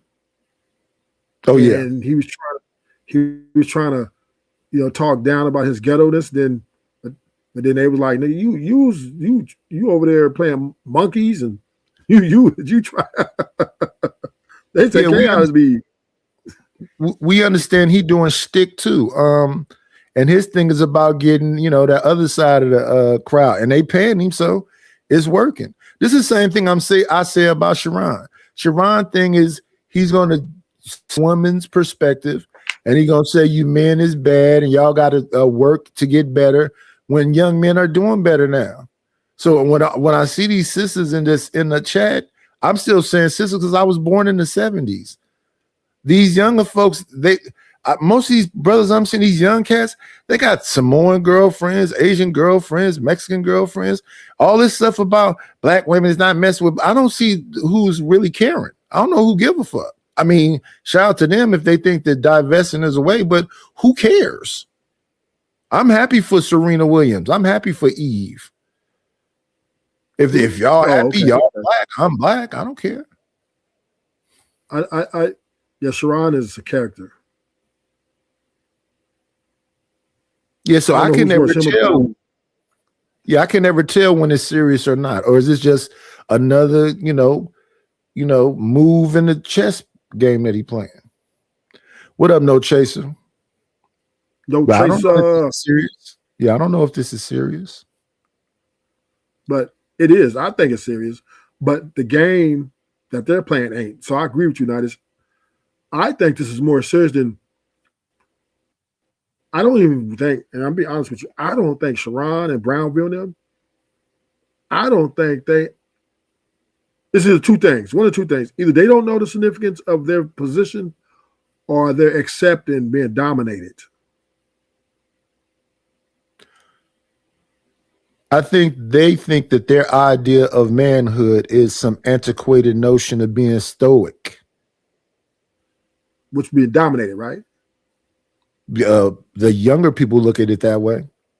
So when Because they think like, if about you're telling me- granddad, he would come in the house and grandma started yelling, he just turned around and leave. I'm not finna leave my own damn house. Yeah, because when I listen to Brownville, right, I sense the guy that, always acquiescing to living for his wife's happiness, right? And I just think that's dangerous. That's a dangerous road to take. So the happy wife, happy life thing you be talking about. Well, that's what. Yeah, I mean, Sharon and them are definitely of that ilk. But this is the ideology that they're pushing to young men, right? To listen to your wife, you do better, and she doesn't have to get better. Do you think young men listen to that? I think that's a Yeah. channel for women. I think when men are listen, I've been around all the panels, not just that. I think men like Angry Man, Anton, Sharon, Izzy, Brownville really push the woman's agenda. Anton used to be, but now he's just flipped all the way. He's let them women destroy Slimmy and them on his panels. Like they literally like Clinton, man, I was like, man, I don't see how they get getting paid. But them women be talking so bad to them. But isn't that a women's channel? Yeah, that's what I'm saying. That's what I'm saying. Anton is, and this is what Anton is become pro-woman. Oh, I thought he was the whole time. No, remember he was beefing with Six the Goddess. He was taking Pearl's side. I know that he a beef with a woman, but he's always been talking about being a sole provider. He take care of everything. Can't no woman be around him, and they do anything. He been saying that since the beginning. But he will always talk about the 304s, right? Yeah, because he separates them, and they allow him to separate him because he says that other part. And then he would get on Kay and Kayla, right, about the womanhood, the sisterhood. But then he let the sisterhood on his panels now. You know what I'm saying? Like, what's going on here? But can they come after him? They're getting paid. So, no, they're not going to come out because he's paying them to come on his panel. Micah, all them getting paid. They get a check. That's even worse. So they getting a check, and then he can have a show where he can say, as long as you're up under my covering, I should have access to your box, not that I'm actually going to ask for your box. Yes. And Slimmy and Clinton, y'all take the lashing they give y'all, but don't return. Don't return. Don't stick up for yourself. I think he let Shampoo get away with a little bit of something when it comes to the women. Who? Shampoo. Who Shampoo? He's on one of them Anton shows right now. He used to be on Howard Stern. He an old dude. Got to be my age. Well, I know the Slimmy and them had a whole Slim and them was just Anton was letting the woman grill him, and then when Slim and them would come back, Anton would stop him. No, man, no. Like what? Like Anton is very, but he's very. So you don't think that that's about being like? You don't think that's about being like the big dog? I think it's underlining feminism at the highest point. You don't think there's dudes that say big dogs that do that? No, because he's paying them. So I mean, he's got his views up. He got 1,600 in the box, 1,500 in the box. He took a little hit. He was getting 2,000 in the box, but that hit. But I mean, his Patreon count is pretty good, so I don't really think he matters. But do I think he's? But how I want to say this? Am I mistaken about this? But don't he be getting like $100, $50, $20 super chats? Every now and then, his money, he doesn't make that much. He makes a decent, not what Corey make on there. His money comes from Patreon. He makes probably like, I've seen 50s, some hundreds, but not like maybe 1,000, 2,000, right? I don't know. I haven't watched. I don't really watch the shows enough to really know. Yeah, the shows are long, and that's why I'm saying that number, because the shows are long, and I see that he get hit, because I'm kind of fast forwarding through it. It looked like it's somewhere like 1,000 or more, and 1,000 a show is pretty good. So yeah, and then you got to understand he on every day. Yeah, twice a day. Yeah. Yeah, morning he does the thing, and then at night. To me, he don't be talking about nothing. I don't see anything worth he talking about. To me, Anton is a waste of book. It's just a script. Yeah, but it's like he doesn't say anything that's other. He's kind of like Corey Coleman. He does a lot of shock treatment, right? He's a shock. That's why he said what he said to Corey about sucking penis and all that, right? Because he couldn't intellectualize himself enough to get it. He just had to go there because that's what they do. They shock treatment. Anton shock used to be more shock treatment, not as much, but that's his MO, right? I think when Jazz came on, he talked about her vagina and stuff, talking about your thing is dusty. You know what I'm saying? So and then she went back and then said whatever she said about him in current time. So to me, when I think about the Millionaire Morning Show, it's like all them like shows that talk about money. They just talking around money, but they're not really telling you nothing specifically. But come to the meetup, pay for the Patreon. Yeah, so he got some scam going. He's got a Ponzi scheme going, but it's all good. Get your money. But Anton needs to be careful by taking all these wars and these battles, because he damn near took a big hit, but he kind of recovered. When you're taking a lot of these wars, it could go bad for you. And that's what I was saying about Corey a minute ago. Corey decided to name everybody. Anton didn't do that. I just recently heard Anton say F everybody, but he didn't say names.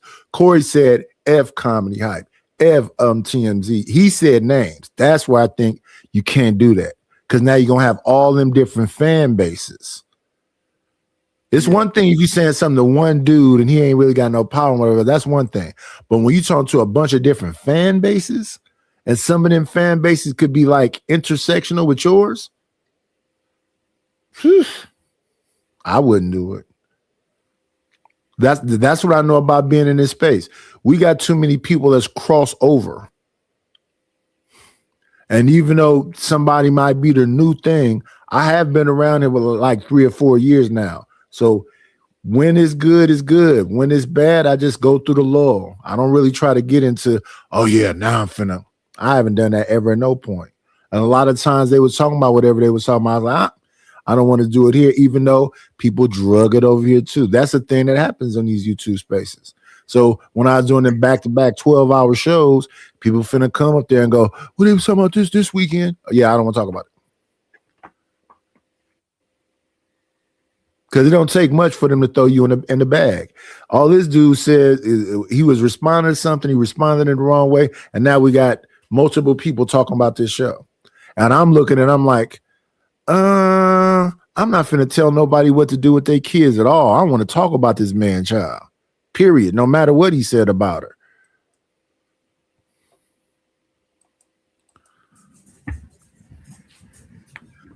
And I'm not the moral police. Let's continue. Got him. We got him. We got him. Look, we finally got it. Look, I told y'all.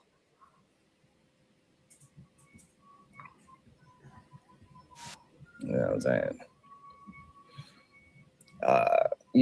They would try to cancel that person so fast you think they committed like some kind of goddamn some federal crime. Well, even stop right there. Because even when we talk about canceling, right? Let me ask the question. Does anybody remember the name of the white woman that went blackface recently? Anybody remember that? Giddis, Lily Giddis. Unc B Streamer, At first I said Rachel Dolezal, but it's Lily Giddis. When she's sitting in the kitchen talking about they try to cancel a N-word.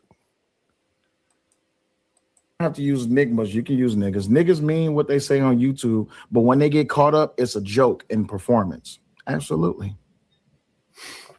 Does anybody remember the white woman that did blackface? Anybody remember her? Everybody knows about Drewski recently, right? Everybody know about what Drewski did, dressing up like Erica Kirk. Let me ask all of y'all a question in the chat. Do you feel like what Drewski did was wrong? Do you feel like Drewski dressing up as Erica Kirk, crip walking with the fireworks? No, because all that was white girls. The Wayans did it. And all this that with the performance staring into. Do you feel like what Drewski did was wrong? I'm asking everybody. Apex said they still do blackface every now and then, right? A lot of people don't feel like what Drewski did was wrong. Shicey says it was hilarious. It was. Erica Kirk said, but if I did blackface as part of a skit, I'd be canceled and called a racist. If the shoe is good for the right, it's good for the left. So if Erica Kirk comes out and does a skit as a black woman, acting how black women act, y'all bet not say that she's racist or that she should be canceled. She's not a comedian and she has to make it funny. Y'all keep doing that. Drewski does skits.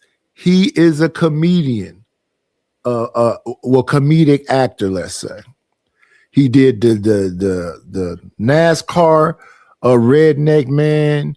He does the Hebrew Israelites. He's a comedian. A comedian doing comedy is not the same as a civilian that's mad about something a comedian does. Lily Giddis is not a comedian. And she wasn't trying to be funny. She was literally trying to be offensive. Now, she could do it. Cool. People could get mad. Cool. To me, it's just going to be another story.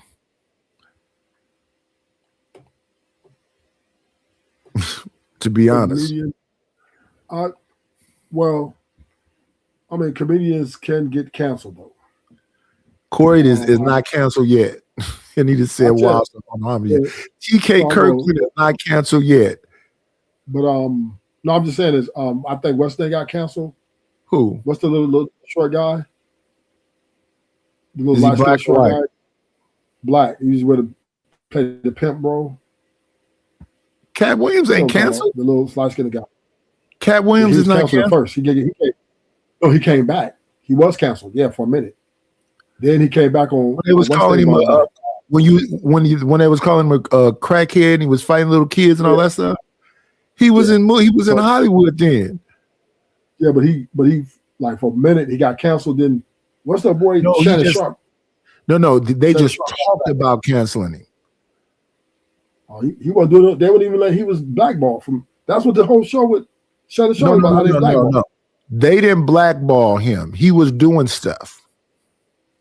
But he wasn't getting no money. Like he wasn't making no money. Like it was just right. Like, so if I'm Hollywood and I'm hiring you to do stuff, but you want to do stuff the way you want to do stuff, is that me blackballing you, or are you difficult to work with?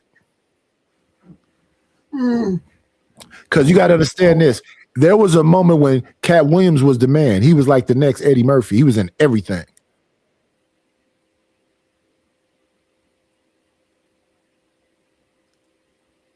He came back when Jaguar Wright talked about him. Who Cat? I don't remember him being canceled.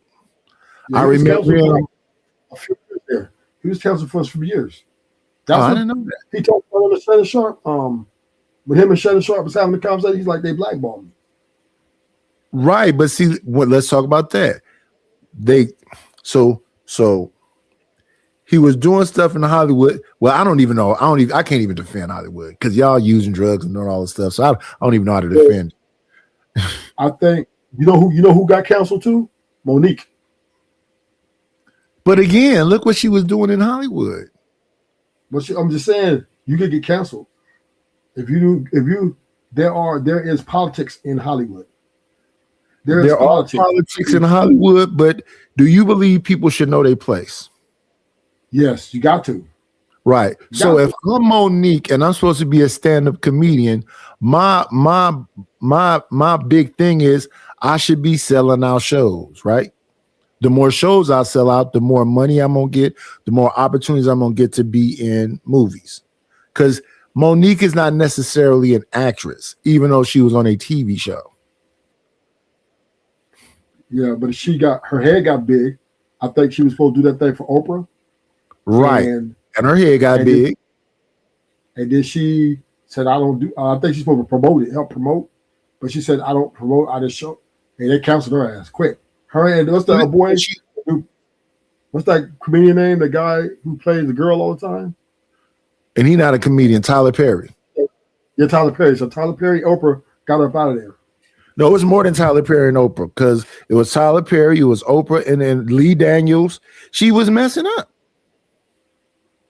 We understand you're Monique, but you're not like Chappelle. You're not like Cat Williams. Oh, not just that. You're not bigger than the program. You're not bigger than the program. Right. You know? They have a program up there. And then you got to think about the movies. So I guess we could give her what's the Gabby City baby? You can give her Precious. You could give her, I think she was the mother on Moesha. No, not Moesha, the Parkers. And the Roscoe Jenkins thing with her and Martin. But other than that, I don't know about all the movies. But when you talk about Cat Williams, look at all the Cat Williams movies. You think about all the stand-ups, look at all the stand-ups. I think he got like 90 of them.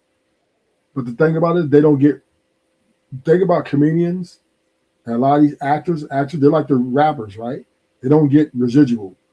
They don't get residual income. And so if you get canceled or something, you lose, because your lifestyle usually eats your money up. So it's pretty tough on them. Yeah, but I remember Cat Williams being on Law and Order.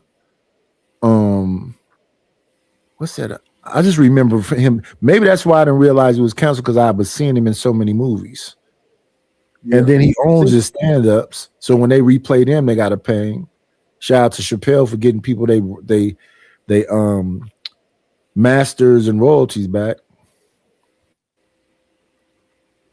Now Chappelle, he stays within the lines. He doesn't. But he got canceled. He got canceled. He got canceled too? Yeah. When they said he went to Africa, he was on crack and all that other stuff. He wouldn't sign for that $50 million to do a Chappelle show. He left. Donnell Rollins and Charlie Murphy did the next season. There was no Chappelle that next season. He was gone for a minute till he came back and got them Netflix deals. Yeah, Hollywood, boy, they're in politics up there, boy. You can't speak too loud against the wrong people, and you can't think that you're bigger than the program. They will get you up out of here. Yeah, you got to go along to get along. That's what I meant by she know her place. That's why when she tried to go get that special with Netflix and was trying to say she's supposed to get X amount of dollars, not if you're not selling out clubs. So she even messed up that deal. She messed up a lot of deals. Me, I'd have just been taking the money here, taking the money there, taking the money here, taking the money there, so I can reinvest it into myself. Like Tasha K, I don't know what she's doing, but I would take that money and reinvest it into myself. I wouldn't be trying to take that money to go pay no damn Cardi B. They like chapter 13 is good for y'all people. Rich people don't spend their money.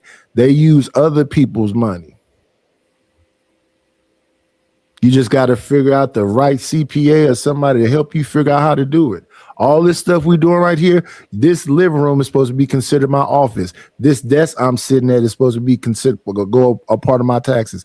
This Stream Deck and Wave LXR and the computer and all this stuff. This is all supposed to be business write-offs. You just got to have somebody know how to do it. That's a fact. So a lot of stuff that's algorithm. What you went on a vacation or something? No, I was listening to you guys. I was just handling some calls in the background. Hey man, you got to keep the show going. We got to get our shit together. It's about to go down. A nickel bag gets sold in the park. I want in. Tell them to bring me my money.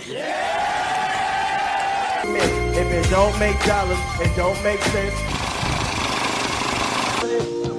Oh, honey, I got to get my hands on some. And then I'm gonna get that money. I approach him with my. I like that. I want to just, I need that. I take your money. Y'all see it scrolling on the bottom. We got 30 people in the building. Are y'all hitting that like button? Y'all know what we want over here. We want y'all to like, comment, and subscribe to the channel. We've been back for about a month now. We're up to 202 people. Yeah, subscribe to the channel, y'all. Let's get to the 500 first. So all I have to work with is the watch hours so we can get remonetized. Let me see. Jump forward a lot a bit. Here we go. So I guess they mentioned his family. Or something to that extent. Yeah, you talking about my family. You don't need to address my family because they're not content creators. I am. And anything past that, I'll give you the address. Front door, and the pistol's gonna be waiting right there for you. But other than that, I wouldn't know what Sharon is talking about. I know exactly what they was talking about. You remember that AR dude? Wait. Don't spoil it for me. Don't spoil it for me. My bad. Sincere said it's a few more minutes, but just react to what y'all just heard for right now. Oh, yeah. I know what I'm gonna just keep quiet because you said let it play. I hope it plays into what I heard on the clip that Izzy played, because when I was listening to it, I was like, ain't nobody mentioned anything about doing any of that. So I'm just threats being made. You want me to say it or nope, not? Don't say it, Ray. Okay. I'm gonna just say I'm gonna just say it was a lot of lies and tongue twisting and words twisted and a lot of made up stuff. Especially if you listening, AR. Remember that dude AR? Mm-hmm. Oh my goodness. So the show I was listening to, I already saw this earlier. So we shouldn't be looking at Sharon. You should be looking at Izzy's show from Thursday when the AR dude was up there. And then when the what's his name? Brownsville came up there. Waiting on the CP motherfucking D. Look at him. Oh, turn up. I'm gonna beat your motherfucking ass in a minute. You finna get it. Yeah, but right now, I need her to stay right the fuck here. Yeah, she ain't going nowhere. I don't throw my stuff away. He throw his shit away. You should have thrown this nasty ass hole away. Why you got her laid up in my motherfucking house and my goddamn light bill $500 motherfucking dollars and ain't neither one of y'all put it in on it. That's what the fuck I'm talking about. The fuck? Yeah, this nasty bitch. Look at her. Ain't nobody got to ask. Yeah, let me get $100 in. I got it. Let me get it. That's foul. Damn. That's crazy work. $500 light bill? That's crazy work. Like everybody room in the same room. That's crazy. Almanai said that the bankruptcy won't work for Tasha.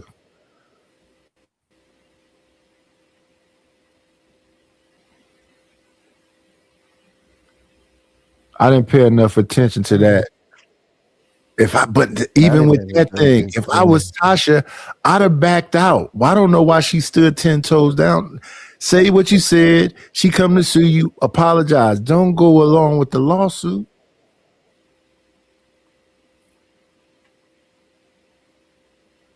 Most of the time, those celebrities do the lawsuit to get you to stop doing it. Yeah, that's what I'm saying. She should have stopped. What? Instead of cease and desist, and then from there, if you do it after that, then they can take your ass to the ringers. That's why I said when she got the cease and desist, she should have stopped.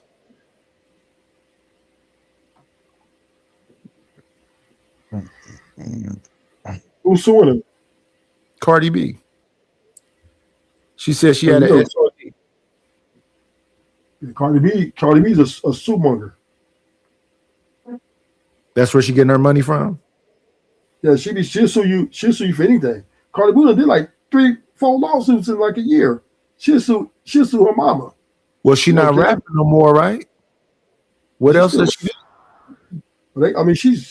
do? She's pretty. They love Cardi B. So Cardi B, she does shows. She was in the Super Bowl, right? She did the Super Bowl. That's like she just went there because of Stephen Diggs. Oh, she performed. Oh, I didn't know that. Then she does like and another show after that. Pay. I thought you had to pay to be in the Super Bowl. No. They got whenever like Jay-Z them did last year, they get money for that. The artists do? No, they. Yeah, the artists. They do it for free. Well, who did last year? Kendrick Lamar, they gotta right? pay. Yeah, Kendrick they do it for free. No, they do it for free. They just get the promotions. Yeah, and they get money for it. They get. Yes, they do. They get money for that. Now, we might be wrong. Let's just look it up. That way, we don't get confused. So here's how it goes. The Super Bowl, the halftime performers, the guys who come, people, the artists that come out and perform, they get paid. They're not there. They don't need no promotions. They're already promoted. Cardi B's already big, so she don't need to do no free shows. She's not that big. She's not bigger than the Super Bowl. No, what I'm saying is artists do not get paid directly. Artists do not get paid directly for performing at the Super Bowl halftime. Instead, the NFL covers all production costs and travel expenses for the performers. While they do not receive a traditional performance fee, some artists may receive union mandate fees, which can be in the amount of $1,000 a day. They get exposure, increasing sales from the. Yeah, it's just promotion. That's what they get. They don't get that. The Super Bowl don't pay them. Now the Super Bowl gets paid because of all the advertisers. It's right there, Ruthless. What Knight is just reading on the overview. That's exactly what they get. So it ain't payment like they running a concert or anything. It's literally one of them situations to where you get the benefit of the exposures, the promotions, and stuff like that. Exposure and promotion, yeah.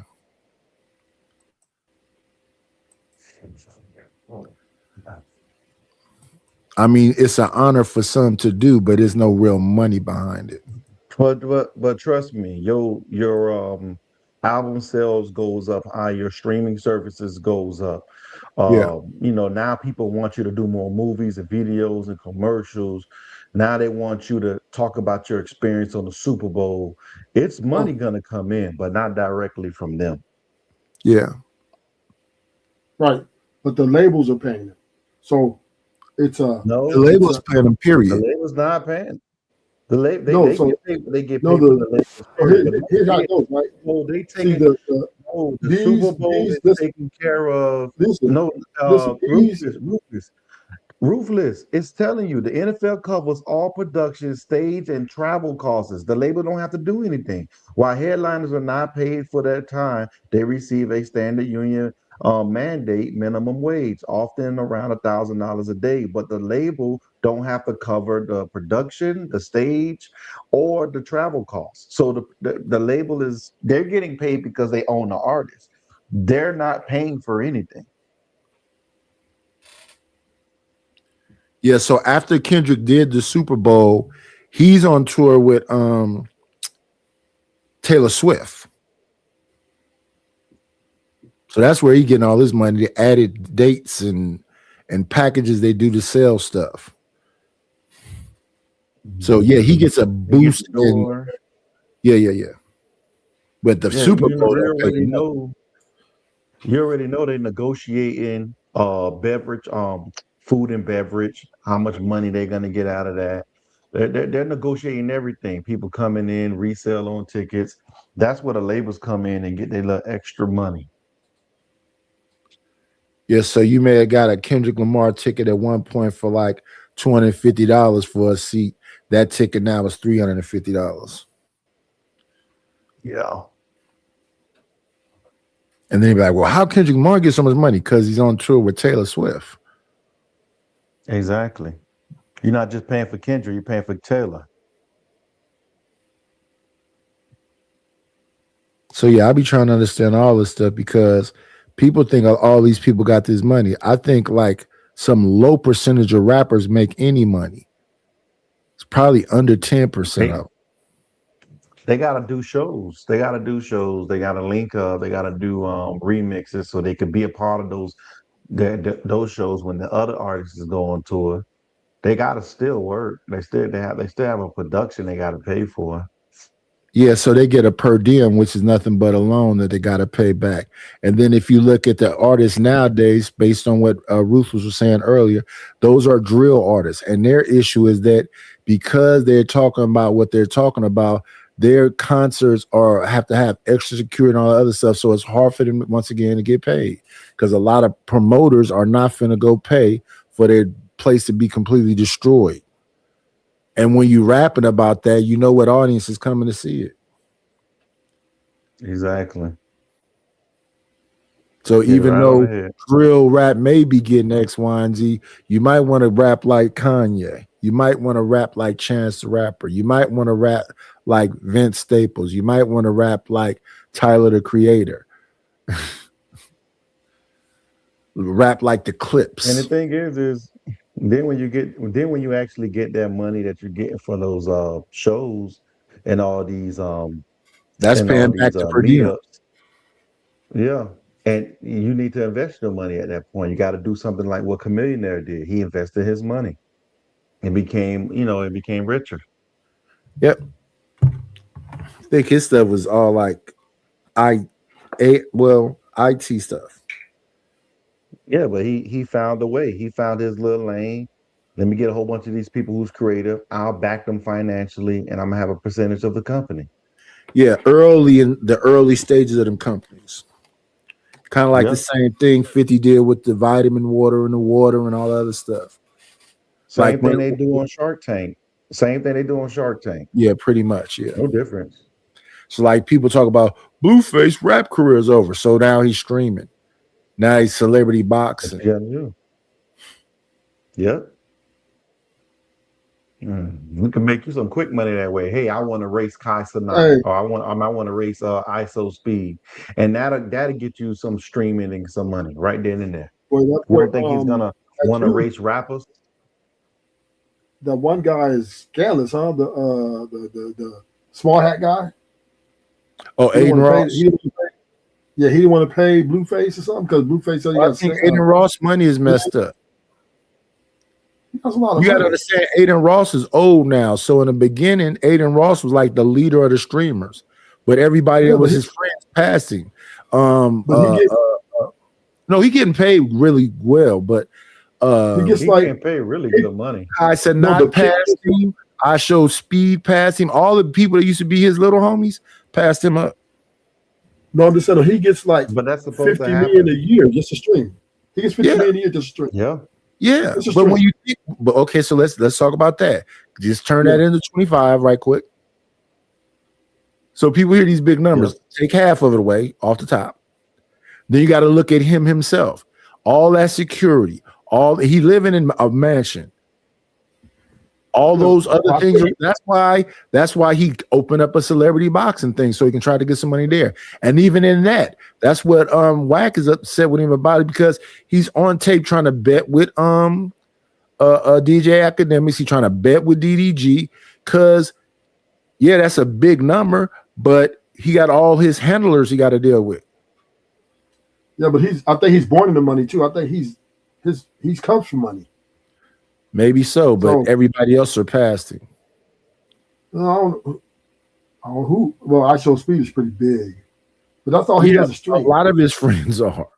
And what's his name said he gonna walk away from streaming. But they all can actually. They all can. That chick broke his heart.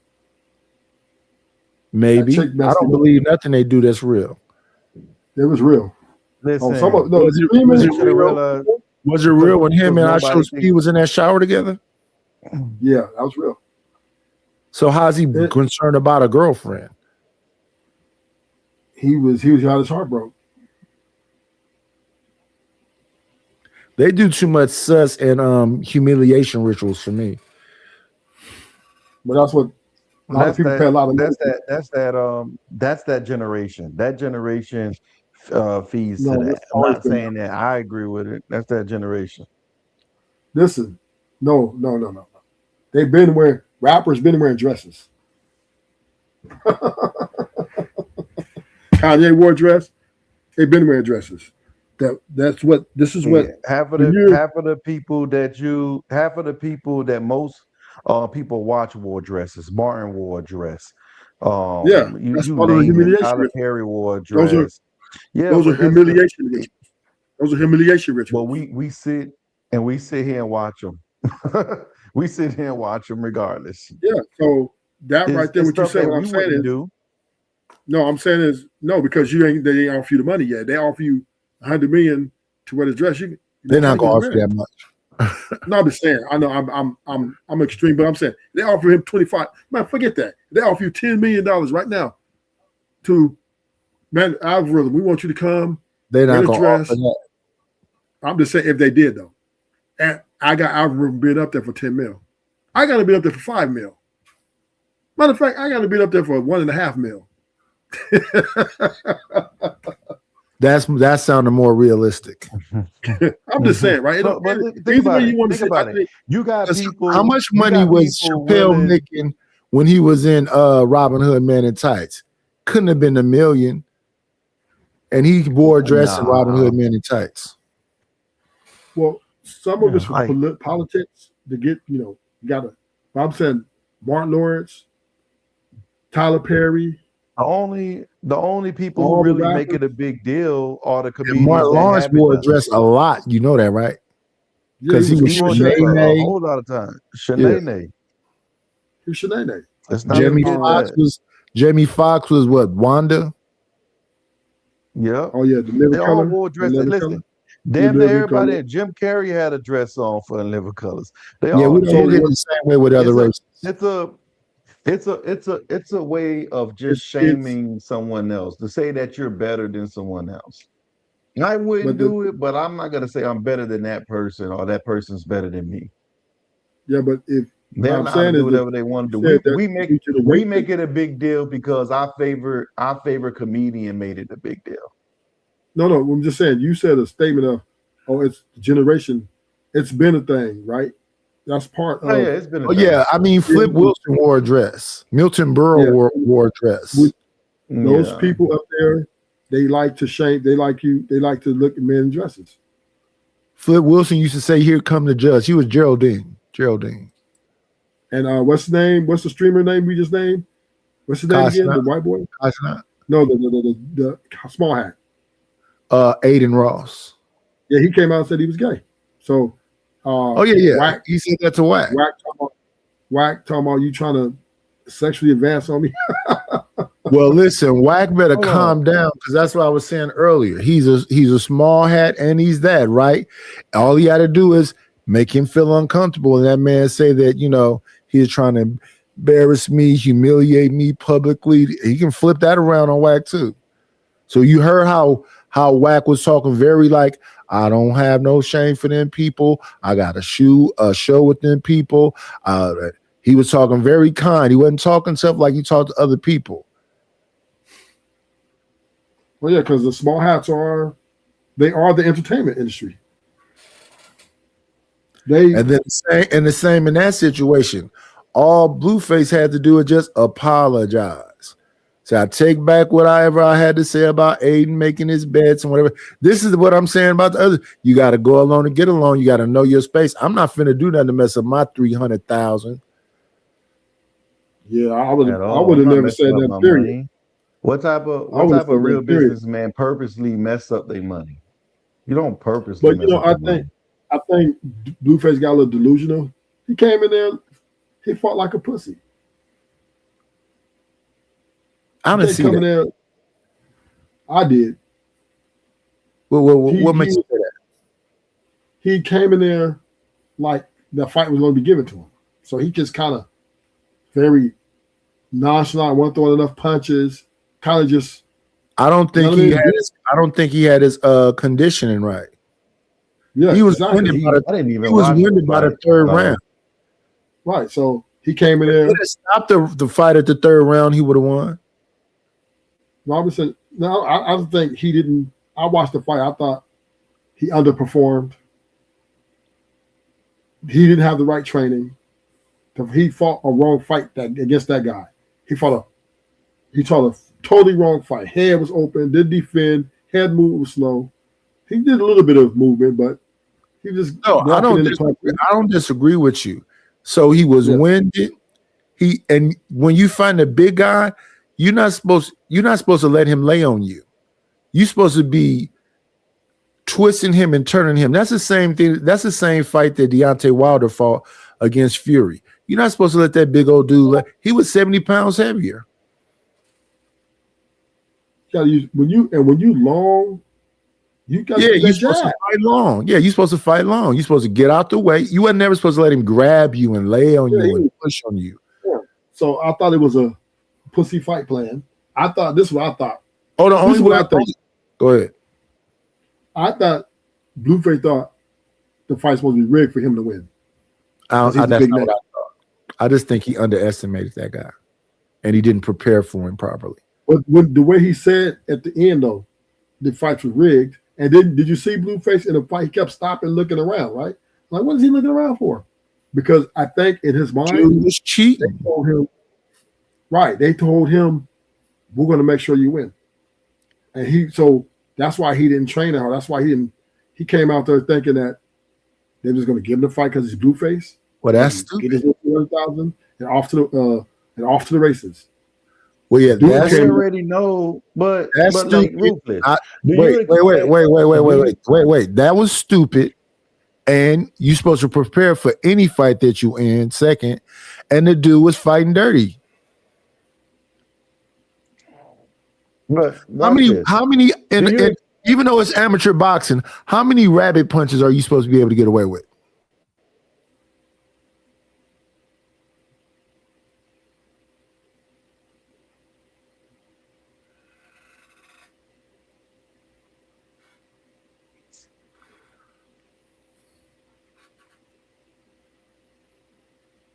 And he constantly hit him behind the head. Then laid on him, then pushed him out the ring. It just was a bad fight overall. Yeah, I just thought Blueface. I thought he fought the wrong fight. I think he was a better fighter that fought the wrong fight. Yeah. But you gotta expect illegal punches, Nightish. When people don't fight, they don't fight. This generation don't fight. That was something that we did. We was in the backyard lifting weights and actually street fighting and stuff. No, I understand what you're saying. I understand what you're saying, but it is a celebrity boxing match.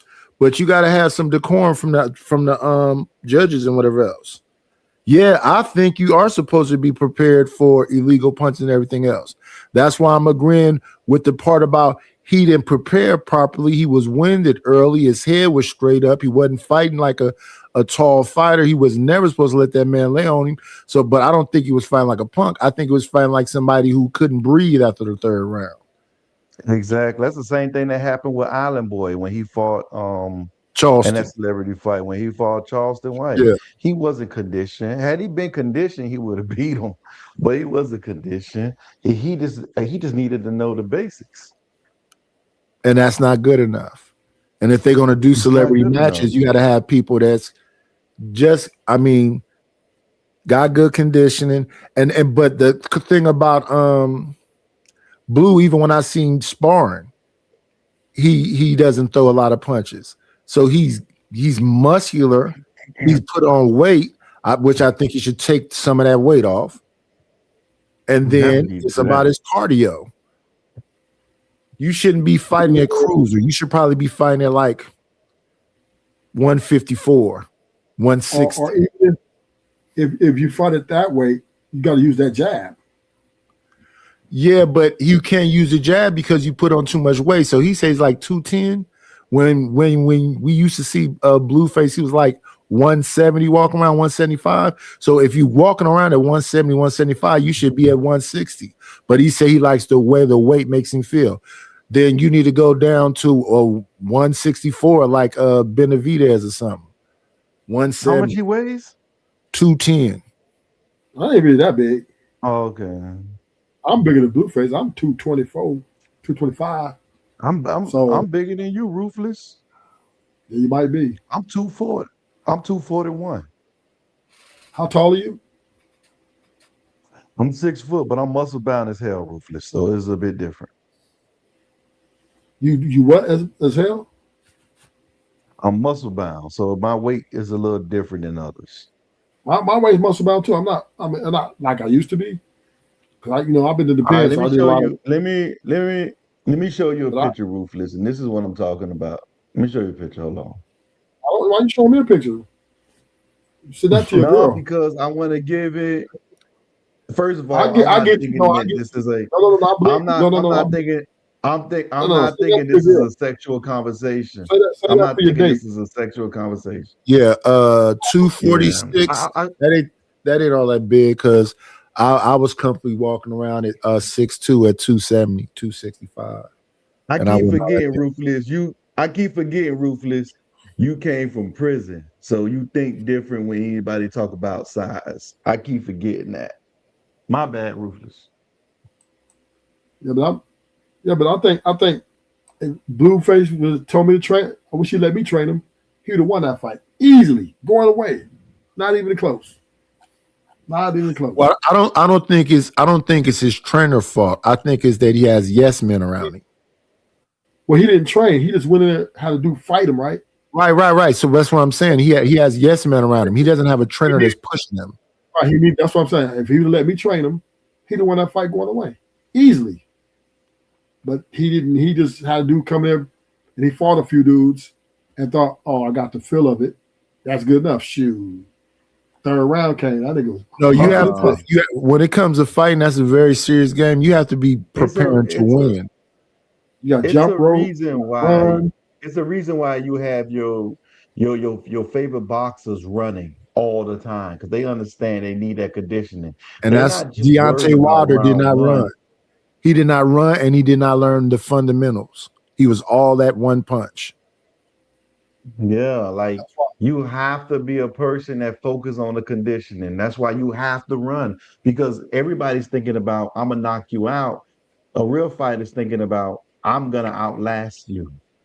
That's Floyd Mayweather. I will outlast so long. That's Floyd and Shakur. And Shakur.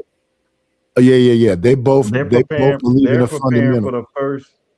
Yeah, they're preparing for the first 3 rounds of the fight. He's preparing for the entire fight. He understands that there's going to be time where he's going to be gassed. Yeah, that's the difference. I think Crawford is a brawler, but with great fundamentals. Yeah, but he done. He said. Yeah, he retired because he beat nobody else fight. He'll come back out for the right No. It's plenty of people to fight and good money fights. I think he's done for real. Well, think I he believe what would he should do, he should do the Mayweather thing. He should be taking these little special Who, matches who would in these other who little would be a good places. money fight for Crawford? What? Say it Who would again. be a good money fight for Crawford? He ain't about There's a buying bunch fighting of big. people. He should do these exhibition matches that be out of the country and stuff like that and Man, make him some money. he's got over 60 million. Good. He's good. Enjoy your life. You know what I mean? Well, y'all don't- keep saying them numbers. We cut it off in half first. But the thing about him is I think he lives in like Milwaukee or somewhere. He's a kind of like, I compare him to Boosie. The lifestyle that he got like a country lifestyle. He got a bunch of acres. So yeah, he is. We keep bringing these celebrities to our level. We keep saying, man, he got 60 mil, he'll be good. If that was the case, if 60 mil was the magic number to be good, right? You don't think all these billionaires would have been stopped at 60? No. Well, when you Crawford- get there, it becomes Crawford, it's kind of old fashioned though. Like he's not like them. Like he's the type of person. He drives a truck. He doesn't have a Lamborghini. He has a pickup truck. So he's a more Yeah, but old. he made 60 million for a guy like him is like $1 billion, right? He lives a very Modest. basic lifestyle. Yeah. Yeah, well, I understand that, but to have it's a good thing. And some people like to continue to build. Some people not Yeah, but okay with the 60 60 million. But 60 million, you can live We off the interest. understand 60 million. Yeah, we understand that, but some people want to be greater than that. Oh, we And if understand that. I'm not everybody, talking about, I'm just saying, I don't we think talking about Miami is greater. if everybody thought We're not that talking way, about we everybody. wouldn't have half of the stuff we have now. we're not talking about everybody. I just said Crawford, man. Crawford is good at 60 million. He's worth about a little bit more than that. I'm saying is for him, his lifestyle, the way he lives, he's a country boy who doesn't need much. That's like $1 billion to him. He don't have no drivers. He's not walking around with all these fancy cars, all these girls. He's married, got some girl, got a kid, and he's just so 60 million is a lot of money, man. The interest on that alone, 60 million interest on 60 million a year alone is $6 million a year.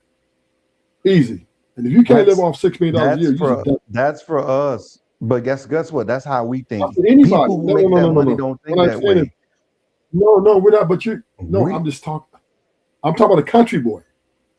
I'm not talking about. Yeah, I knew it wasn't Country 60. boys.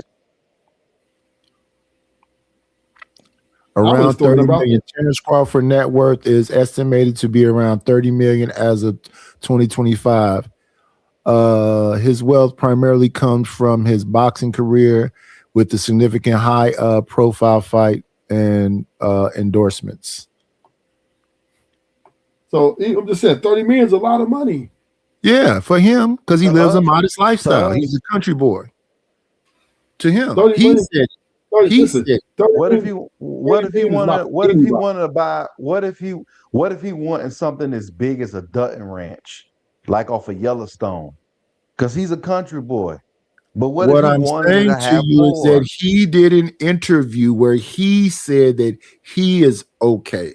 He said that he doesn't need any more because they talked to him specifically about other big fights and other money fights. He said he's good. He said he never wanted to be a prize fighter. He looks at So it therefore- seriously. He doesn't want to be like Muhammad Ali or Riddick Bowe or the people that's walking around there punch drunk. Yeah, that's true. Nobody wants to be that. All I'm saying is, if he wanted to, he could find other ways to invest his money. That's all.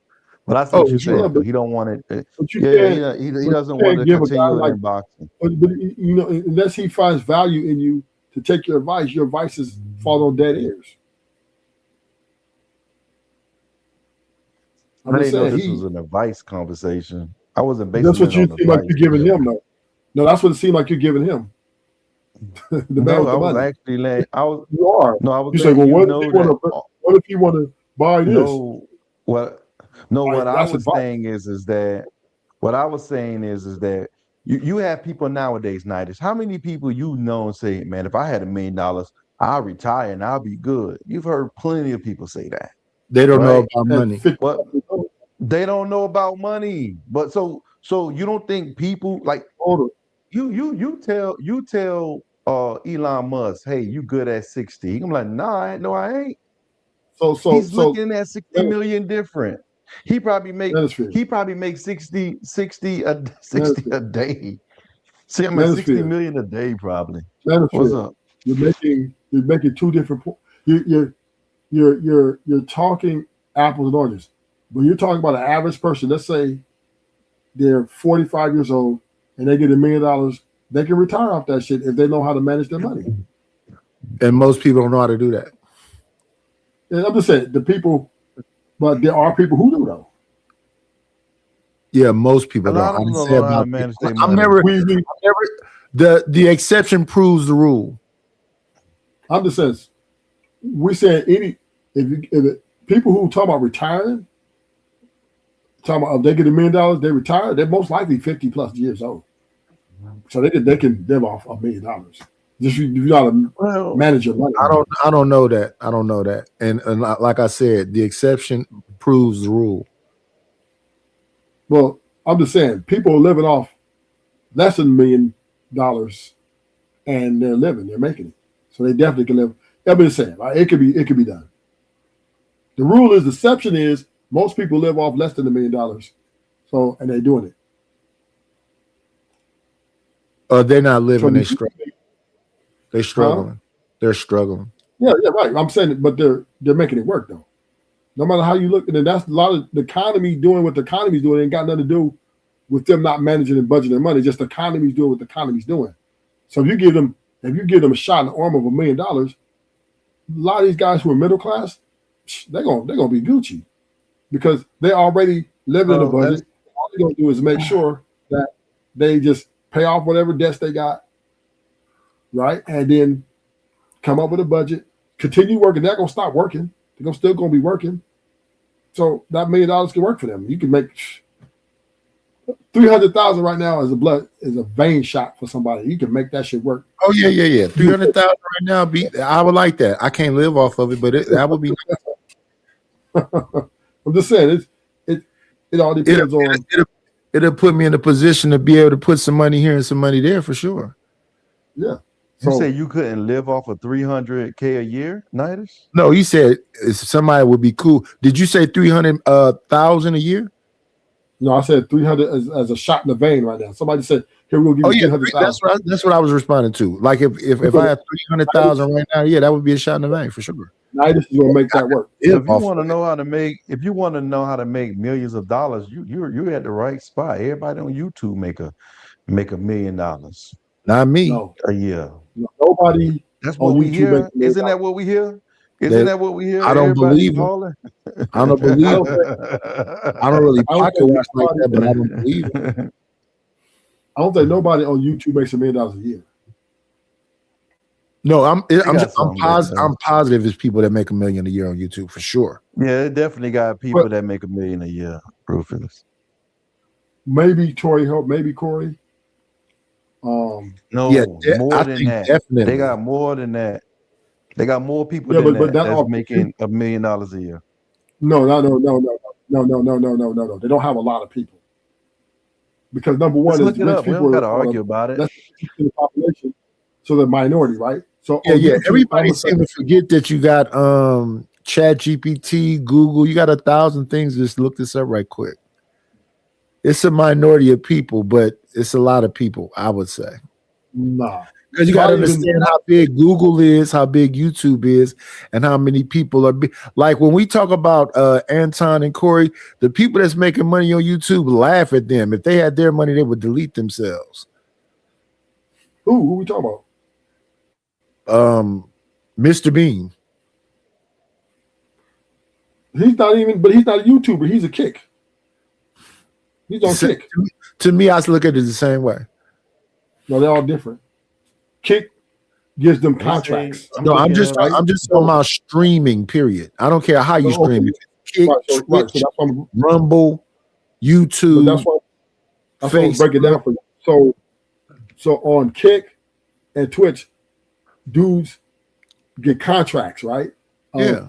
So much money, and that's how they make. You know what I mean? Plus their subs. Now on YouTube, it's not about contracts, right? YouTube is all about subs. That's what it's pretty much about. Subs. It's not a. And It's more than that. It's more than that. So it's AdSense. It's more than that. It's AdSense. Here you go, Nidus. I pulled it up for you because all this guessing stuff, we got the answer. Yeah, you can just Google it. That's all. Yeah, it's letting you know some people make almost $1 million from AdSense alone. Yeah. It says a YouTuber with 1 million subscribers can generate roughly 18,000 per week. That's roughly 936,000 a year from AdSense alone. If they manage to get their entire audience to watch new videos weekly, top earners, top tier creators like Mr. Beast makes over 80 million a Why do I call him year. Mr. Beans? Yeah, Mr. Beast. I said Mr. Beast. No, I said Mr. Beans earlier. Oh yeah.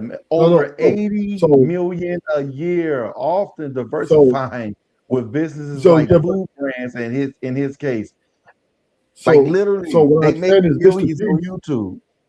What I'm saying is Mr. Beast is Kick, right? He multi-streams, but he's a Kick guy, right? His income ain't about from YouTube. subs. This is about YouTube. This is Yeah, about he YouTube. multi-streams. He multi-streams, right? I understand. Just like the Kick guys like Kai Cenat, right? He multi-streams on YouTube. So does iShowSpeed. Right. What So I'm we're saying just we're just talking about YouTube. On YouTube alone. Yeah, we're only on talking about alone, YouTube. Let me say this. On YouTube alone, it's probably only one or two people making $1 million a year. Google, that's way more. No, it's One more or than two is that. crazy. It's way more than that. No. Where you No, getting your man from, Rufus? Just Google I'm it. putting it up here. Who? He just Googled it. He said I Mr. Googled Beast. it for you. Beast. You said Mr. No, Beast. I said that was over $1 million. Before him. Yeah, but before him, right? I So, said now- YouTubers with $1 million with 1 million subscribers are roughly making $1 million a year AdSense No, they're alone. not making That's $1 million. not Because you gotta super remember- chat. It's showing you. I'm showing you it. So I'm let me showing say you. this. So you Let don't me have say to this. guess. Let me say this. No. We can make logical sense. We got taxes, right? So split that in half, right? That's not how we look at people. That's not how we look at people. No. No, Rufus, you gotta pay Rufus. taxes. Let me. No, we Rufus, said if money you got a made. job, money made. So ruthless. If you got a job that's paying you, let's say a low range. Let's say if you had a job paying you like 150, right? You still tell people you make 150 a year. Yeah, You but don't you get get about back. You taxes. still tell them that. So slow down. Let me answer that. Let me respond to that. But everybody knows by smartly, you're not making 150 a year. You ain't got to tell them. They know taxes got to come out. Ruthless. why- We're not that's why- talking let me about say this, net. let me say We're this. talking Let me say about this. how say the this. United Let me States say of this. America calculate Let the me finish my income you statement. make. Let me finish my statement, right? And then I'm gonna give it off. What I'm saying is, if you tell somebody I make 150 a year, we automatically know taxes coming out of that. Everybody automatically compute that. Has Ain't nothing nobody- to do with your gross. That has nothing to do with what I just said. No, Think no. about it, Ruthless. When you, No, I'm if not you was finished. if you was I'm placed almost on there. child I'm almost support, there. but if you I'm was almost placed there. on What I'm child saying is, support, what gentlemen, number they going off I'm on? almost there. I'm almost there. What I'm saying is, you gross is not yours because you're not getting that money back. Right? The What you taxes get you only charged get like they do not give you your taxes all the way back. You get like a small percentage of that, like less than 2-3% of your 5% of your taxes, right? So if you make, let's just say, hypothetically, you got 1 million subscribers, right? Mm-hmm. You're going to take home between 150,000-300,000 at most, at best. You just after read tax. it. You just read it. But that's before tax. It still doesn't take away. Ruthless. I'm gonna tell you right now.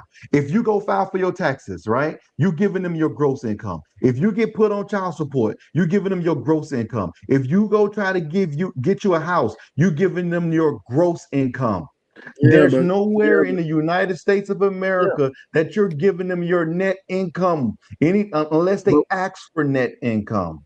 But But for the most Yeah, part, but Ruthless, If you got a job that's making $500,000, you tell people you're making $500,000 a year. They don't have to go into what you're getting taxed because taxes change. What if I had a business? No. What if I treated everything that I made right as a depreciated asset, and now I done lowered my tax rate threshold. I'm not paying no taxes now because I'm getting a whole 500 now. And I'm probably getting money back. Okay. That's this is what you're doing though. So this is what what you're I'm just doing. saying is, we have to focus on the growth. Growth. Come on. You gotta let me respond. You can't tell me what I'm doing. What I'm saying is you always gotta understand. YouTube's not even giving you whatever they pay you, you're gonna pay your taxes. They're just your corporation of some sort of big, and you can work some loopholes, you got some moves. But if you're doing a content creator, the average content creator on here is probably roughly 10,000 content creators, maybe a little bit more. I'll say out of those 10,000 on YouTube, there's way more than 10,000 on YouTube. I'm just guessing. Billions. No, ain't no billion. Billions. No, it's not. No, it's not. Oh my God. Not no billion. I'm gonna look it up for you, Ruthless. Ruthless, I'm gonna look it up because I don't got time. I'm just gonna say though, bro. I'm just gonna say. Okay, but let me finish my point, man. God, you're so triggered. What I'm saying is, let's just say 10,000 from it. I just speak with passion. 10,000. God damn. There's 10,000 content creators. Let's just say 10,000 content creators on this channel. It's only so much. You're only going to get out of 10,000, maybe 1 or 2 content creators are going to make a C close to $1 million a year. That's what I'm saying. I'm standing on that. All right, look at that right there, Ruthless. Look how many content creators they are. I didn't really. You're not here. I'm not the number. It didn't matter, right?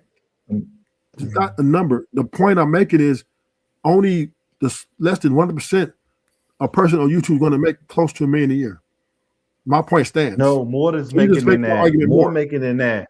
I just gave you the AdSense on that last number I gave you. It was just the AdSense. It wasn't the super chats. It wasn't the cash. Actually, it's still taxed. It wasn't anything else. I just gave you that. And most people who making most people who making millions on YouTube, they multi-platforming. So since they're multi-platforming, you can times that number. And I'm showing you right now because in your head, you believe that there's only 10,000 YouTubers, and I'm showing you right now. No, I don't. I don't know how many. I don't know how many YouTubers there is. I was just using 10,000 as a base point. Doesn't meaning the number don't matter. It's the small percentage, small, less than 1% of any number is going to be making close to the $1 million. That's what I'm saying, and it still stands. That's my point. You ain't no whole bunch of people making $1 million, even $100,000 on his YouTube streams. I guarantee it. 100,000 is real easy. It's a bunch of people making that. It's a bunch of people making 100,000 in our space. It's Ruthless. Where you get your numbers from? Throw some names with it. This is all feelings. This is all. No, Anton gets paid hundreds of. Anton gets paid hundreds of millions of dollars. Anton makes $1 million. No, exactly. So what are you talking about? No, he don't. Yes, he don't make Fresh and Fit. Both of them making that money. Fresh and Fit don't make no million a year. Fresh and Fit has been damn near canceled. Wow. Anton has 1.32. There you go. He got $1 million. He got $1.32. That's just his name. And that's not including his Patreon subscribers. That's just probably his AdSense. That's not including his Patreons. You get paid for AdSense. Okay, we got a lot of people that clear over 100K.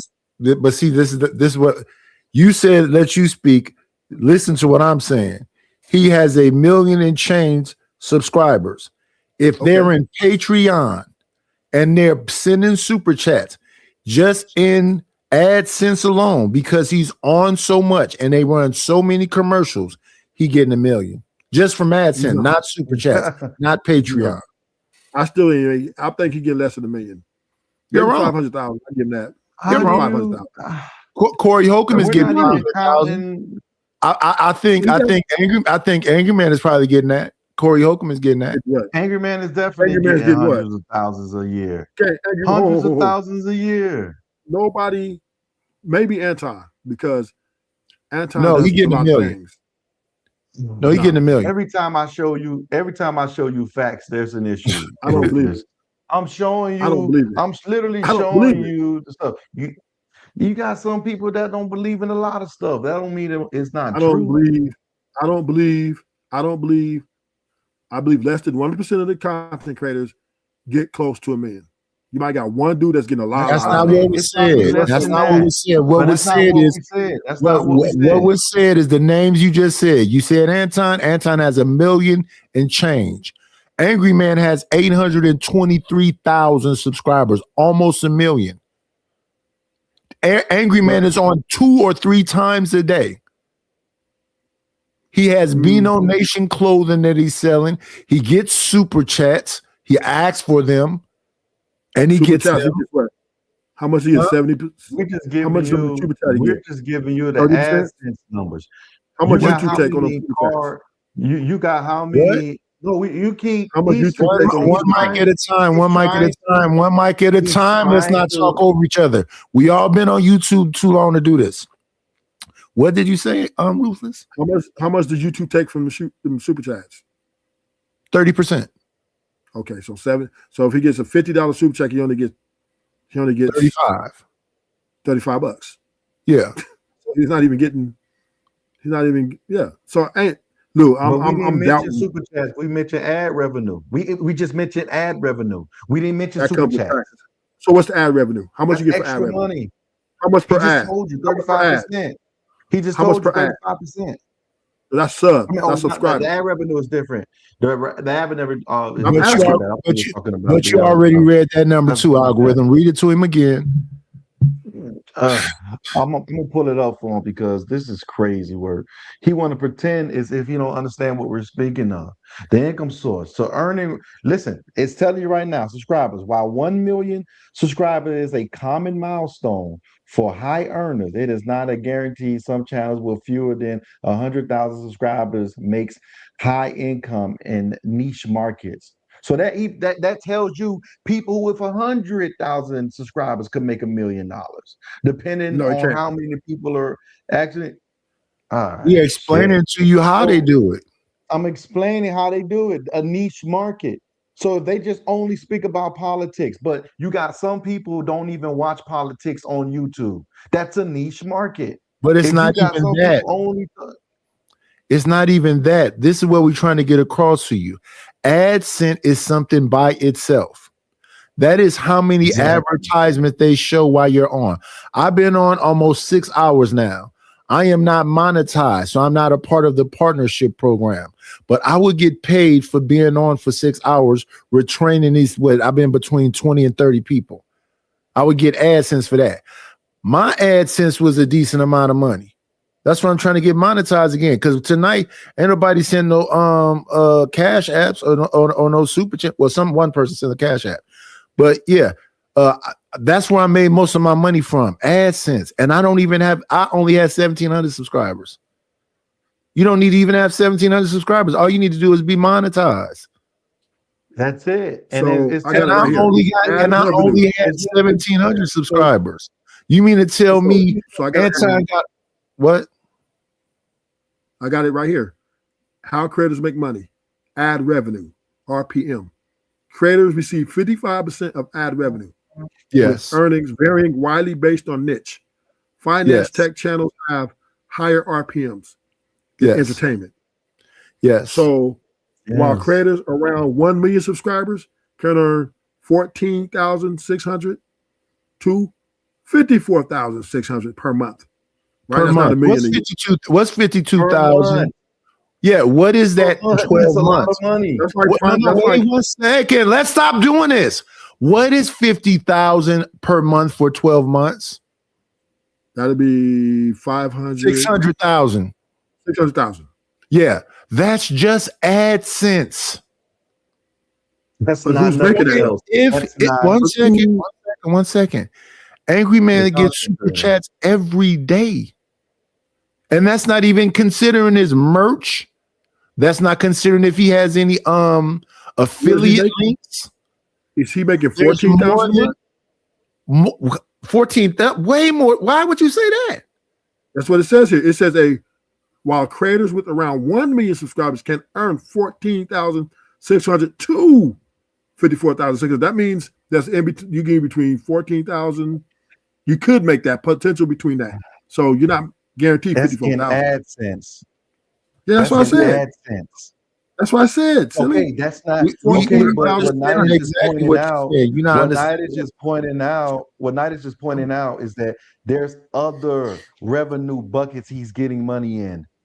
His merch. He's not listening. That's speculation.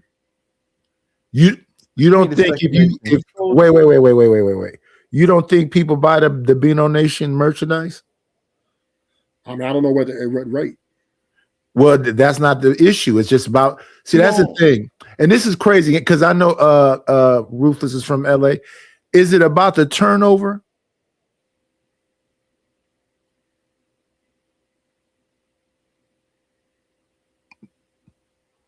Because you keep talking about what rate. The rate is not the issue. The rate is to be consistently selling. Well, the case is to be consistently selling. So if I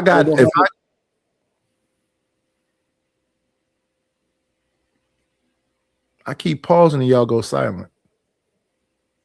Because every time I talk, somebody else talking, then I'm being told I'm interrupting. So let me just wait. No, y'all both was interrupting. But go ahead. No, that's the thing. Okay, look, I clearly showed you something earlier that literally showed a YouTuber with 1 million subscribers in AdSense alone. That means this is automatic gonna come on the 21st. 936. Yes, that makes 936,000 a year. This is automatic gonna come, and if he's a part of the AdSense program, automatic is gonna come. That's not including his super chats. Who cares if he only gets 35% of that? That 35%, okay, he's getting 35% of that. His affiliated links, his sponsorships, that person probably has. Also, he's probably streaming on multiple platforms. Oh, if he does interviews and he decides to get paid for interviews, if they do events, people are not just making money doing one thing. Once you get involved in this, and this is why I only gave you what you make in AdSense. I didn't give you the other stuff. And you're so focused on the net when I could. You're so focused on the net. I'm not looking at Google I'm not looking at Google at all. I know you have heard of affiliate links. Yes, he has. So if on your channel, before you even get monetized, you could be advertising the camera that you use, the mic that you use, and that's an Amazon affiliate link. However many cameras somebody buy within that month, however many mics somebody buy in that month, however many stream decks they buy, however many Rave XLRs they buy, whatever you advertise is from Amazon, you can have the affiliate link to it and be selling that now. You don't have to be monetized to have affiliate links. People aren't doing all the things you can do on YouTube. And that's affiliate links. That's not even your merchandise. And when it comes to merch, what you need to do when it comes to merch is maybe take a marketing class so you can know how to sell merch, because you're not supposed to just sell your merch here. Let's say you get print on demand stuff. That's a whole separate thing. You just put the link in here too. That's going to be sold on Printify. They're going to do the shipping and everything else. All you got to do is send them the design. It's all kind of stuff people can do. You could be selling knives. You could be selling kitchen cutlery. Cook on a couple of your shows. Get the girls to come on there and cook, and whatever utensils they use, the pots, the knives. That's how you got to be thinking. You're not supposed to be just thinking, no. So when we look at the streamers and they have all them IG girls and whatever, have them come over. Put the camera on the knife, get the affiliate link for the knife, have her to pose with the knife, cooking with Kai, because it has supposed to have 4 or 5, 6 or 7 different things going on. Affiliate links, printing up her shirts with her doing her little dance. But not just AdSense. Yeah, it's people with 10,000 subscribers that all they do is YouTube, and they live in a pretty comfortable life. 10,000 subscribers. I had 1,700. If I had 17,000, Mine used to be in this thing with cigars. He won't have box wine no more. That boy had a whole goddamn. I have a vineyard in the back. I had some barrels, huh? I believe that a lot of this stuff is watered down. Too many, a lot of crabs in the buckets. The audience is very split up. So I believe a lot of content creators are having problem growing because the audience is overstretched, right? It's got like audience like 15 different creators, so you're not getting the same. They're going here one night, so that's why I don't believe majority of them are not even making. Doesn't stop. The AdSense doesn't stop. Okay, but we keep talking about the AdSense, like no, but AdSense ain't no money in AdSense unless you got 1 million plus motherfuckers. No, you don't. Everybody you got no 100,000. Dude, ain't nobody got no. You telling me? Ain't nobody got no 100,000 subscribers. Let me repeat it again. Let me repeat it again. I made the most of my money from AdSense. Which was how much? I'm not gonna say that, but I made the most of my money in this whole time I've been on YouTube from AdSense. And people know I got royalty over here. People, it's $100 to be the king, $50 to be whatever else. I make the most of my money from AdSense. So just think about the money I make off every month. Somebody be the king and queen and all the other shit. Figure out what you make. We're gonna figure out what you make. By just you said AdSense. Fresh and Fit. Yes, advertising. Fresh and Fit, when they were on YouTube, Fresh and Fit, when they was on YouTube, they were #1 in cash apps. They were literally #1 in cash apps. No one was beating them in cash apps. So you get $2 to $5 per 1,000 views, right? This is ad revenue. What they got to do with AdSense? I'm messing up. Not ad revenue, super chats. Why did I say ad revenue? I ain't got no ads. Yeah, that's okay. No, super chats. What are you talking about? Algorithm. YouTube content creators typically earn between $10 and $30 per 1,000 view from ad revenue. What are we talking about? Algorithm. My bad. That's what he said. I was off, Ruthless. I was off. Okay. So now he's made him most of his money from super chats, which was roughly. Yeah, I knew that. But ad revenue ain't that much money unless you got astronomical numbers. But the question is, here's the real question. My second most money came from membership. But now memberships is the key to the golden corral. But yeah, if I had 1,700 subscribers subscribe to a $5 membership and that came every month, now you talking about something. Now you and I think was it $5? Like Anton has that. You don't think Angry Man has a lot of people who subscribe? I think Anton makes. I think Anton makes memberships. I think Anton makes between memberships alone because I think Anton, because he got the Patreon account too. Anton makes a lot of money on Patreon. He got a lot of Patreon. So I believe he could hit the 1 million on Patreon and YouTube and the other things he does, all streaming income, not just YouTube though.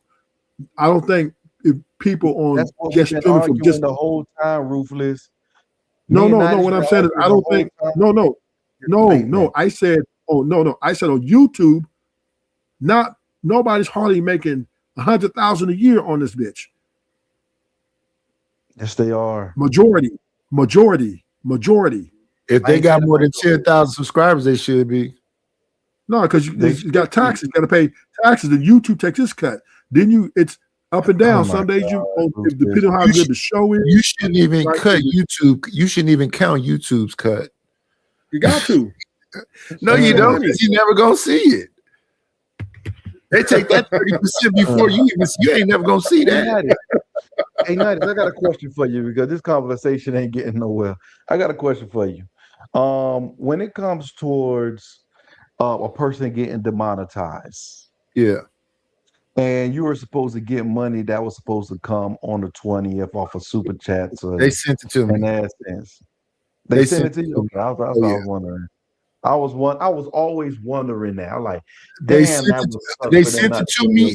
They sent it to me, and I was a happy camper because I was thinking the same thing. Is they finna take my damn super chat money? What up, the Chatter King? Let's see. Only one way to come into the layer. Let's see. Come on in. Play, it's always a treat when players leave.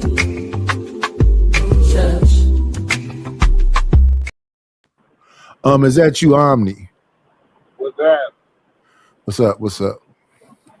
Omni, don't you come up here and start shit with me today. I ain't starting shit.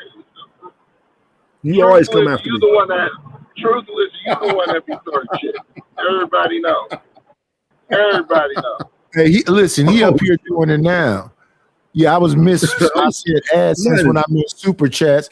Yeah, I make most of my money from super chats because I got royalty and all that other shit. You know, it's gotta be entertaining. We gotta argue about something. What's the point of having a damn show? Oh well, no, we don't need to argue. Not everything, but something. We can have an intelligent conversation. We don't need to argue. We just had a conversation about people like chaos, and then you don't want no chaos. Well, you don't need it. Yes, you do to grow. You listen, Ruthless. You remember what this show used to be like, right? Super chaotic. Yeah, that shit gets on your nerve. Yeah, I think controlled chaos is what people value. That's different. You know what I mean? I think people value controlled chaos. That's different. So I would say that what happens over there on Sharon channel is a little bit more like controlled chaos. Yeah, but he doesn't make any money. So he make money. He make good super chat money. Let's talk about who's good, great control chaos. Anton's channel is control chaos, right? And he makes great money. It's a bit money. I don't think because the people over there are actually trying to make money. I would say if you're going to say of all those shows, it would probably have been Fight Club. And Fight Club was not no control chaos. That wasn't no control chaos. No, yeah. That was chaos. But he had to shut it down because he was losing money. But let me tell you what hurt. You know what hurt the value of a lot of these shows on YouTube? The bounty system. That killed a lot of show value because you let the chat get too involved in spending all this money, and when the person's gone, you lose money, right? Because now, I got who I want gone. So it's everybody who tries the bounty system is very ineffective. I don't think it kills it. It does. I don't think it does because I don't think it kills. If you listen, I'm gonna show you. The value of the conversation is to have an opposing side. That's the number one. But not too dumb on the conversation, right? Nobody wants to.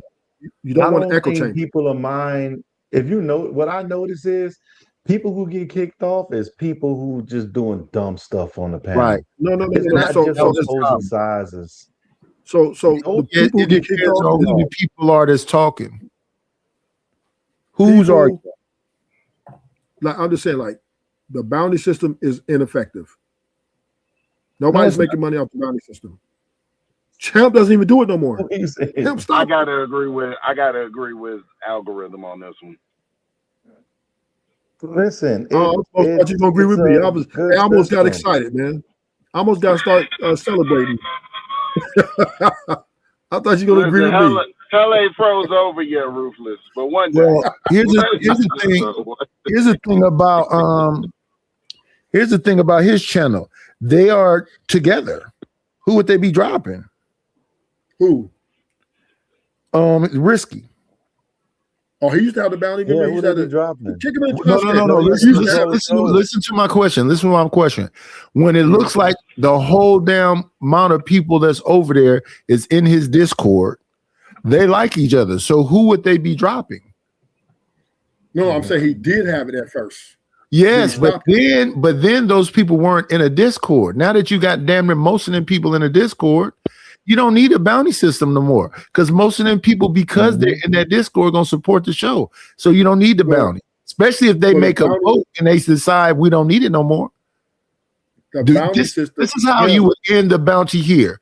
You show me that you're gonna be a consistent supporter of the show, end of the bounty. The reason why people have bounties is because they have fickle relationships with the people. I will say this: the people that was in my membership have to have memberships in multiple places. Now, if you want to make a lot of money in super chats on the forms that you see right now, the best shows the shows that make the most money on super chats are closed panels. Those make the most money because everybody has an opinion on what's being said on the actual show, and Lakeith was a proven method on it. And then the super chats come after the fact. You want to say what you got to say at the time, so you're going to super chat it, so everyone else could hear what you're saying. You're trying to outcompete the regular folks in the chat, and then towards the end, guess what? They could talk about those things. It's a Lakeith proven method when it comes towards these panel shows. But what I'm saying is when it comes to, in my opinion, the shows that make the most money, bounty systems, I think bounty system devalues the show. It takes away the value because the value of the show is, this is why a lot of women are on these panels, right? Because women bring and opposing, in a lot of these cases, bring opposing views.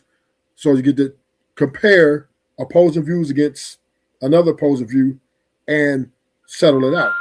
If you have a bounty system, people usually don't kick women off the show typically. Right, it's only right, when because- they become like because- it's only because when they become reckless. That's what the bounty. yes, I if you agree. notice most people's shows, when people start coming over there speaking ridiculous and start like disrespecting the show, guess what ends up happening? Somebody said, "Let me kick him for 5 minutes." That's what ends up I happening. don't even agree with that. I don't even agree with that. That shit ain't nothing but fucking junior high. It's just who they like. Folks will say, that's part of it. Folks will say, "You're doing this thing I don't like," and then you'll go, "Okay, let me listen, pay attention to that." And then Angry Man come over, JT come over, Black Man Unfiltered come over, Coach Ferg come over, and they all talking over each other. But it's Angry Man, and it's fantastic, and it's so that's some bullshit too. They just like who they like.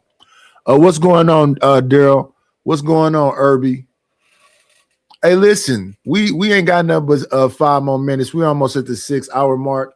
Y'all not supporting the channel. Y'all know the Cash App. It is $KNIGHT ISH1, Nightish1. And the PayPal is paypal.me/IDLNO. If you want to extend the show after the 6-hour mark, y'all know what to do. Send the cash.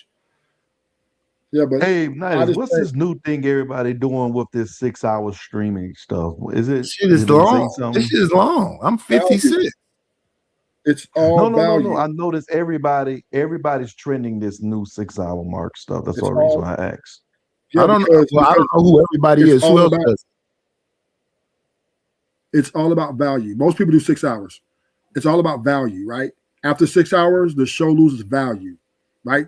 Only way, that's why they say extend the show, you got to pay for it, right? Because it's all about money. So, yeah, the value of the show is between 4 to 6 hours with a good, strong conversation, get your points out, et cetera, et cetera. So now let's talk about that. The show don't kick in until the 2-hour mark. Yeah. Yeah, 2 hours. But I'm just saying like 6 hours is 4 hours is all you. What's the name? I think Hemp only goes 4 hours. Most content creators goes only 6 hours. Yeah, 6 hours is the point. But even when you go over there, you already know like the the monologue is most likely going to be Sherelle and Hamp, or Hamp alone, or he'll do a closed panel. We'll talk about a subject or react. That show is not going to kick in until he open up the panel, really. So you might as well just say about that an hour and a half, 2 hour mark is when the show just start to kick in. And then once the show just start to kick in and every blood start bubbling, then you had probably about the 4 hour mark, and now everybody ready for it. So when you get to 6, a lot of times they're going to extend the show because it just really started to kick in. Yeah. So yeah, it is value. It is value, but it's value. It's all about value for the content creator. So like Nightish being the host, everything's about value. If somebody was to send Nightish $100 right now, Nightish will kick this shit going 10 hours. Not a problem, right? Ain't no way. Ain't no way. I'm not gonna stay up for another. No way. Now back when I started, maybe so, because I had a second in command. You know, I fall asleep and then Granville can come over. And there ain't been no second in command since then. So the 12-hour show, every now and then, if I'm well rested and whatever else, I might try to go a whole 12 hours. I won't even really charge nobody over. But yeah, nobody's going 6 hours and 8 hours and doing that stuff no more. So ain't no reason for me to do it. I think my channel got took. You already know this. Hear me out. The channel got took. It ain't nothing but $50 to extend the show. But I mean, we ain't really talking about nothing. We just kicking it. Taz did 12 hours the other day. Okay. Taz be over there with Psychopathia and them. They do long shows. Yeah. So Taz does 12 hours once a week. And that's it. And then he does a lot of pre-records. Yeah, you used to do 12. But I think, to your point, Nightish, I think 12-hour streams will get your channel to where it needs to be faster than just 6-hour streams, though, if you're trying to grow your channel. 6 hours. I don't think you need to do that much. That was my point about the subscribers and whatever else. 1,700 people will subscribe to me. I don't care that YouTube took the channel. Get us back to the 5 Why. Because even if you don't watch the channel, I am subscribed to so many channels I don't watch. And that's what brings the value down. No, it don't. How does it do that? Because we're not. How I want to say this, we're not communicating. We're like kind of so divided. Then there's no will run. Who's divided? A bunch of branches. It's like a bunch of branches that are standing on the ground, and that they're just good for nothing, right? So you like subscribe to a whole bunch of channels that you go to that you don't go to. It doesn't render you support, right? But when you subscribe and support, it does. So I'll tell you in a second. Hear me out. What am I saying to you? They only took one channel. I don't know why people are confused about this. My email was connected to one channel at first, right? And I had the cooking channel and something called the Dragon's Lair. When I changed my computer, I wasn't able to access those other 2 channels. So what happened was I had another 2 channels on the same email. And that's what they just recently took. My channels. So hobbies, now I do. Now my channel is on a separate emails now. So this channel is not connected to that other channel. But I do think we should. I do think we should game plan better and unite. And I doubt some uniting is gonna go on. The people that's together are together and they squabble. But no squabbling, but unite to make a great show, right? Because people, once again, people like indifference of opinion. Like they like to hear both sides. Nobody really likes show is staying on topic. That's what makes a great show. When you can stay on topic. Stay on topic. I don't like that alone. Fuck the topic. If that shit get boring, after an hour and a half, that shit is boring. We moving forward. But all the people that do that, moving on to a topic though. You're still moving on to a topic. You can move along, but as long as you're moving on to a topic, like you could switch the topic, but you gotta remain on the topic. It's the point where you're just talking about random stuff versus the actual topic that you're speaking on. You see how we had a few segments? We were sitting there talking about relationships, then we moved on to what you usually get paid on YouTube. You're moving the conversation along, and that's what I mean about topics versus just talking about a whole bunch of random stuff. Vic, that's Vic. Vic come on here just talking about a whole bunch of random stuff. Give me 1 second, y'all. We gotta acknowledge the people that do support the show. I was just about to say we're at the 6 hour point. Let me see. Where is the one we want for him? We want to hit him with this one.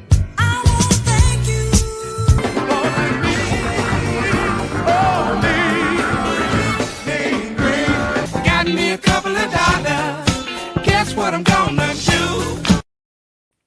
do? Shout out to Just Hear Me Out for the Cash App. I appreciate you. I appreciate you. I appreciate you, and truly needed it. Go ahead and go get some sleep, Nightish. I'm not sleeping. It wasn't for a show extension. Oh, okay. I know. It's for a royalty spot. I know what it's for. Oh, okay.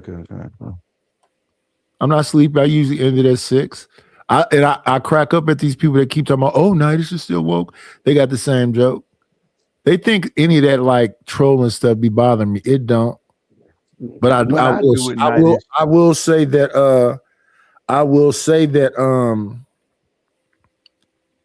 I will acknowledge the troll. I will say how, depending on how disgusting you want to be, I will acknowledge that you're a misandrist and that you hate men or whatever else, but I'm not bothered by it. I will acknowledge that you will say, oh, motherfucker, you was over at the show doing this and blah, blah, blah. I will acknowledge that you're an elder abuser and all of that shit, but I'm not bothered by it.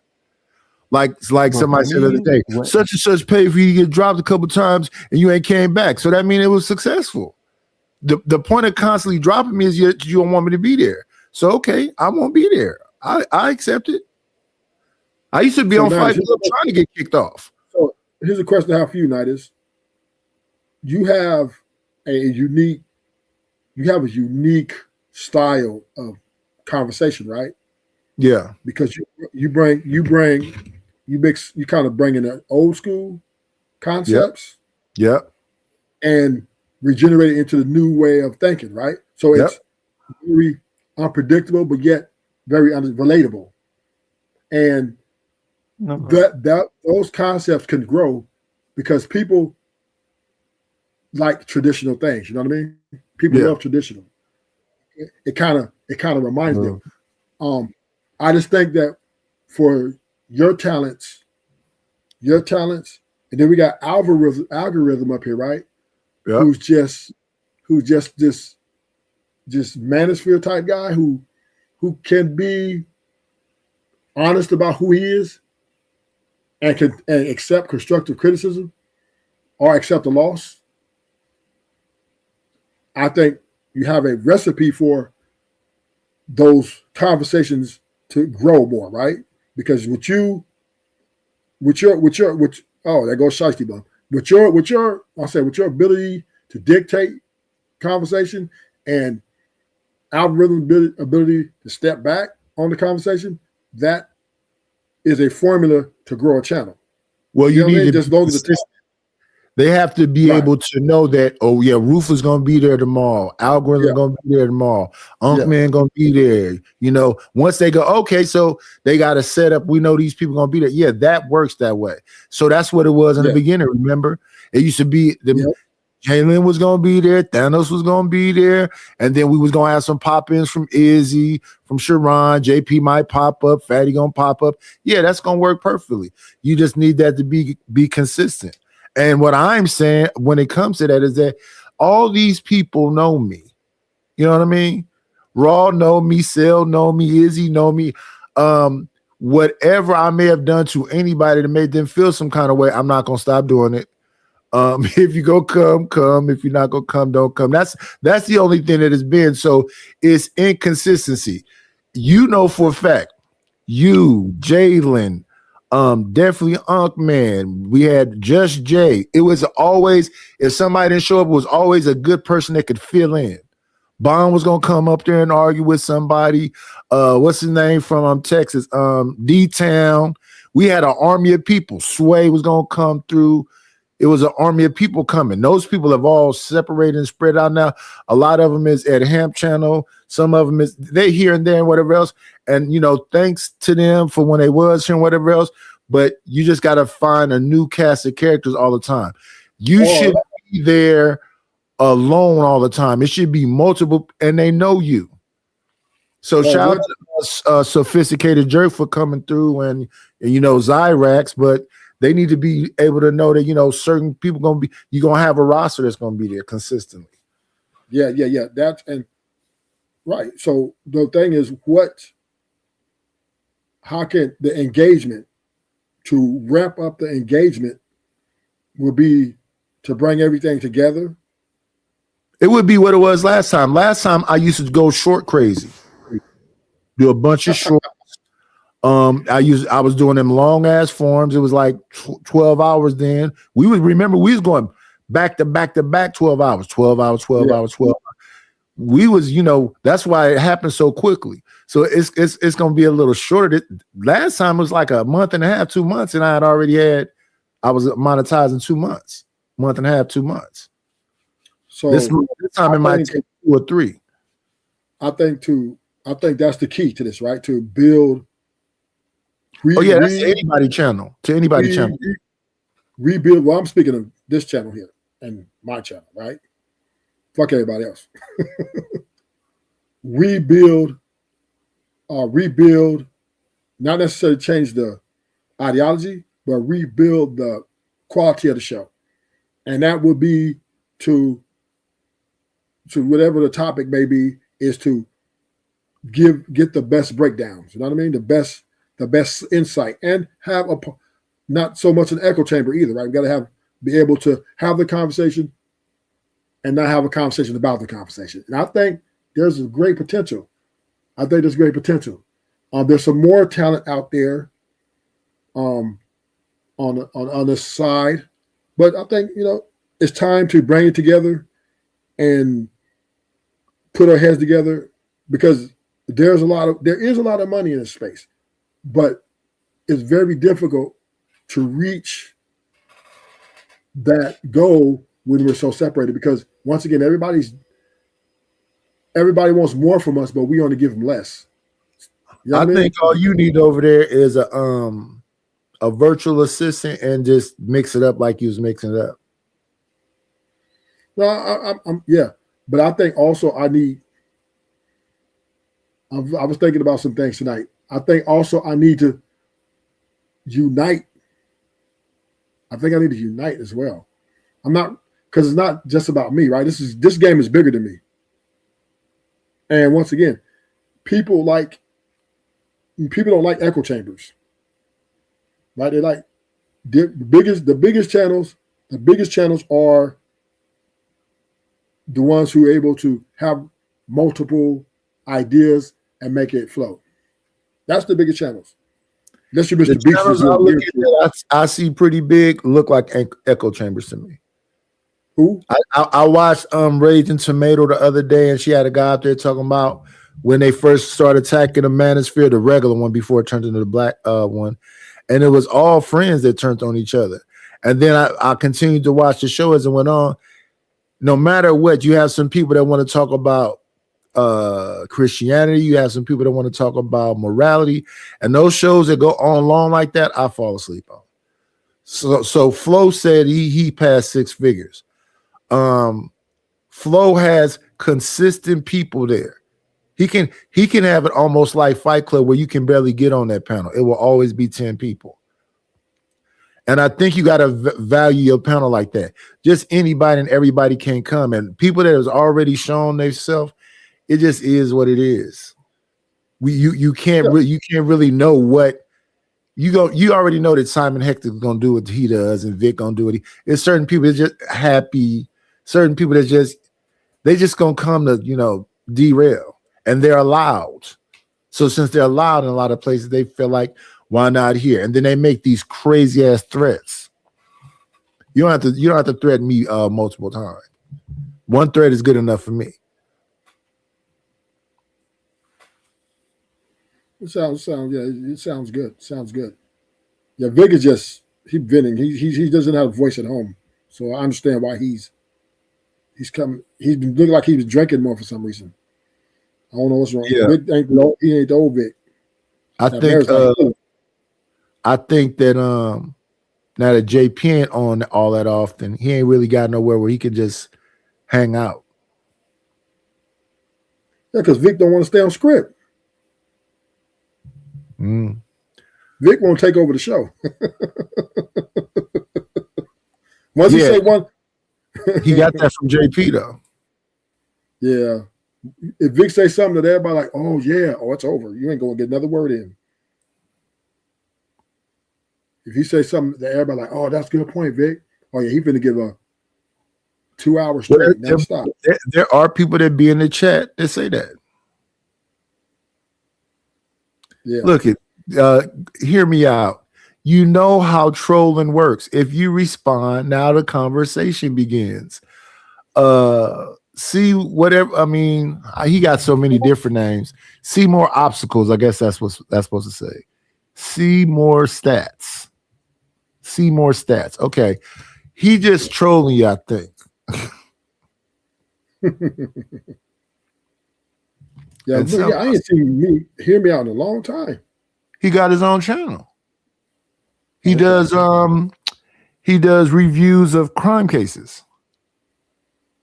Okay. He found his niche also.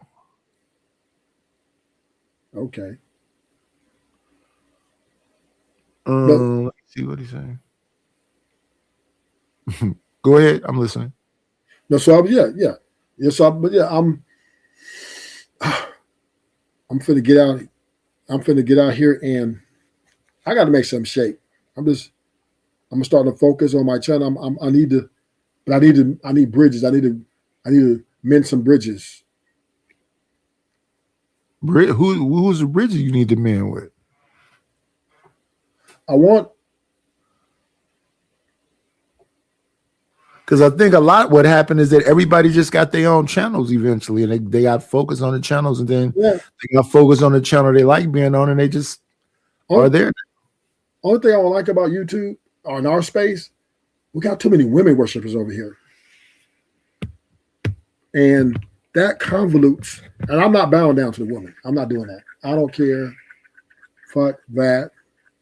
Fuck that. We could talk, we can have conversations. I ain't gotta always talk negative about them, but I'm not bowing down. And I see a lot of these channels bowing down, and the women are running the shows from the chat. Well, sometimes that's what it's about. Who's going to, when you know where your bread is buttered, that's what it be. But you know, I'm like, dude, like, I thought it's about, oh, that's cool. Do what you gotta do. Do what you gotta do. Yeah, you're right. You're right about that.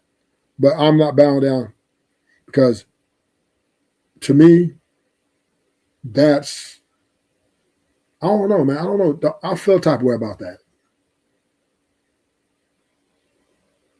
Oh yeah, this money ain't easy to come. Look at that. Is that Rapid Fitness? You see what he wrote? The king. Shoot in a super chat, nigga. Oh, he can. He's in I forget. He's in the UK somewhere.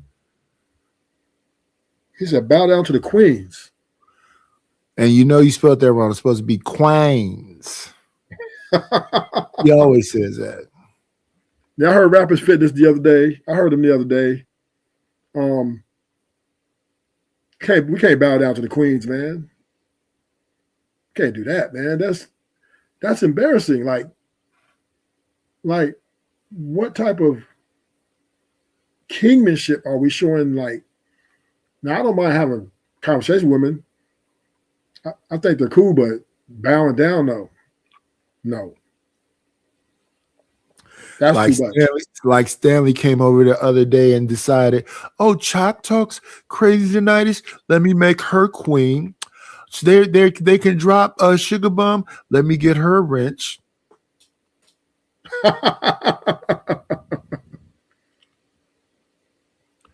And Stanley got, you know, that military money, so he's set for life.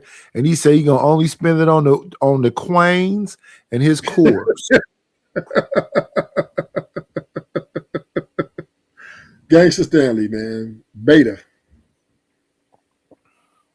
Like I said, I mean, he was married. Somebody came up here to, Art came up here to say, "Is it cool? Can I say it? What? Yeah, y'all all gay, but most of you dudes on here is gay."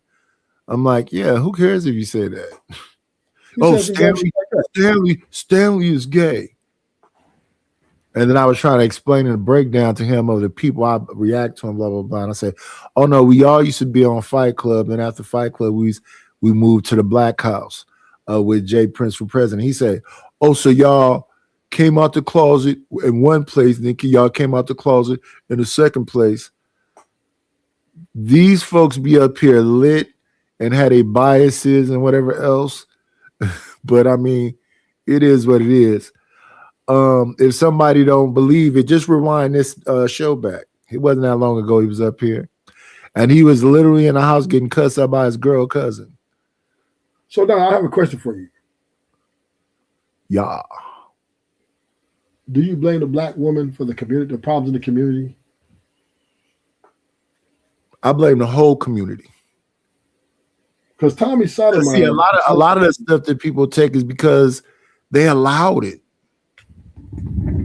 So if you talk about granddad being stoic and him just sitting up, not arguing, just leaving, and grandma just had whatever, so it could be like a matriarchy, is because they allowed it. So is it fair to say that if, let's say, you're a violent person, remember we had a conversation about violence a few years ago. Yeah. If you're a violent person and you come home and this person just keeps nagging you and triggering you, and your resolution, instead of using the person that, or you knowing the person that you know you are to be violent, you're taking the necessary steps to avoid violence by walking away. Would you consider that a win? For who? For the person who, instead of going with the violent part of them, decide to walk away from the toxicity or whatever it is that triggers them. They don't. Okay, so the men who leave completely and never come back, that's a win for them. Well, the men who stay around it and let it tear them down, that's a loss for them. The women that know all I have to do is annoy the fuck out of him, and then they get to just burn the fucking village. Who won in that? Well, I'm just saying, like, I'm saying you made a statement. You said, well, men who go home and they walk away, they don't want to argue with their wives. Those are the men of old. Yeah, those are the men of old. Right. Those are the men that these young men understand they are never going to be like. But if they're the captain of the ship, wouldn't it be less probable that they're going to abandon that ship? So let's take the first one. The first one is they walk away until level heads happen, but that doesn't work because she gonna keep effing with you. So the ones that didn't walk away put hands and feet on them, and then that became a normal thing. That messed up the community. The ones that just walked away until level heads came along didn't fix anything, so that didn't help the community. So both messed it up. If you left completely and you didn't deal with that no more, then that was a benefit to just the person that left. If you left behind kids, your kids hurt. The house hurt. The community hurt. But you as an individual, you looked out for you. Now, women who get the happy wife, happy life treatment, they get everything they want. It doesn't help anybody else but her.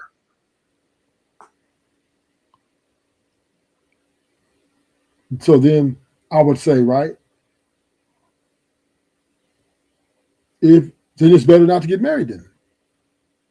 If you're not married, it's better for you to not get married. But if we going into marriage as men and women, right? And this is what we say it is. And this is not on no man stuff or no woman stuff. This is on some, are you the truth?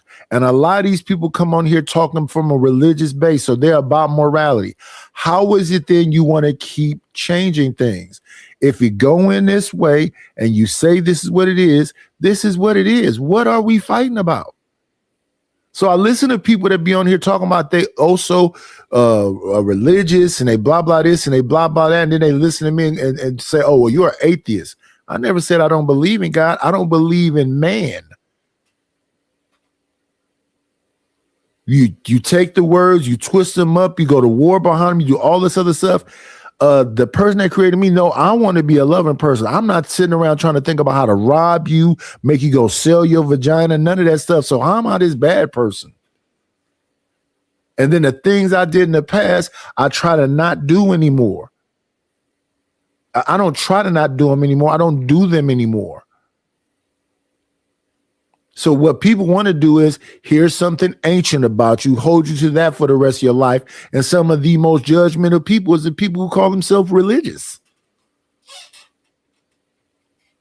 So I let them do their thing and say their thing and blah, blah, blah, and I move on. I don't want a war. So I hear people go, well, Nidus, you do this thing to women. Bullshit, prove it. Where it's at? Well, you be on panels with, that's a grown person having their opinion. Do you know I'll be on panels with Bomb Cherry too? And it'll be a whole show about the man. I don't stop. I'm not here to change the way people think. Stanley listens like a woman and responds like a woman. I'm not here to change Stanley.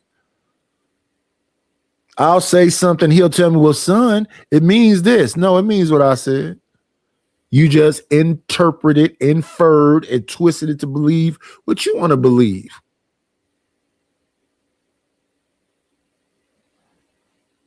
Can we then say, but then, because if you're saying, so basically what you're saying is it's better to leave the situation altogether. It's better to do the best thing for yourself. Work out. No, I'm saying it's better to do the best thing for yourself. If you know you can't be this man, don't make those promises. If you know you can't be in a relationship, it's best to do the best thing for yourself. So now, great, good. So then, would not be if you can be that man, and being that man is working through the problems as a requirement. That's what comes with the fear. No. Being that man to me means that this is the standard. The standard should not be changing every 2 fucking seconds. And if it's changing every 2 seconds, who is it that's changing every 2 seconds? Because whoever that is the author of confusion, and that person has a name. So if I am a man doing this specific thing and I am consistent, don't then tell me that you somehow grown out of that. Because you were a liar. You were deceiving me. So when we hear all this stuff about people change and they're inconsistent and blah, blah, blah, most of the people I know that's consistent and don't change what else is dudes. You know what I was reading today, Nidus? No, sir. I was reading the Bible today, right? Mm-hmm. And I was reading Genesis. Yes. And I read that story about Adam and Eve again. Mm-hmm. And what stood out to me was how when they ate of the fruit, there was a leader on board. And after you read the story, right, Eve was the leader. Because the serpent, so when God created Eve, right, Eve went over there yapping her mouth at the serpent, right? And like this is woman listening right here. This is woman listening right here. So Knight agrees that men are stagnant. No, Knight believes in fucking reality. That nigga you met was a fucking moron that could fuck you good and looked well. Just because you're fucking him every day is not going to put a fucking brain in his head. So now that you don't think he could be the right man for his kids, because y'all like to say y'all kids, it's not him that changed. Now consistency is stagnant. The majority of people are poor. The majority of people aren't that fucking smart either. So if you go fuck a body, you did exactly that. You fucked a body. You didn't fuck a brain. You didn't fuck a person who comes from generations of wealth. He knows his father. His father knows his father. His father knows his father. They know how to handle money. That's what the bourgeoisie is. The D9 is supposed to be so intelligent. So why can't they get it? Why is the smartest people have the least amount of kids? And then the people that don't have no money sense, no sense at all, have all the kids, the majority of kids. JP is on another woman that he says potentially about to have a baby. I see these smart people having a lot of babies though. These Asian women, I see the Asian girl, she had like 6, they got like fucking 5 kids, and she got them all back to back to back to back to back. I'm like, damn, she a beast. And her husband's like CEO I know or something. when I was looking at some scammers in Minnesota that well, they call them scammers, but the what are they? They are Somalians. All them women look pregnant to me.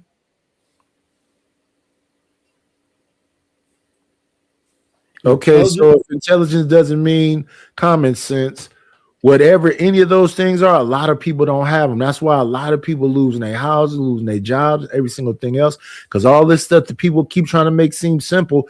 If it's so fucking simple, where's the course? If it's so simple and it is a so-called community, why aren't you helping your fellow man? So Stanley will wake up early in the morning like this and talk all this, stuff in the chat that makes Art call him out of his name, and then go, well, Nightish, son, blah, blah, blah. I'm not even picking on you. You wake up early and just pick on people.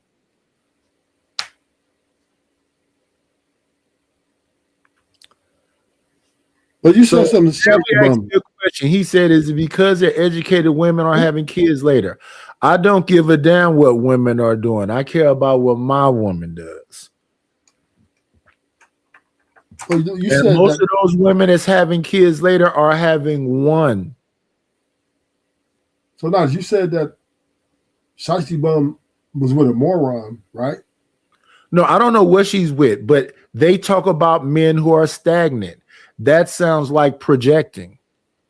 Well, so in one breath you're talking about feminism, the next breath you're talking about sexual liberation, then the next thing you're talking about how bad a body you got, and the next thing you're talking about what difference does it make if you're just using a bunch of men. Then I look at somebody like Yada Awaken and talk about you should charge men 50,000. Then I see what's her name, Asia, talking about she gonna charge you 50,000. Where's all these dudes that got this 50,000 to give you? And they gotta be fucking morons.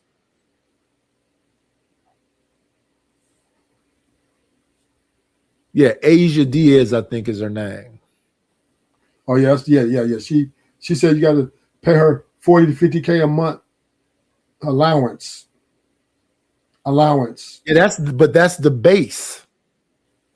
The base salary, the base. Yeah, so it could be more than that. Who's goofy? Who goofy? Ain't nobody gonna pay her that. Well, I don't know if you notice, Shiesty Mom, I talk about all this stuff kind of often because there is no new conversations to be had. When I hear people keep telling the same lies over and over and over and over again, we all know the most educated woman is the Asian woman. But you keep listening to women who they say are the most enrolled, saying that they're the most educated. Why do y'all keep telling lies over and over till y'all believe them? And then there's the other thing. People talk about the space. If you hear certain things in the space and you go, okay, close my eyes. Okay, I heard that. That's Kevin Samuels. Oh, I heard that. That's not even really Kevin Samuels. That's really BGS Igmore. That's Rom Wills. That's The Business. Because you done heard these in so many places, you don't necessarily know exactly who it came from. So I remember an old clip where Angry Man was saying that Kevin was taking stuff from him. I remember when I used to be watching whatever the Sunday Rumble when who is over there? Well, everybody was 15, 16 different people said that Kevin stole all their stuff. So to me, he's an amalgamation of a bunch of different people. Okay, here's Stanley. Stanley said Nightish lives a fact-free life. What are you talking about? So, Stanley, you're the well-read one. You know all of this shit. Who's the most educated woman?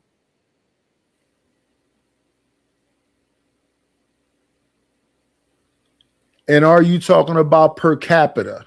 Because that's the other one they like to throw at you.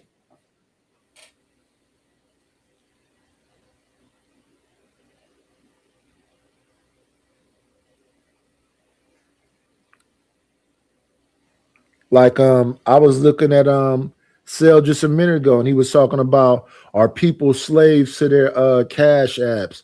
Are you slaves to the super chats? Clearly I'm not, because there'd be plenty of shows where I don't make a damn dime.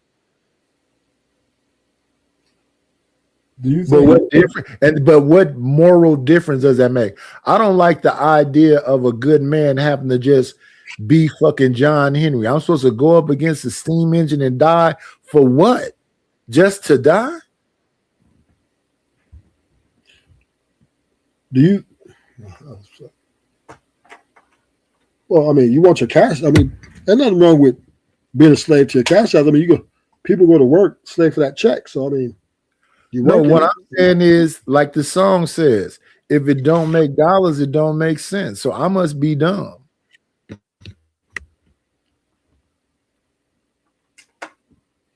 No, and then with the no, conversation, I must be dumb also. Because if our women are the most intelligent, why are you not raising your sons to be what black boys rock? Why is it just black girls rock? Y'all making a loud statement, and the loud statement is fuck men. It's very misandrous in nature. And then you have people like Stanley supporting fuck men. It's very loud in nature. I have never once ever on here said fuck black women. But the way they talk to me as if I'm manosphere or red pill talking. I am not. No, you're pro-marriage. Yeah, married majority of my life, wouldn't mind being married to a sister now. But if sisters are saying fuck niggas, I'm listening to what women are saying. If you're going out of your way to say fuck that man that could potentially be my father because he's a nigga. That's basically what you're saying. Like Sugar Shicey Bum is saying, I'm a red pill. That's woman listening. Red pillars, manosphere people are calling y'all hair-headed hoes and German shepherds, and saying that the worst place to be for a black child is in a black woman's womb. You don't hear me saying no shit like that. So how the fuck am I in comparison? Who's saying that? This is what these women come over here say every morning. That night is you red pill. Night is you manosphere. Well, if you're not a red pill, you sound like them. If you're not a manosphere, you sound like them. It's just a bunch of ignorant shit. And I just let them run. So, and then the thing I know about the actual cast is like red pill and manosphere, they would bend them and calling them hoes, would have been telling people to block them, time them out. I don't ever do that. I let them rock out. I let them say all the ignorant, evil shit they want to say. I think I'm getting the chat going. I think they're trying to figure you out. The chat. But I think they're trying to figure you out, Nightish. There's nothing to figure out. Trying to figure you out. How many years does it take to figure it out? They want to figure, because you remember we talked about this in the beginning, right? You're down the middle. Right. That's not trying to figure me out. That's telling me to be on one side or the other. So it's been the same thing from the beginning. No, that's not what I'm saying. What I'm saying is you're down the middle, right? The women are asking you questions, are making statements, saying, oh, you're red pill, because they don't know what you are. You know what I mean? How many years does it take to figure it out? takes a long time when you got new people coming to the space and trying to figure out where you stand. So there's No, an these- excursion. I'm looking at this. Sugar Bum, I've been knowing since Fight Club, all in the Black House. She is No, not the a Sugar new Bun. person. Chalk I've been knowing Chalk. Most of these people come from Jay Prince channel.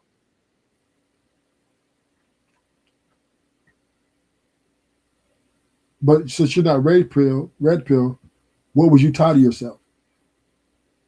An individual. Because red pill dudes call me all kind of simps and all kind of shit. Manosphere dudes do the same shit. You a simp. You be caping for them hoes. And red pill and manosphere dudes are very anti-women. Very straightforward anti-women. I don't think they are. Tell me how they not. I think red pills They are call them undercover. strags. They call them. I don't have all these different names that they call women. No, but they classify. They classify. So not all women are hoes in them. Well, I'm not saying all, because No, I'm talking about that's their conversation. No, I'm Their talking about the red- conversation is most. I'm talking about the red. No, the red pill is a lot of these women hoes, but then there's some good ones out here. Some good hoes. No, some good women. That's what they say. Oh. There's women and there's hoes. But they That's what don't. red pill is. They don't. Red They pill don't is- give. Wait. 1 second on this same thing. They don't give like percentages, because I'm pretty sure I've listened to a lot of white red pill men and black red pill men that say that the majority of these They women. say the majority. They say the majority of hoes, but they don't say all the women are hoes. Well, I never say all either. I thought No, as I'm just grown saying people red you pill. have to say. No. not- I'm just. Yeah, but you said they hate you said that they're against women, but they don't think all women are hoes, so they're not against all women. Just the They're against- just the majority of them. They're against the ones that are hoes, the 3 or 4s. Okay, so this is the thing. I don't know what Sugar Shiesty Bum is. I don't know what Chalk is. I wouldn't call them Shiesty Bum's a hoes. gold digger. Shiesty Bum's a gold digger. Okay, so Period. okay, gold digger. So here's my thing with gold digger. I used to have this conversation when I was way younger. We were talking about Adina Howard and Janet Jackson. So what they would say is that Adina Howard is a gold digger. And I would always say, well, what's Janet Jackson? Janet Jackson is a good girl. How? Janet Jackson gold digger too. Exactly. So what's the difference between a gold And digger she's a 304? feminist. What's the difference between a gold digger, a 304, and a woman? What's the difference between a gold digger, a prostitute, and a woman? Well, to me, when I listen to what people tell their daughters, it sounds like they're telling them to be high class prostitutes, because it's still transactional. If you take the transactional part out of it, different conversation. But the majority of these beautiful ladies I hear talking, they lead with the transactional part. So you What said have majority. you done for me lately? Ain't nothing going on but the rent. They lead with the transactional part. So you said majority? Oh, I don't know the exact number. So I wouldn't, I don't ever say majority. I don't know. You said the majority? You just said majority, right? Just the majority. I don't know. I don't think the majority. Let me say this. I know enough women that I've met in my life that don't even talk about this shit. So to me, this is like YouTube shit. Women that have liked me in my life ain't never asked me, what do you do for a living? You know what I'm saying? They talk to me about totally, maybe they get around to that, but they don't.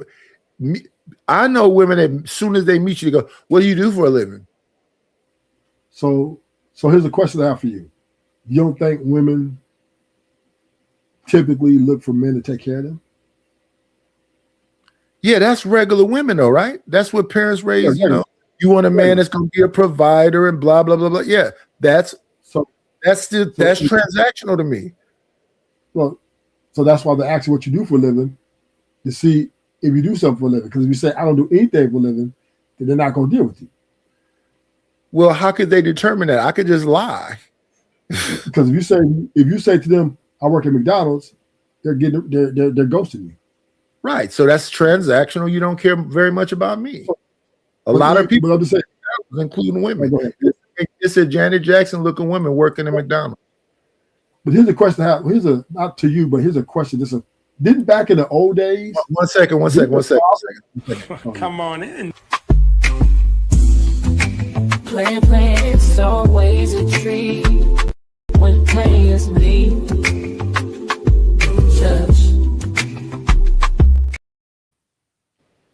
Oh, what's going on? Hear me out. Hey, can you hear me? Loud and clear. All right, good. What up, Bronze Bird? So, Nadish, what's up? Hear me out. Would it be if a man is out here searching for a future wife, right? Would it be imperative that he be financially stable first?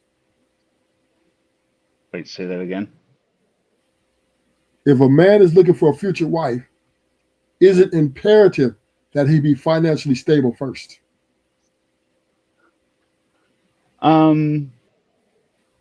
I'll answer it like this.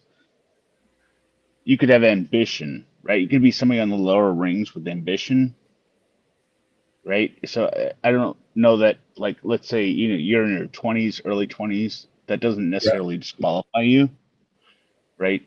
You've got to have a plan. How about that? Let's go with 40. 40? Yeah. You better do 40. You meet a lady that's 40. You work at the post office. She works at something that makes less money than you. Okay, well then at that point, money ain't the thing, right? It's just love. And what I'm saying is that the majority of people are right there. And what I hear, like, I love what Stanley just said, that a lot of people repeat things they heard on other places. I've never said something about a woman being fit, feminine, and friendly. I've never asked a woman, how does she look fresh out of a shower? I've never said none of this shit I've ever heard on none of this shit, because motherfuckers just trying to bang it. If you look like you got dirt and mud on you right now, your makeup is running, you smell like alcohol, you stumbling out of the club. So all that is just YouTube stuff, as I said moments ago. I mean, I'm going to go on a limb here, and you don't have to agree with what I'm going to say. I'm going to say a lot of the quote unquote attractive women I've ever met in my life in the past 25 plus years, right? Their attractiveness was not an overwhelming, like, oh my God, she's so beautiful. I gotta have, she, whatever. She has some kind of thing, but there was always the overriding, like, yeah, but she's an insane idiot, right? Like it didn't matter about the physical or of the woman, right? Their situation overrode whatever physical beauty they had. So the physical beauty was not the overriding objective. Does it make sense? I don't know. Is it? Why doesn't it? Why doesn't it? I'm asking. Are you saying they're not that attractive, or are you saying they're very attractive? No, I'm saying like they're like, societally attractive, right? Okay, let me give you this example, right? I don't know if you ever saw like Transformers 2 or 3 or Dark Side of the Moon. I don't know which one it was, right? No. But are we about to compare women to Transformers? Oh, no. Wait, listen. The actress that played the seductive girlfriend to Shia LaBeouf in whatever, Transformers 2, 3, 4, whatever it was like, okay, yes, but you can see on her face she's kind of evil, right? She's a honeypot, right? So it doesn't, just because she's attractive doesn't mean she's quality or that you want to be with her. Oh, yeah, okay, I understand what you're saying. I understand what you're saying. You understand what he's saying, Ruthless? No, could you break it down to me? She could be highly attractive, but be the most horrible thing for you. Okay. Right. It's like a Venus flytrap, right? Like, okay, yeah, she's attractive, but that's not what I want, right? I don't want to die from being killed by this robot. Or even worse, listen. So there are people that I know who have women that are what people would say out of their league. And because she is out of their league, they let her do anything. Yeah, that's set up behind her. All the worst things can happen just because she looks so good.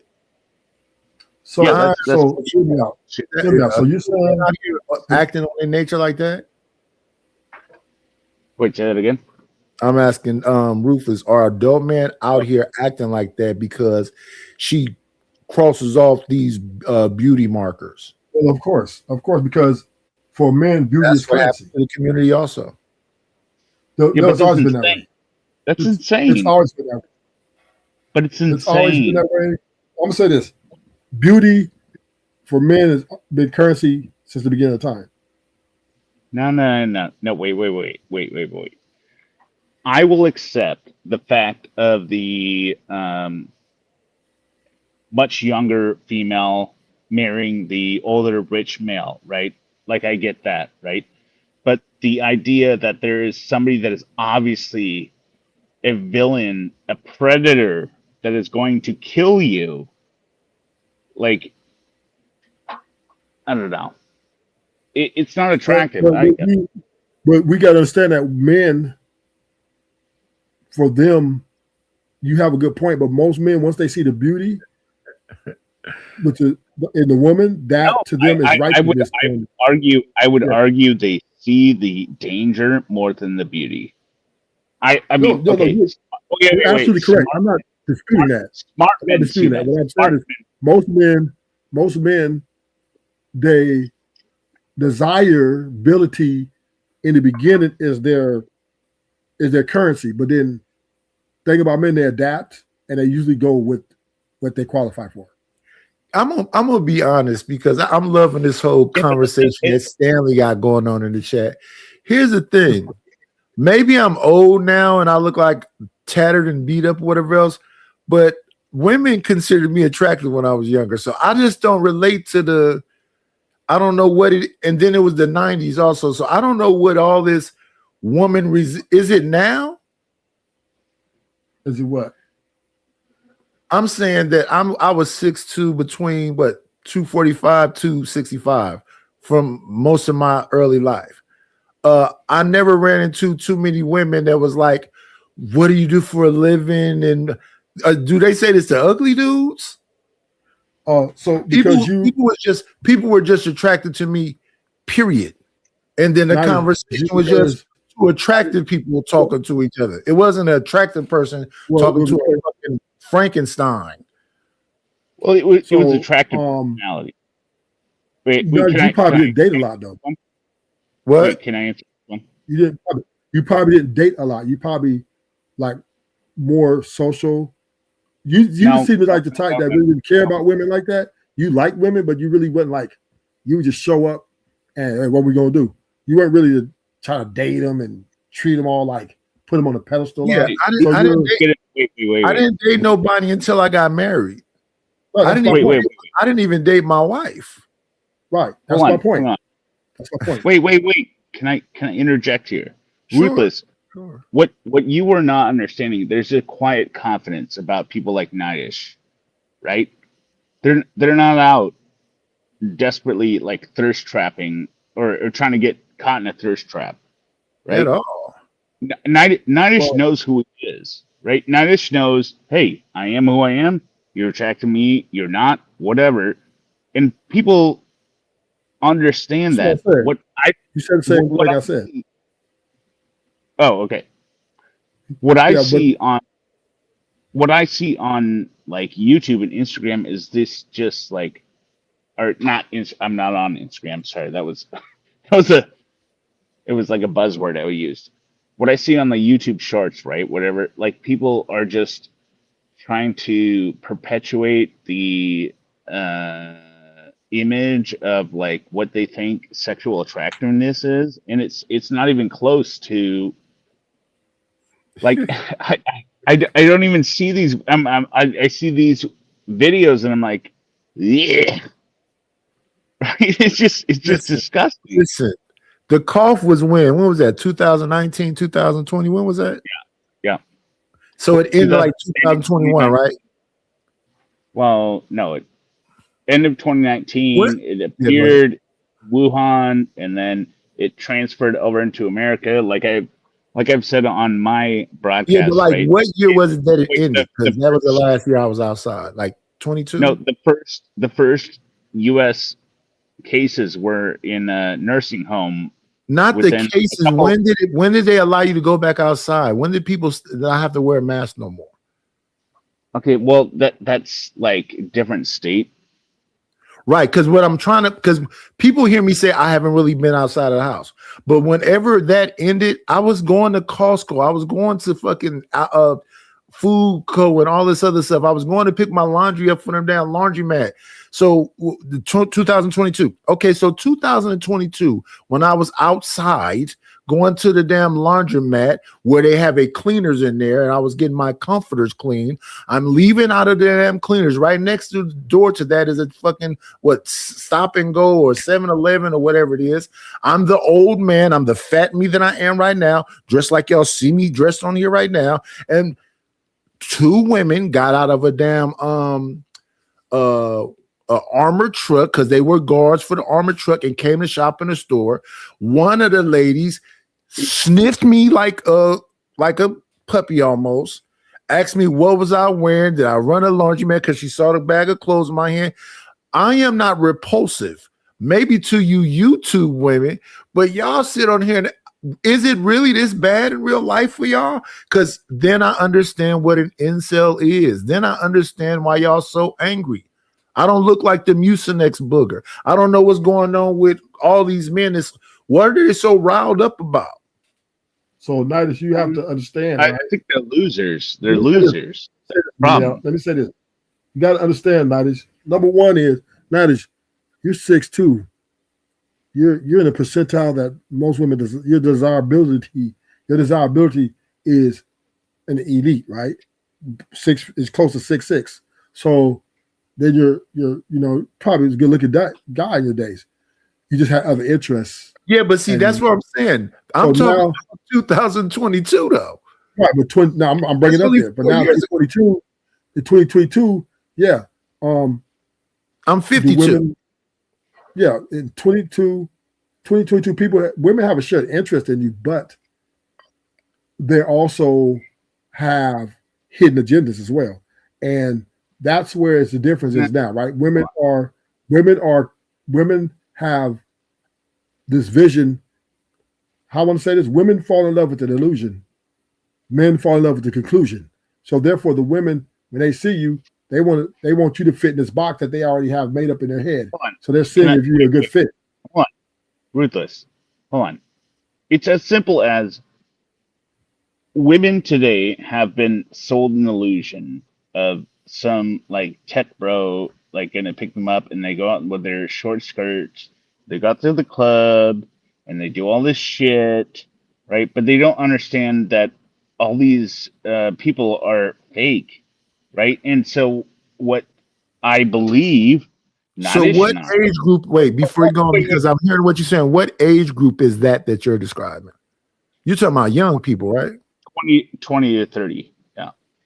That was the same way when I was in my 20s. It was the 90s. Everybody was into this MTV crap and go ahead. No, VH1. They don't understand. Here's what the difference is. When you tell them you're not interested in them, right? Like just like because they're doing whatever, right? They think you're lying.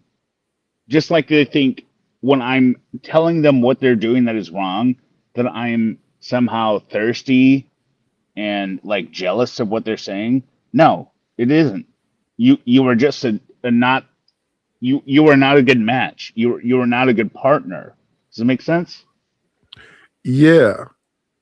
And like And they I can't know believe it. They Bronze cannot Bird. I accept- know wait, give me 1 second. I'm looking at Bronze Bird. Shout out to Bronze Bird. I know Bronze Bird from being on Tyranny's panel. Let me repeat that so Rufus can hear it. I know Bronze Bird from being on Tyranny's panel. Now he's in the chat talking about niggas word salading. Hear me out is not black. No, I'm very white. I'm as genetically white as you could be, probably. Aside from an albino, but what I'm saying is people don't understand that what they have been led to believe is bullshit, right? That they can't believe that somebody rejecting them is actually rejecting them. Does it make sense? I know for a fact if you reject them for real. So okay. So they don't believe that the incel dudes is calling them strags is rejecting them. Right. They believe it's just because they're incels. It's not because of who they are. Okay.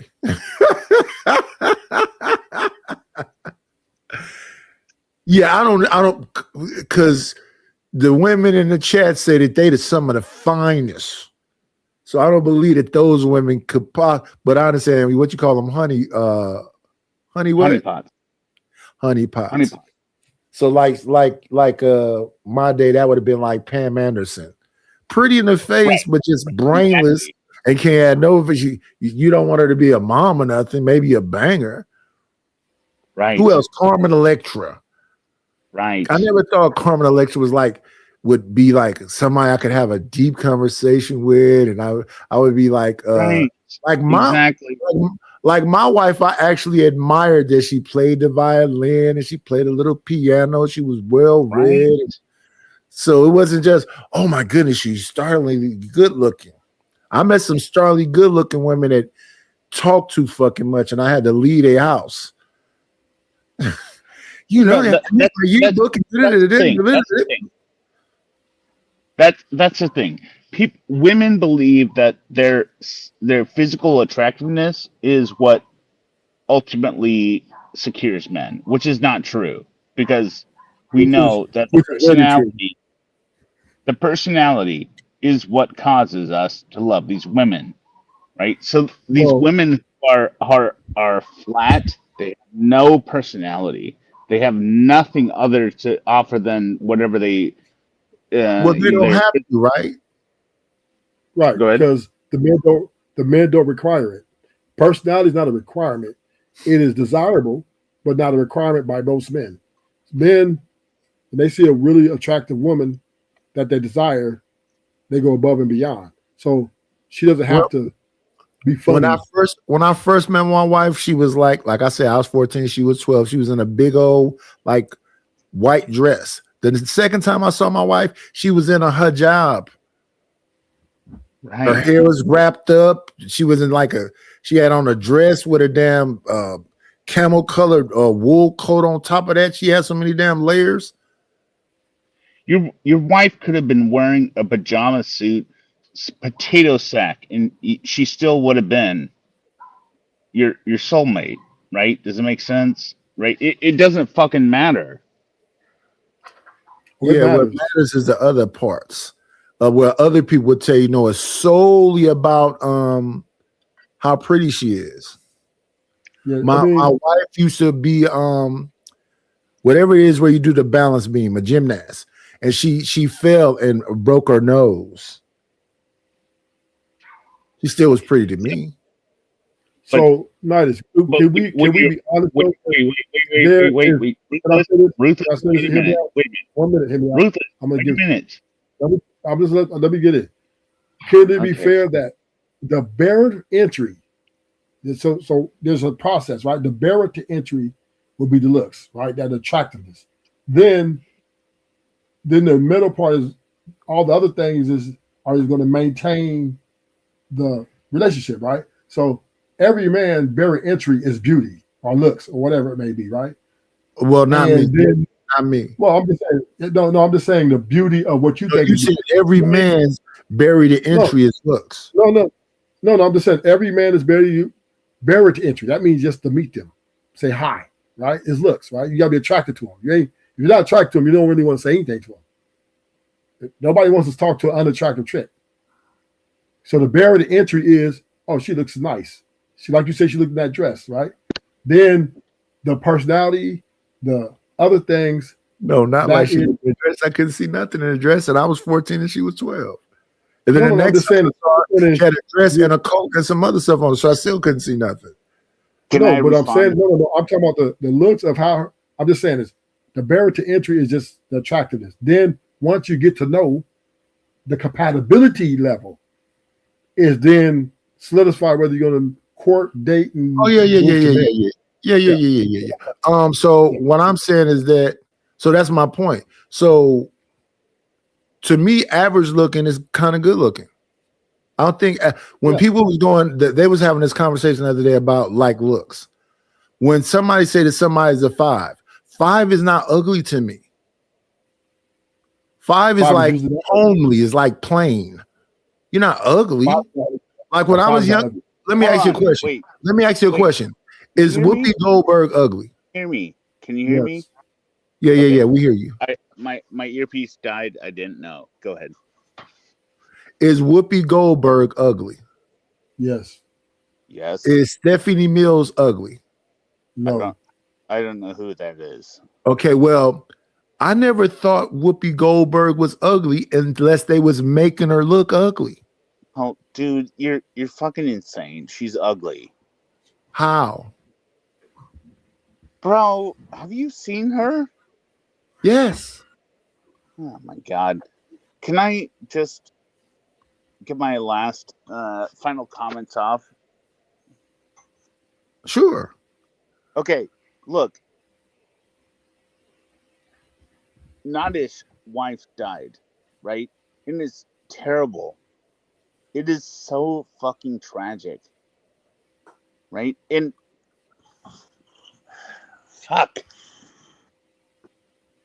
People that aren't married with a soulmate will not understand this, but like it's fuck. Whatever. I'm done. Well, we hope the best for you, brother, because it's nothing we can do about it ultimately. I was talking about you. Oh, what about me? Say that again. I must have misheard you. I said Nadish's wife died. Oh, I didn't know you said my name. Go ahead. Yeah, she passed away. Yeah. Yeah, and it's fucking terrible. And there's nothing. Yeah. It's terrible, but listen, I said it earlier, and now you're just making fun of me I'm not making fun of you at all. Why do people say these things about me? because I said it and you didn't pay attention. Well, earlier Mike was doing, well, it's not doing a burp and frog, but it's kind of, it was perfectly good when you came in. Then it started kind of going in and out. Okay, here's the thing. I'll say it one more time. People that have never been in love do not understand that all this bullshit is meaningless. And all of your bullshit, retarded streams like Sugar Bum because she's a fucking idiot and be like, oh, you know, nail polish, blah, blah, blah, blah, blah, blah, blah. Whatever. All right? Nadish is the most genuine person I've ever met on the internet. And I have my own channel. Yes, I do. But my channel was inspired and created by Nadish. Okay? So all of you can go fuck yourself. I don't give a fuck. I don't care what you say. Sorry, I was laughing. Nadish. Whatever. I don't. All I talk about is pedophiles on my channel. So if PDF files. No. Don't say it again. Don't say that word again. Don't say that word again. No. Wait. Here's what I'm. Wait. Genuinely, I talk about it. Okay, PDF file. Yes, sir. I don't understand why is my channel never been canceled. Oh, yeah. I don't know. It's because I'm white. I don't know.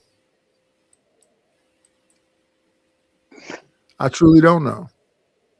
Like I say, some people can say and do whatever, and like real response like that. Well, okay. Well, I'm just gonna say, kiss your fingers, delete your archives. Okay, goodbye. Salute. Let me see. We just grabbed this up. So, I think that if, as a collective, if you said a statement, Nidus, you said, why is men having a problem with the interaction with these women? Oh no, I didn't say why the men are having a problem with the women. I say I see them having a problem with them, and they standing on it, and they calling them scrags and blah blah blah blah blah. I see them having it. I don't care why they having it, and to me as a man, you can have it. But then there is men who worship the ground where they walk on, right? These men exist too, and they are. I agree. Yeah. Then you have the pedestalizers. That woman right there does not look ugly to me. She looks average to me. Beauty's out of the beholder. Right. But I'm talking about ugly. This woman is the same woman, does not look ugly to me. Well, that's a little makeup, you know what I mean, and everything. Yeah. So this is what I'm saying. So here, no makeup. I made it a point to grab this. So this is here, plain her. It's not ugly to me. Then with a little bit of makeup on, which it's not no great difference. Add this back. Makeup is on. It's not no major difference. That woman is not ugly to me. Okay. Fine. So that's my point. So me, I could see myself being in a relationship with a woman that looks just like that. And I wouldn't feel like, oh, I'm with an ugly woman. That's all I'm saying. Whereas other people go, she's ugly. Well, most guys, to your point, Nidus, most guys, if they want a relationship that's a discount, they're going to have to give it ugly woman.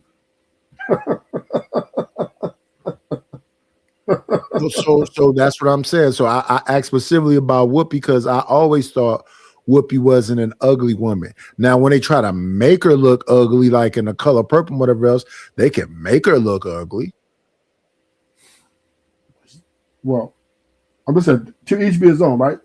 Everybody don't have this. We're not a monolith when it comes to that, right? But no, I understand what you're saying. What I'm saying is that if men are frustrated because they can't get the woman that they want, they're delusional. No, I don't think men are frustrated. Why don't you get the woman that you qualify for? And if you can't be with the one you love the one you with. Nidus, that's not the problem for men. Well, that's what they make it seem like. It seems like by me listening to them, they can have sex with a bunch of women. They don't want that women that they can have sex with. They want something better than that. Men. And because the one they want that's better than that don't want them, then they strags and Doberman pictures. And here's the problem with men, right? The problem, men they adapt to their environment, right? So if they like a really pretty girl, but pretty girl is shitty, a man, he will immediately adjust to a chick that's less attractive, right? Who's more for him, because men don't like to be used, nor do they like to be treated with disrespect. So men, they will settle less in beauty to have stability. Men's greatest problem is the stability. That's not what they're getting in return for them selling for. So that's my point. So that's my point. When I listen to men who are red pill or manosphere men, I'm talking about just aesthetically what you can qualify for, what you won't be broken for, which sounds reasonable to me. They'll say that even that lady is going to give you a hard time. Even that lady is going to say she outgrew you. Even that lady is going to say you're not up to par. So that sounds like somebody that cannot be satisfied. Right. And that because women are built on emotion and the way they feel, it doesn't matter, right? No matter what woman you get, you're going to get that part of them, right? That emotional imbalance, that emotional roller coaster, which brings a hostile and intense type of relationship. So, you know, once again, you get an ugly girl, you get discounted a few dollars. You get the pretty girl, you're going to pay a lot of money. But either way it goes, there's no guarantees because women, on their part, because they're very emotionally. Do you think men should be looking for guarantees, though? Well, a lot of it. Because just based on, but 1 second, because just based on what you're saying that logically you should understand that there's going to be some pushback from her at some point.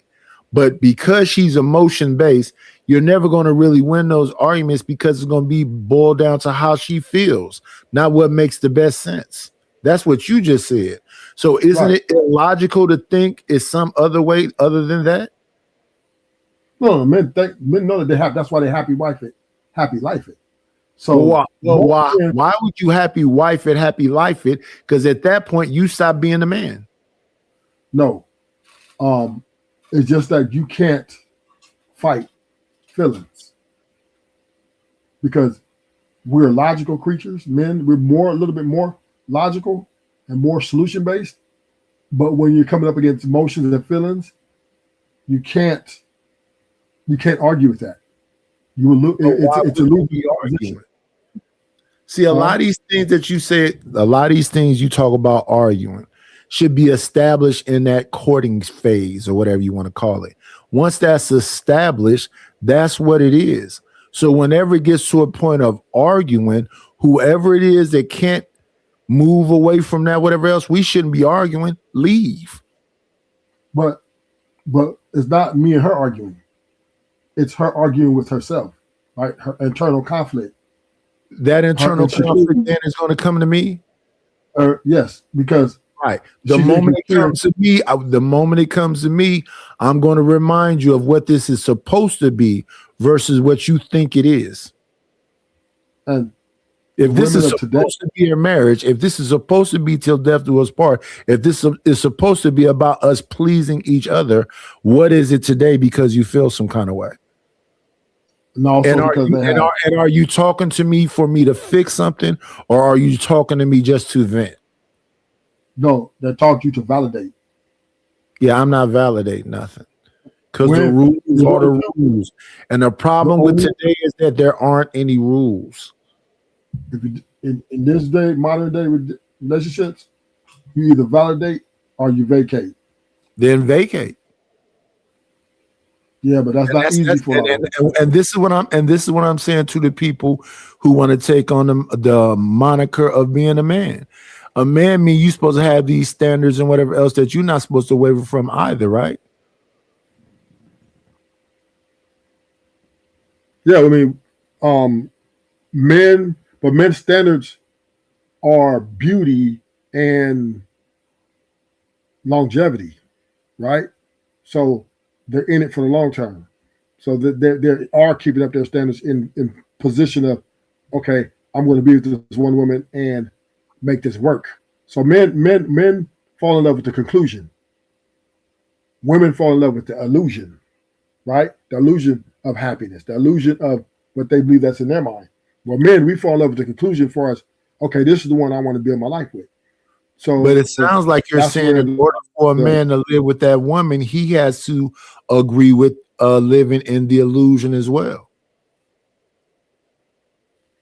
Yeah, that's a bad deal, right? Because men, they Right. do So get then married, it's and you find not out- you just walking Mm. away. She's walking away. Yeah, you're signing up to be a slave to her emotions. Why would Now- why would a man do that? He has all women are slaves to their emotions. So he wants to. Most men think they can't live without women. They think women is the epitome of life. Even Ali was saying on his show the other day that man's purpose is to be with women, and that's the only reason we're here on Earth. So with that ideology, and a lot of men thinking like him, of course they're going to go for it, right? They're going to accept it and they're going to embrace her whatever it is that's imbalanced. They're going to embrace it and take the happy life approach because they feel they can't live without her.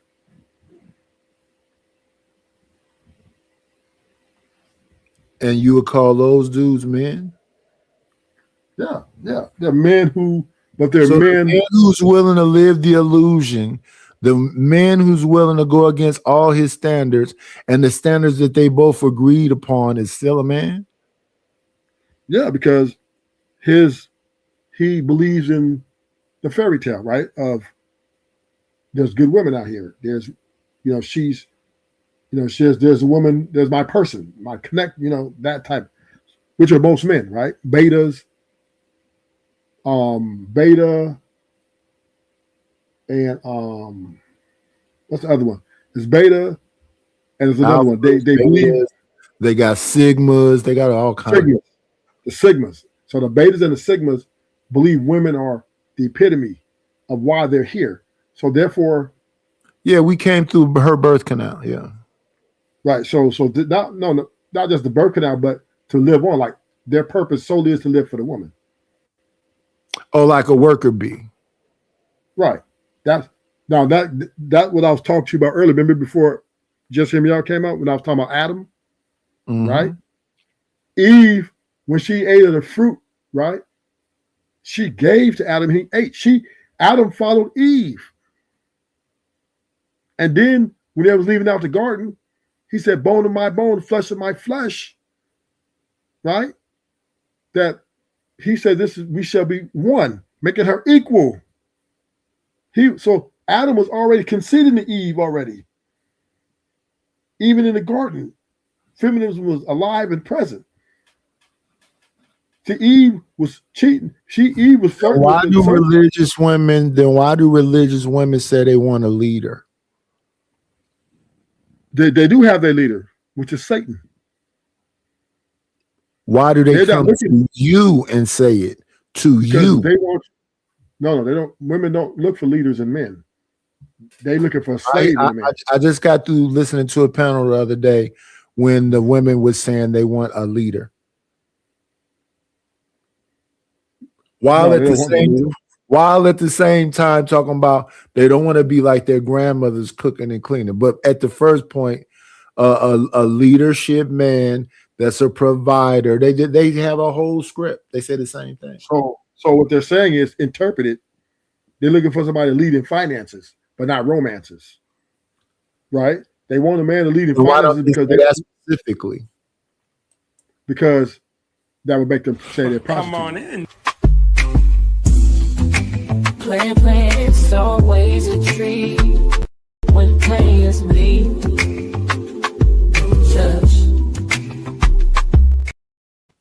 Now, Bronzeberg, where do I know you from? I don't know. We've been on many different panels together. You said Tyranny. All right, so name them. That's one. Tyranny. I was on Fight Club once, and then I don't know. There's a couple other panels. I can't name them off the top of my head. You don't know the panels that's over from this section right here?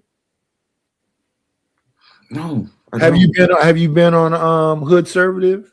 No, I have not. Let's see. Sexy Red.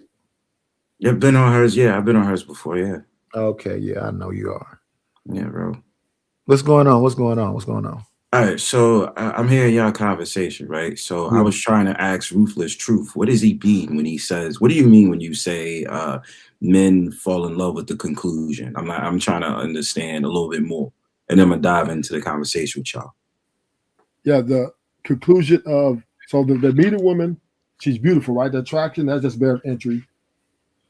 And I say it could be 90 days to a year if after post-nut clarity, the man looks at this woman as, okay, this is my future wife. So he's already concluding at one point that if I'm going to invest in this woman and be time with that this is my future wife.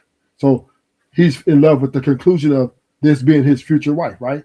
And it's a projection and a hopeful outcome with this woman. That's why if they start dating after that, men pretty much acquiesces to her happiness, right? Because he already sold in for her. He sold in for her. And then you had made another point I kind of disagree with. I think it was something like you said that men act like, I think you said something about like how certain men can't live without a woman. And I think, could you say certain men? Because I think men at large in society are like tired. I can't give you exact numbers on it, but in large, a lot of men think, I would say the majority of men, I'm gonna say that, think that they can't live and that their sole purpose on here is to live for a woman. Nah, I disagree with that. If you talk to a lot of men today, they're in a space in their life where they started to grow tired of the modern day woman. So I mean, this is very evident when you start to sit up there and see movements like Passport Bros, or you see these certain movements where men have sat there and said, I want to find happiness and peace. So it starts rolling around with the reality of like, yo, if this woman is not serving me on the basis of what I want, you know what I'm saying? Because we understand men are simplistic creatures, right? So we're not asking for a lot with women. If this is the thing, this is the reason I believe like men, when it comes to men nowadays, when it comes to dating, they rather not be in a relationship with a woman, but have the benefits of a relationship. So they don't mind sitting up there saying, yo, you know what? I get to smash this girl for a while talking to another girl, and this girl is serving this purpose, and this girl is serving this purpose, but we're not in a relationship. Why do you think situationships are so popularized today? And the hookup culture is the way that it is because it's an easy access. The man's needs is being fulfilled sexually, right? And then after that, if he feels like quote unquote tricking on the woman, it's only for the mere fact of the matter that the transaction is that for her time being with him, he gets sex out of it. So that's the milk without buying the cow thing. And then I don't think that if she initiates without it being transactional, and then you decide to provide for her in some kind of financial way, that's tricking. It's tricking if you go in paying. It's not tricking if you taking care of a woman that's been sleeping with you for years. But we're just to reiterate, right? So we have right now between men and women, there's a conflict of interest. Can we agree with that? Yes, there is. The conflict of interest is, to be clear, is that the women want the independence. They want to feel free. They want all these things that encompass feminism and the equality of rights and so forth. Isn't that a good thing? To a certain degree. No, because then you're not forcing her into a relationship. She's choosing you. No, but I'm saying, but then because they want all these things, when they get in a relationship with you, the only thing that they're going to be dealing with you is how they can benefit, right? Well, we should benefit from each other. We should benefit from each other. Yeah, but that's not the way of thinking, though. Women look at it from a business perspective, right? Because they could do everything without you except what? Get the things that they need from you. So if wealth, stuff like that, they desire, sex, they desire, all those things that they desire, they can only get from a man, even though they don't like the mindset of a man, right? They don't like our thinking. They don't agree with the way we think. That's why they call us sassy and all these names, right? Because we are misogynistic, are controlling, all these things, right? They do all that because I've never been called sassy, but yeah, go ahead. No, I'm just saying that's just a new word. But that's just That's just a term to Yeah. go out there and down men. Just like when women don't like what you have to say, they automatically go to your sexuality as a way to sit up there and try to downplay you, which is very ironic because women be the first ones to support GAY men. But then if you're a straight man that's humbled in his opinion, don't care what person think, and you stand on your 10 toes on shit, then she's just like, oh, that dude is gay and blah, blah, blah. And it's like, wait a minute. So because I have an opinion that you don't agree with something, and I'm not afraid to fight you on your opinion about something, that makes me sassy and gay. That shit don't make no goddamn sense. And the reason why she says that, and I'm gonna land my point here, because she's looking for a slave, to serve her in a way that she wants to be served. Meaning, she wants you to spend money on her, but she doesn't. She wants you to spend the money the way she wants you to spend the money, not the way you think that money. Yeah, is spent. that just to me make it seem like you talking about a dom, and that somebody's a masochist and they want somebody to lead them around, and those dudes. Yeah, that's but what women want. Right. That doesn't mean me as a man have to do that. No, not true. That's true. I'm not saying that men have to do it, but what I'm saying is, I'm just speaking on the position Why of would women. they even consider it? But that's what you guys sugar daddies for. Because they no, but women, they have, like I said, they fall in love with an illusion, right? So the man they meet, they're not falling in love with illusion, though. And let me tell you why. Lily Phillips slept with what, 100 men, 1,000 men? Yeah, 1,000. And the dude that came out to interview her had to pay for everything. After he paid for everything, he went to her room and he was like, you know, this seems unfulfilling. You don't make a lot of money. And she said, what you mean by I don't make a lot of money? He said, you know, because I had to take you around town and pay for whatever else. She said, I'm not going to tell you how much money I make now, but I have records of like the first money I used to make. And she took him to a laptop or a computer or something and showed him the money. And then he looked at her and he said, well, why did you have me pay for everything? And she said, isn't that what a guy's supposed to do? That's crazy. But why doesn't he think a prostitute is broke? She's talking about sleeping with 1,000 dudes, and the people that's going to pay her for sleeping with 1,000 dudes are a bunch of incels and whatever else is buying farts from her. Well, they're not incels if they hit it, though, Knight. They're not incels if they smash. Listen what I said again. Yeah. The dudes that came, they hit it for free. They didn't pay a subscription or anything else. She just wanted 1,000 dudes to meet up, strangers, yes, and hit it for free. The people that are subscribed to whatever she got, OnlyFans, whatever, hidden cams, whatever she got, is the ones that was paying for her to do it. So while she was banging them, she was being filmed. Of course she was. You know, the men that was banging her didn't pay her. The people that's gonna buy the film is paying her. The people that's buying the farts is paying her. Some guy went in my panties. And he gave me such a. If y'all out here selling farts and nasty panties and whatever else, it don't sound like you don't even have to, you on cams. You just playing with yourself on the camera for $1.99 or whatever your subscription cost is.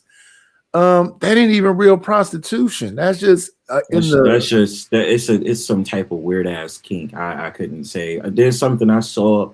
It's some girl that had OnlyFans. She sells her bath water to dudes, and dudes actually bought it. And I'm like, what the fuck? There you go. and then to be guy number, forget 99, to be guy number 3 in that line, because it was a line. Yeah. To go in as guy number 3, what's going on with you? How does she find 1,000 guys? And listen, all she asks is don't skeet in her eyes. Do you know what most of them dudes wanted to do? Skeet in her eyes. Skeet in her eyes. Yeah. So the end of the interview, while she's talking, she just constantly wiping her eyes and like, it was burning, and you know, I wish I could have made her more happy. So then I'm looking at the comment section of this, and I'm looking at a bunch of women going, why did you care if they finished? Why did you want to give them any more time? That's not empowering. Why you use your power? And they kept talking about power, power, power, power, power. So then I looked at some of them people who kept talking about power, and each and every last one of them was feminist. So I followed something that they followed, and that's how I ended up with them 4 lesbian. Well, I don't know what, I don't want to mispronounce them, but they always fighting for prostitution to be legal, for tricks to be examined, for the only criminal part of it is the man part. Sex work. So do you know there's a new term that's growing and up and coming, right? A new religion amongst women. It's called divine femininity. Oh yeah, I hear that one. I hear that one. I hear about that.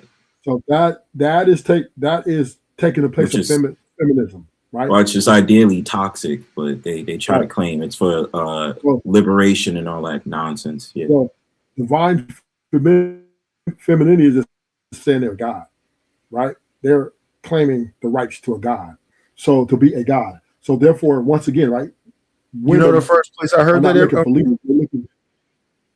Huh? You know what? You want to know the first place I heard about that? Princella. You heard it from her first? Yeah. Well, I heard that before her. But it's growing now. For her, but the first time I heard it. No, I know that's the first time for you. I heard it before she came on the scene. Now, let me say this, right? Divine femininity, what that's doing is, if the woman thinks she's a god, right, a goddess, when she's looking for a man in any forms, even if she liked the guy or she's in love with the guy, whatever, she's looking for that guy to serve her, right? Because she thinks she's a goddess. So God, not a goddess. She thinks she's a god. Same thing. God is a woman, not that nonsense. Yeah, the only one. Yeah, and the first place I heard that was the conscious community. Right. Yeah, hell yeah, bro. You're saying black woman is God. Right. So she's looking. So think about this. This is a growing religion amongst women. So what they're saying is they're looking for a man to worship them. Now let's go back a little bit, right? Let's take let's say you meet a woman. But why is any man listening to all this bullshit? Because men get tricked into that nonsense.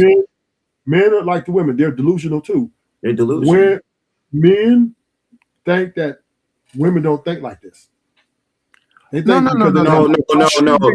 I'm sure they do, but why would you care? Those men have been corrupted into thinking that the woman serves some superiority just based off the fact of the matter that she can provide a child.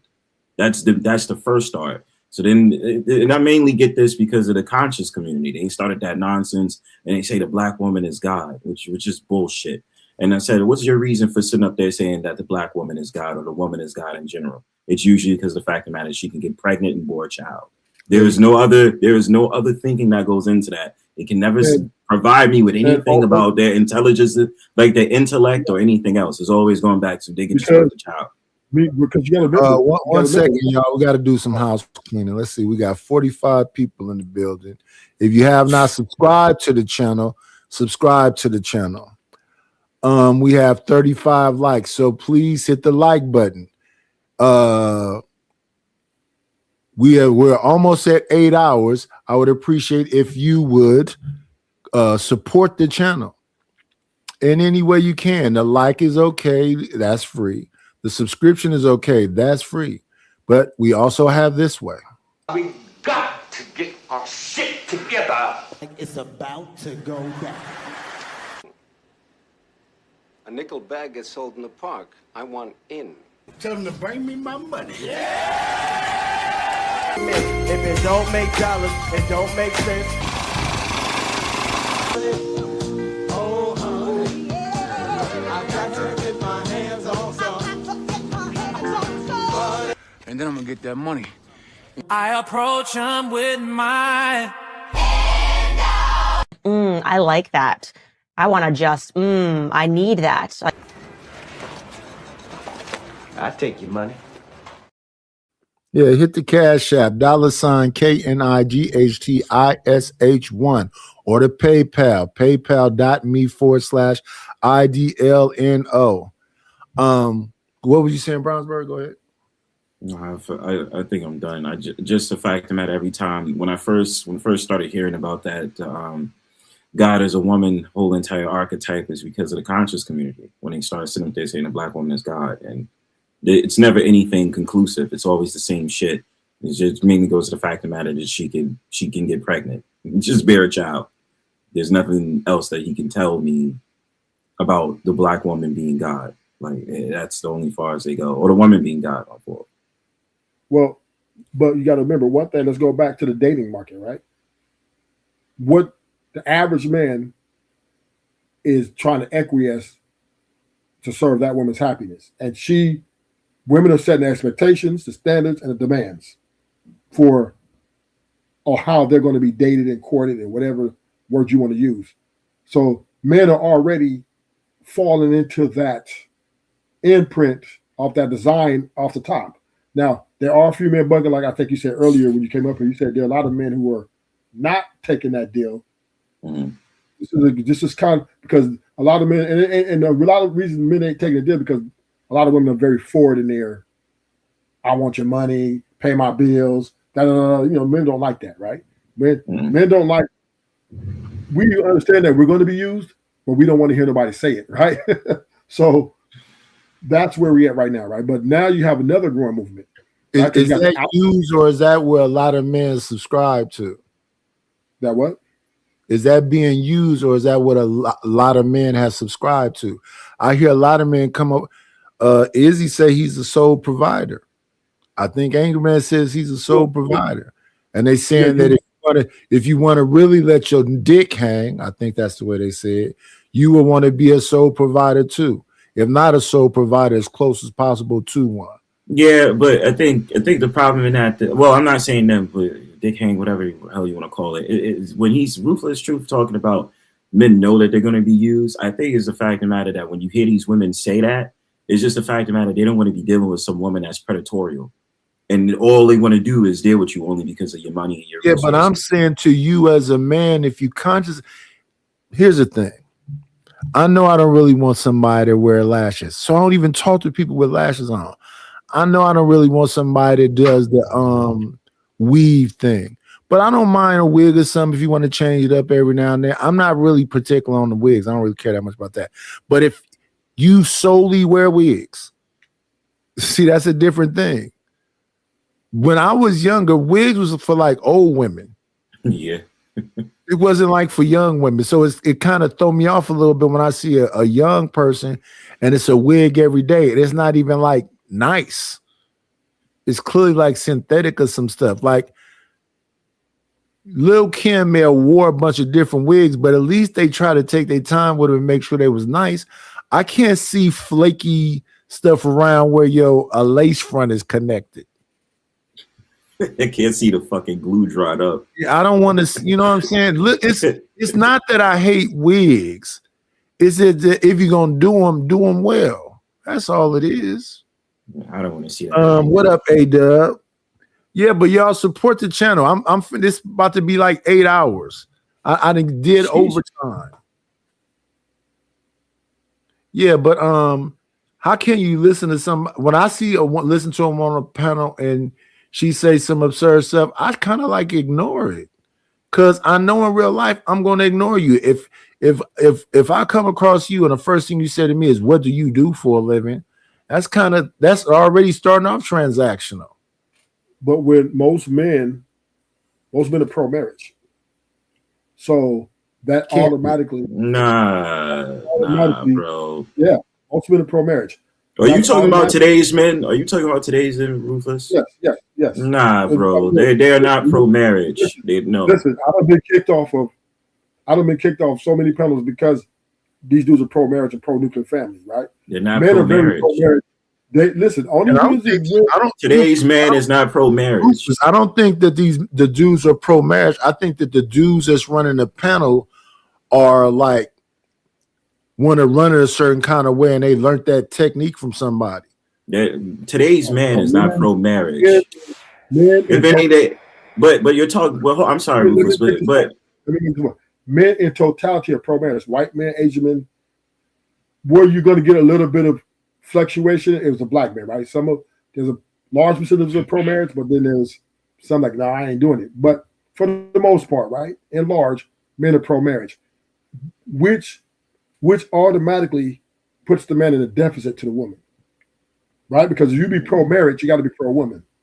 And if you're pro-marriage, pro-woman, the woman is in the power position of leverage, circumstances, and so she's able to use a system against you. She's able to leverage her uniqueness, because not every woman's going to even let you spend time with them, right? Even though she's using you, but still, right? A lot of women just want to use you and don't spend time with you. She's going to use you and spend time with you. So that's valuable to men, right? So men are going to pay for that. And 3, because most women are anti-marriage. And Wait. So if a woman gives you the girlfriend experience, that makes sense. That's valuable. That's valuable to a lot of men. That's valuable to a lot of men because they're not getting that, right? A lot of women are up front now. They're saying, "Hey, I just want to just pay me." No. Shoot that, Deacon. So if a girl is spending time with you and you're paying, men are going to take that deal. They're not turning that down. There's just no way around it. Stanley, I don't know why you have to highlight my name to say these goofy things that you're saying. I am a boy, Damon.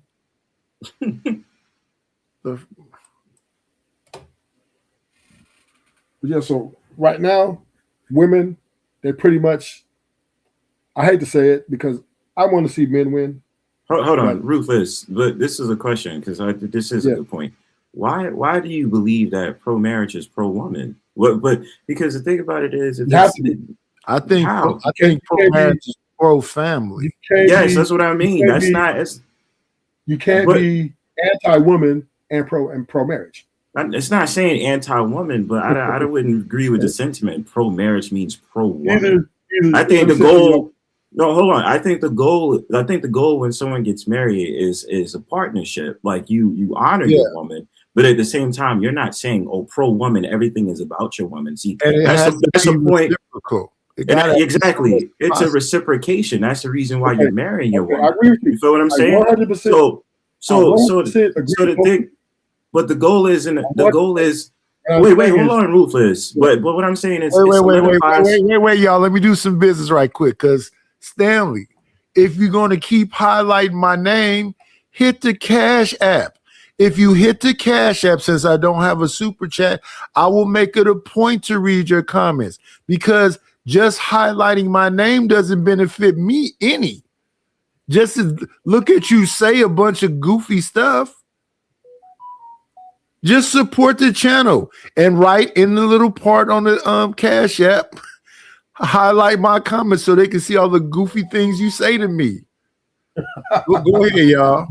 Yeah, I was saying, like, what are we or what am I? God, I mean, goodness gracious. Yeah, but the thing about it is, when you talk about marriage, it's the reciprocation and the partnership. So when you say pro-woman, it's kind of like, nah, it's not really on some stuff like everything needs to be about the woman. Yeah, the man may fall into an illusion, sitting up there saying if it's happy wife, happy life, which is bullshit. Once they come to that reality, what happens? They start getting unhappy. They start sitting up there saying, I can't stand being with my wife, or this, that, and third. And more than likely, they find another woman, a little sneaker leak, and that's the woman they start dealing with on the side to maintain the relationship. And that's unmanly. Just leave her. So let's be real.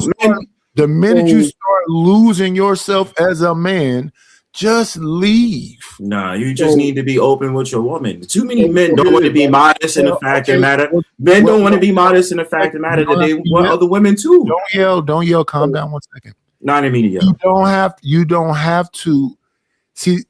Cheating is lying and manipulation and omission. If you're going into a marriage saying that it's open, that's not cheating. Yeah. Well, give me 1 second though. We got some business to do. Let's go right here, right quick. Thank you for the money. Cheese, Betty, the dough. Buddha, scratch, Skrilla, paper. Shout out to A-Dub for the support. I appreciate you. I appreciate you. I appreciate you. Thank you for the money. Cheese, Betty, the dough. Buddha, scratch, Skrilla,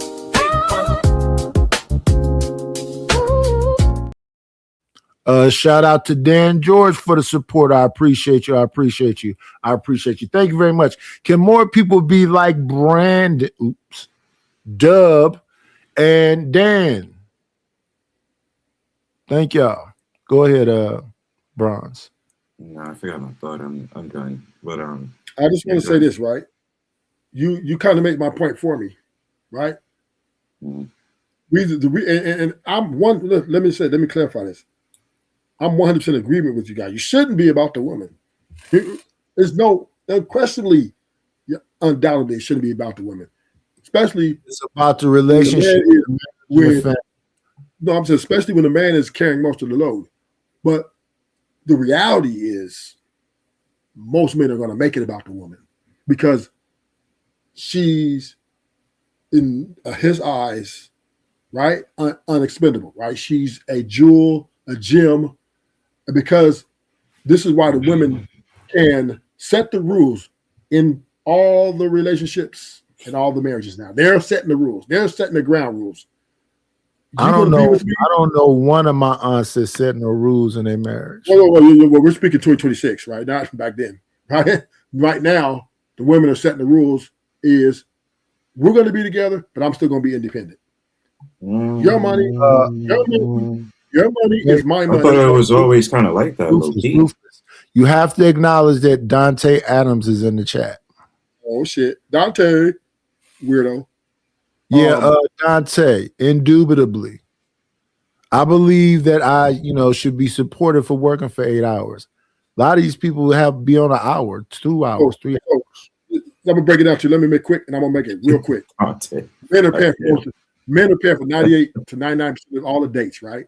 They're paying for the experience. So if they date a woman 2 to 5 years, he's paying for damn near everything when it comes to their experience. Then he's paying for the wedding ring. Then he's paying for the wedding. So by the time he gets married to her, he's already in between 50 to 100 bands before he even puts the ring on it. Then he puts the ring on it. Then she's making him pay for the wedding, and then he's paying all the bills. He's paying the mortgage. So the reality is the women are expecting and demanding for you to even get into the courtship with them is that you're going to provide a lifestyle for them where they be bill free and feel free. And she can still do whatever. She can wear eyelashes. She can BBLs. She can go out with her friends. She does not want you to lead her in any way, shape, or form. She just wants you to provide for her the way she thinks she deserves to be provided. If not, she will leave you. This just sounds like you like dominatrix.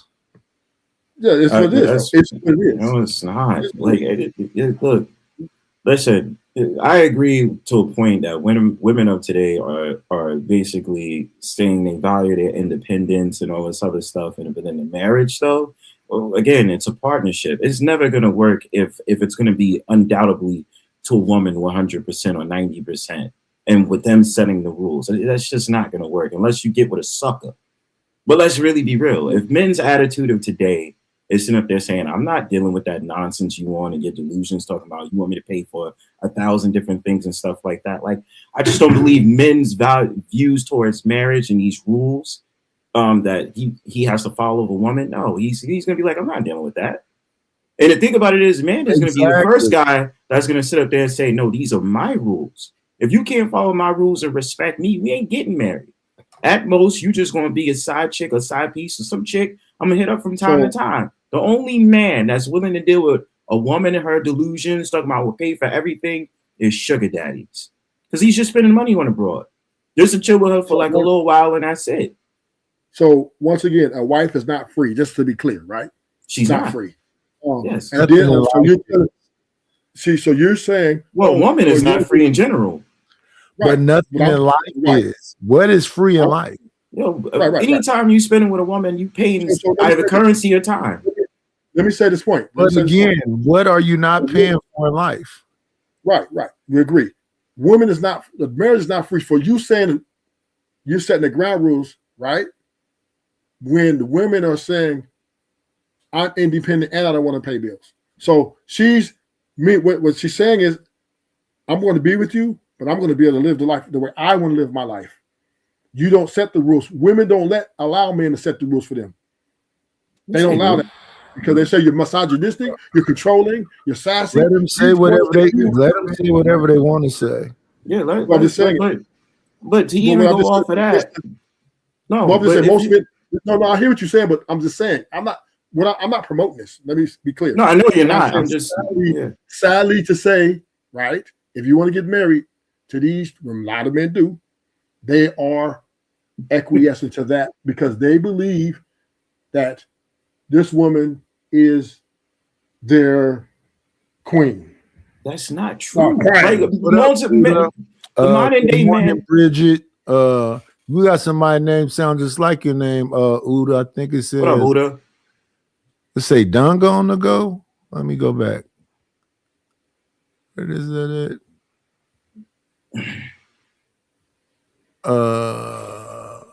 Somewhere is up here. Y'all can go ahead while I try to figure it out.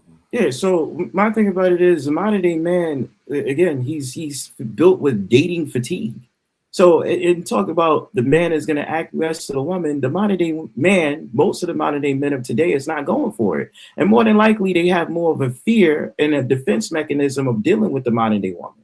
So when sitting up there talking about the woman coming with the rules, she's still going to have to pay the bills too, because they have the understanding that when it comes to a marriage, it's about sacrifice and all that other stuff. So at the end of the day, there has to become an agreement between the man and the woman while they're married. Because again, going off of what a marriage is in reality is a business. You are a bond number and that person is a bond number. The woman is a bond number. So y'all are coming together under one union and saying to the state, I agree to be with this person in this business partnership.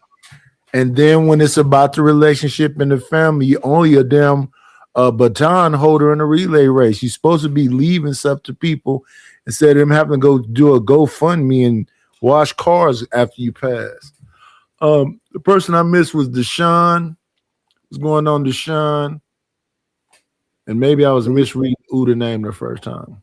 But we do have to reflect on the numbers at this point of the divorce rate, right? Women are leaving the most because they don't care, right? If you're not going to listen to me, you're not going to do that. I'm going to, what you want, another dude will. I could do, and I could be this all by myself. Women. Good morning, Oak Street Bella. Women have an independent mindset, so they're in a relationship with an independent mindset. Meaning, if she's not why happy, are you listening to her then? Because she's your wife, and you. The more she, no. You having these conversations before you ever become my wife. I'm gonna see these eyelashes before that. I'm gonna see all these things that I don't like. They say when a man finds a wife, not when he finds a broad. Right. Yeah, but your wife, the wives now of today, right? Because they have so much leverage in the dating scene, it carries right over into the marriage. It doesn't change. I mean, if a woman is divorcing a man, more than likely it's because she wants to find some new dick and she got bored of the dude she was married with. So I'm gonna say that this is God Donga, and I see the 777, so it's probably 777 himself. Yeah, but it's okay. I mean, support the show, y'all. Shoot your flavor. I think men like this. I think Some men like do. to be. They got some dudes that like to be nominated. Yeah, they are. Some men like it. Yeah. It's a cancer. Somebody's buying it for. So I'm not here to tell the men what to do with their lives. If that will make their boat float, then float it. Yeah, I'm just not gonna be so quick to be like, that's a real man. That's goals. I would love to buy somebody's funky drawers that they didn't set up until. Ooh, I can't wait. Bathwater. Come on in. Playing, it's always a treat when players leave.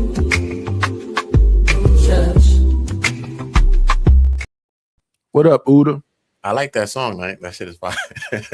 Uda, what up, gang? Salute, Bronzeberg, Ruthless, Night. What up, brother? Salute to the chat. I was telling you that I was in one of my other channels called God on Go. So yeah. Oh, okay, that was you. Okay, that's what I was trying to tell you. I thought that was 777. Nah. That's why I came up to just confirm it, so y'all don't get it mixed up or nothing like that. Okay. Salute to y'all brothers. What's going on? We just chopping it up. We was talking about glass houses because of how everything, we was looking at since January 13th. It was about Anton and Corey and they little split and how they kind of got to reinvent themselves a little bit. To me, Anton is pretty much doing the same thing, but the last show Corey put up, that was a reinvention of the 5150 show. And you didn't have Craig there or Darlene. And then we came to this most recent thing that was going on between Sharon and Izzy and Brownsville and AR and this whole circular thing. Yeah, that's a lot too. Yeah, but you seen Anton is on Stephen A. Smith though, bro. I was like, yeah, a couple hours ago. Then they reacted to it last night. I said, damn, bro. Well, he winning. The hell, it panned out the way he wanted it to pan out, regardless of what, bro. Yeah, so that's the second one. Remember, he went on Tasha K right before that. Yeah, I know. And it worked out for him over there too. She talking about she won the second round. Don't go back. So it's been working out for him in any sense, regardless if people think whatever. Yeah, so he gonna keep moving on up. I see. Yeah, I see now. Because he know how to make them moves. Yeah, that's what I think, bro. Because you cannot say the Tasha K wasn't a good look, and the Stephen A is a good look. But I want to see what Freeze gonna do with the Tasha K one, and what he gonna do. Well, I think I did see what he did. I want to see what he gonna say about this Stephen A one. Yeah, everybody gonna find something in the Stephen A or something that he's saying. So everybody gonna find something and anything. No, what I heard, he knows how to do that too. He knows how to trigger things and say things too. So yeah, what I heard about the Tasha K one, that he was up in there finessing. He came in with a script. Yeah, that's what Tasha says now. But Tasha been around. Wait! You don't believe that? Anton is a script in himself, but at the end of the day, Tasha's an OG in the game. She's been around long enough to know who she's dealing with and who Anton is. She knows what's going on. So she's playing more crass, more dumb, or whatever the case than she needs to, because she knows exactly who Anton is. And if she wanted to do certain research, she'd have known. So I think that's also sets it up for her to play the first role and then set up the second shot. Bong. So she's that smart. I don't think you better not go back for a second one. I'm telling you. You don't think so? No, you go out on top. It's Anton Daniels, bro. He covered all attention at all costs, bro. So why would he not do the second one? I think the first one, whatever he was doing, he said whatever. I think his wife speaking kind of was the lower part of the interview. You know what I mean? Her speaking kind of put some things to say, damn, she thinking like this or she thinking like that. But if she didn't speak, then it'd just been a regular interview. You know what I'm saying? Whatever it was, Yeah, it's behind a paywall though, right? Most likely, you know how she gonna get to that bag, $12 to get that thing. I mean, $12.99. My bad, $12.99, that extra 99 cents. Well, I mean, she gotta do what she gotta do. She need that bread. She gonna get it. She damn sure gonna get it, and he gonna come back. He gonna come back to talk to her, of course. It wouldn't make no sense, but we shall see. We shall see. I know he gonna make it benefit itself no matter what happens. But she said she got her presses loaded up now, and that she wasn't ready. And I was like, I don't know about that. I've only known you to have all your ducks in a row. I know, man. But people be here. Many people think like how you thinking. I'm saying he shouldn't do it. So guess me, he be hearing it. People be hearing the grumbles, man. You be hearing that conversation like what you saying right now, things like that. People hear that. He'll hear that. You know what I'm saying? And sometimes us as men or women or whatever, we think that we could, sometimes defeat things. And, I think that he'll try. Because some people think they could be smarter than people or always outsmart you. Or, you know what I mean? Some people just like that. They always think, like, you ever talk to a person and you got them dead to the rights, they wrong, and they still finding a way to, like, you know what I'm saying? You're like, come on, man. And yeah, Rufus is right there next to you. Yeah, they that confident. Oh, Ruthless. Oh, yeah. My bad, Ruthless here. But I'm just saying though, they that confident that you be like, come on, bro.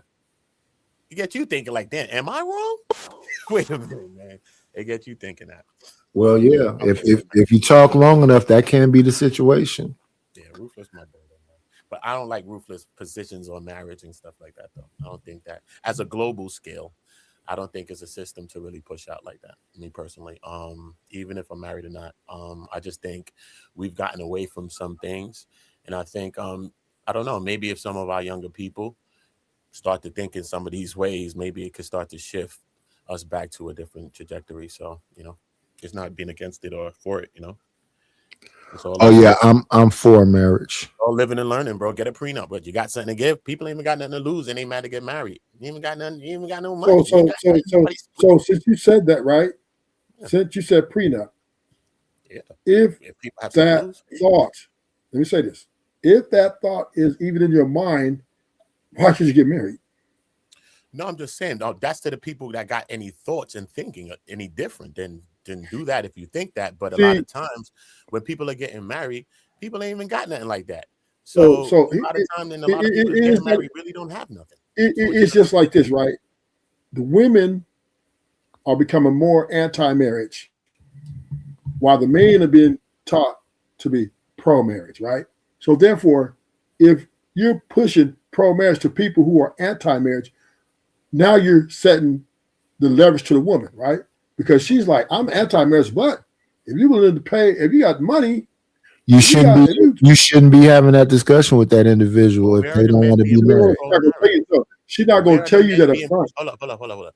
Where are the men? No, let me respond. Where? If she's not going to say it up front, I'm telling you, women are very good at disguising and masking. So that's lying and deception. Yes, and how can you not or know? Then this is the curse of having money or having nice things, because it's hard to tell who loves you for you, right? But in large, women broke and act like you ain't got nothing. You can't do it. You can't do it. You can't, because eventually, right? Pull out the Corolla, go take on the. No, but that doesn't work. That doesn't work, because eventually, because now you act like you're scared. Right, so we need to be a coward and try to. Well, let me say this: if I'm pretending to be someone I'm not, then who am I as a man I'm acquiescing down, or let me pretend like I don't have nothing? What does that mean? What does that mean? That means I means why should I even be talking to this woman other than for the things that I want her for? Because if I got to do all that sneaking around, if I got to hide my BMW, if I got to hide my designer clothes, then why would I even entertain a woman in marriage or even a relationship for that most part? That's good. You probably just downplaying what you got, like how Eddie did in Coming to America. He had the bag, but he just trying to downplay his thing because he was trying. Fuck that! I'm coming in. I'm wearing. Listen, I'm not gonna let a woman dictate how I live my life. Okay. I just see it for what it is, right? No matter what formula you try to use. Oh, let me downplay that I don't got no money. Nigga, she's still going to ask you what you do for a living. She's still going to expect things from you. Eventually, okay, what do you do? And now you're going to tell her you work at McDonald's, Burger King. She ghosted you, nigga. She ghosted you. So you're going to. Well, why you got to work at McDonald's, Burger King, bro? I'm just saying, right? I'm just saying, right? You can work where you work. That don't mean, you feel me? Well, I mean, you work wherever the hell you work. It don't matter. You know what I'm saying? No, I'm just saying. I understand what you're saying. What I'm saying is, don't even have cars. We got rich ass people that work around every day in Wall Street. They don't even drive. But you're kind of making my argument. You're kind of making my argument, because if I got to hide who I am in my life that I live, then I shouldn't even be thinking about getting with somebody seriously. Right? That's a whole nother conversation. We on the marriage thing. But am I right though? Let's get back to the focus of what we're talking about, man. We're talking about marriage and that. So let's get back to that's what I'm talking about. If I'm looking to get married, yes, but I gotta not lead with my money because I got money. That means I gotta pretend like I'm broke to see if what. No, I'm just. But okay, let's just say let's play this game. Let's say I do that, right? Let's say I pretend like I'm poor. I ain't got that much, and she's like, okay. And then poor, bro. How you gonna pretend like you poor, bro? You can't pretend like either. Well, what do I pretend like? You said got what you really got. That's all it is. You pull up a Toyota. People gonna think you're poor, sir. Okay, cool. That's what I'm saying. That's cool. That's not bad. I'm in the little Corolla. Now that's deception. I'm saying you pull up a Toyota. That's not a manly. That's not a manly position. So now you got to pull up and act like you broke. But how far are you gonna take it? I'm not pulling up. I have 2 cars.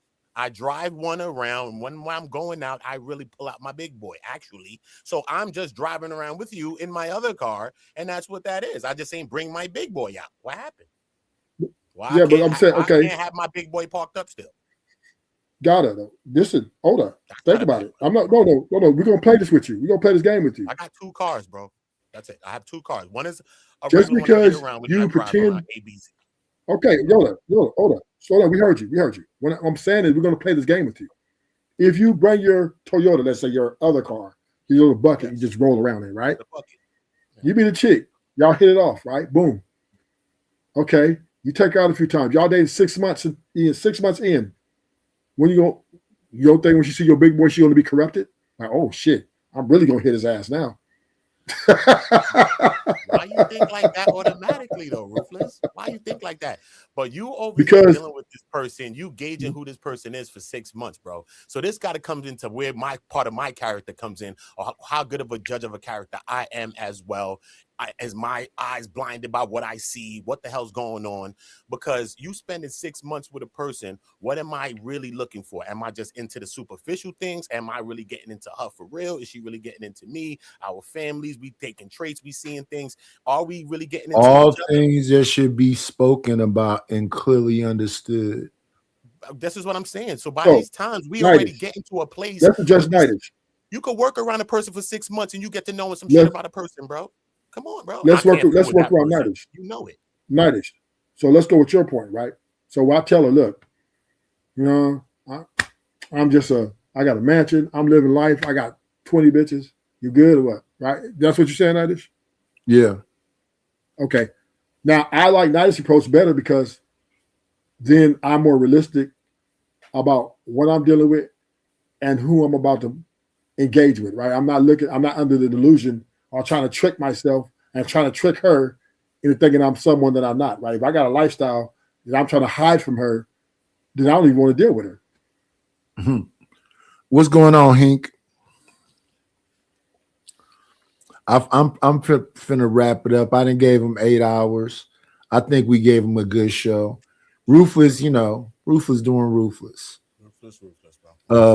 I appreciate Ruthless. I appreciate Uda though. Y'all got any closing words? No, I just stopped to pay to talk to y'all, man. Salute to everybody. Y'all have Appreciate a blessed day. Enjoy y'all weekend, everybody. Yeah, it's only the beginning of the weekend. We got to figure it out. Ruthless. Do like my boy Otter, get your Toyota and have your Mercedes. Uda. You can Ruthless. You can put the SH on there. So yeah, y'all have a good night. Thank y'all for the conversation. I'm gonna tell you like this: if you believe in these women, then I say go for it, man. Me, I don't believe in them. I'm out. Have a good night. But he old, so don't listen to him because he old. So at the end of the day, he done been scorned and all of this other stuff. So he gonna give you some disgruntled information. That's in my own sense. Well, I think I'm it's more more about you. I think it's more. Yeah, about I asked you for final words, and he got some getting more yourself final right. words. I'm giving you the final ones now. You just triggered my final words. You know what I mean? Get me my Jerry Springer, right?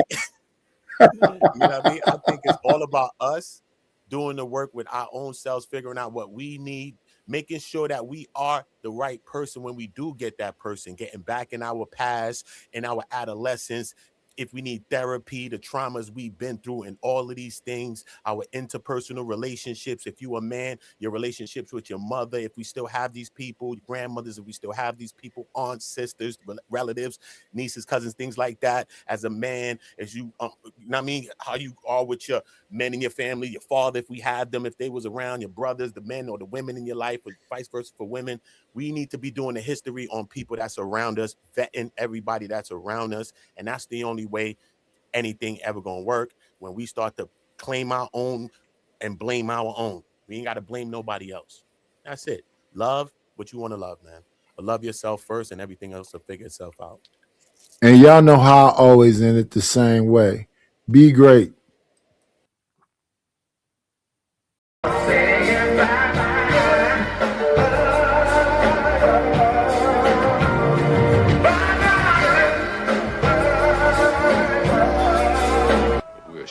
this motherfucker down! That's all, folks.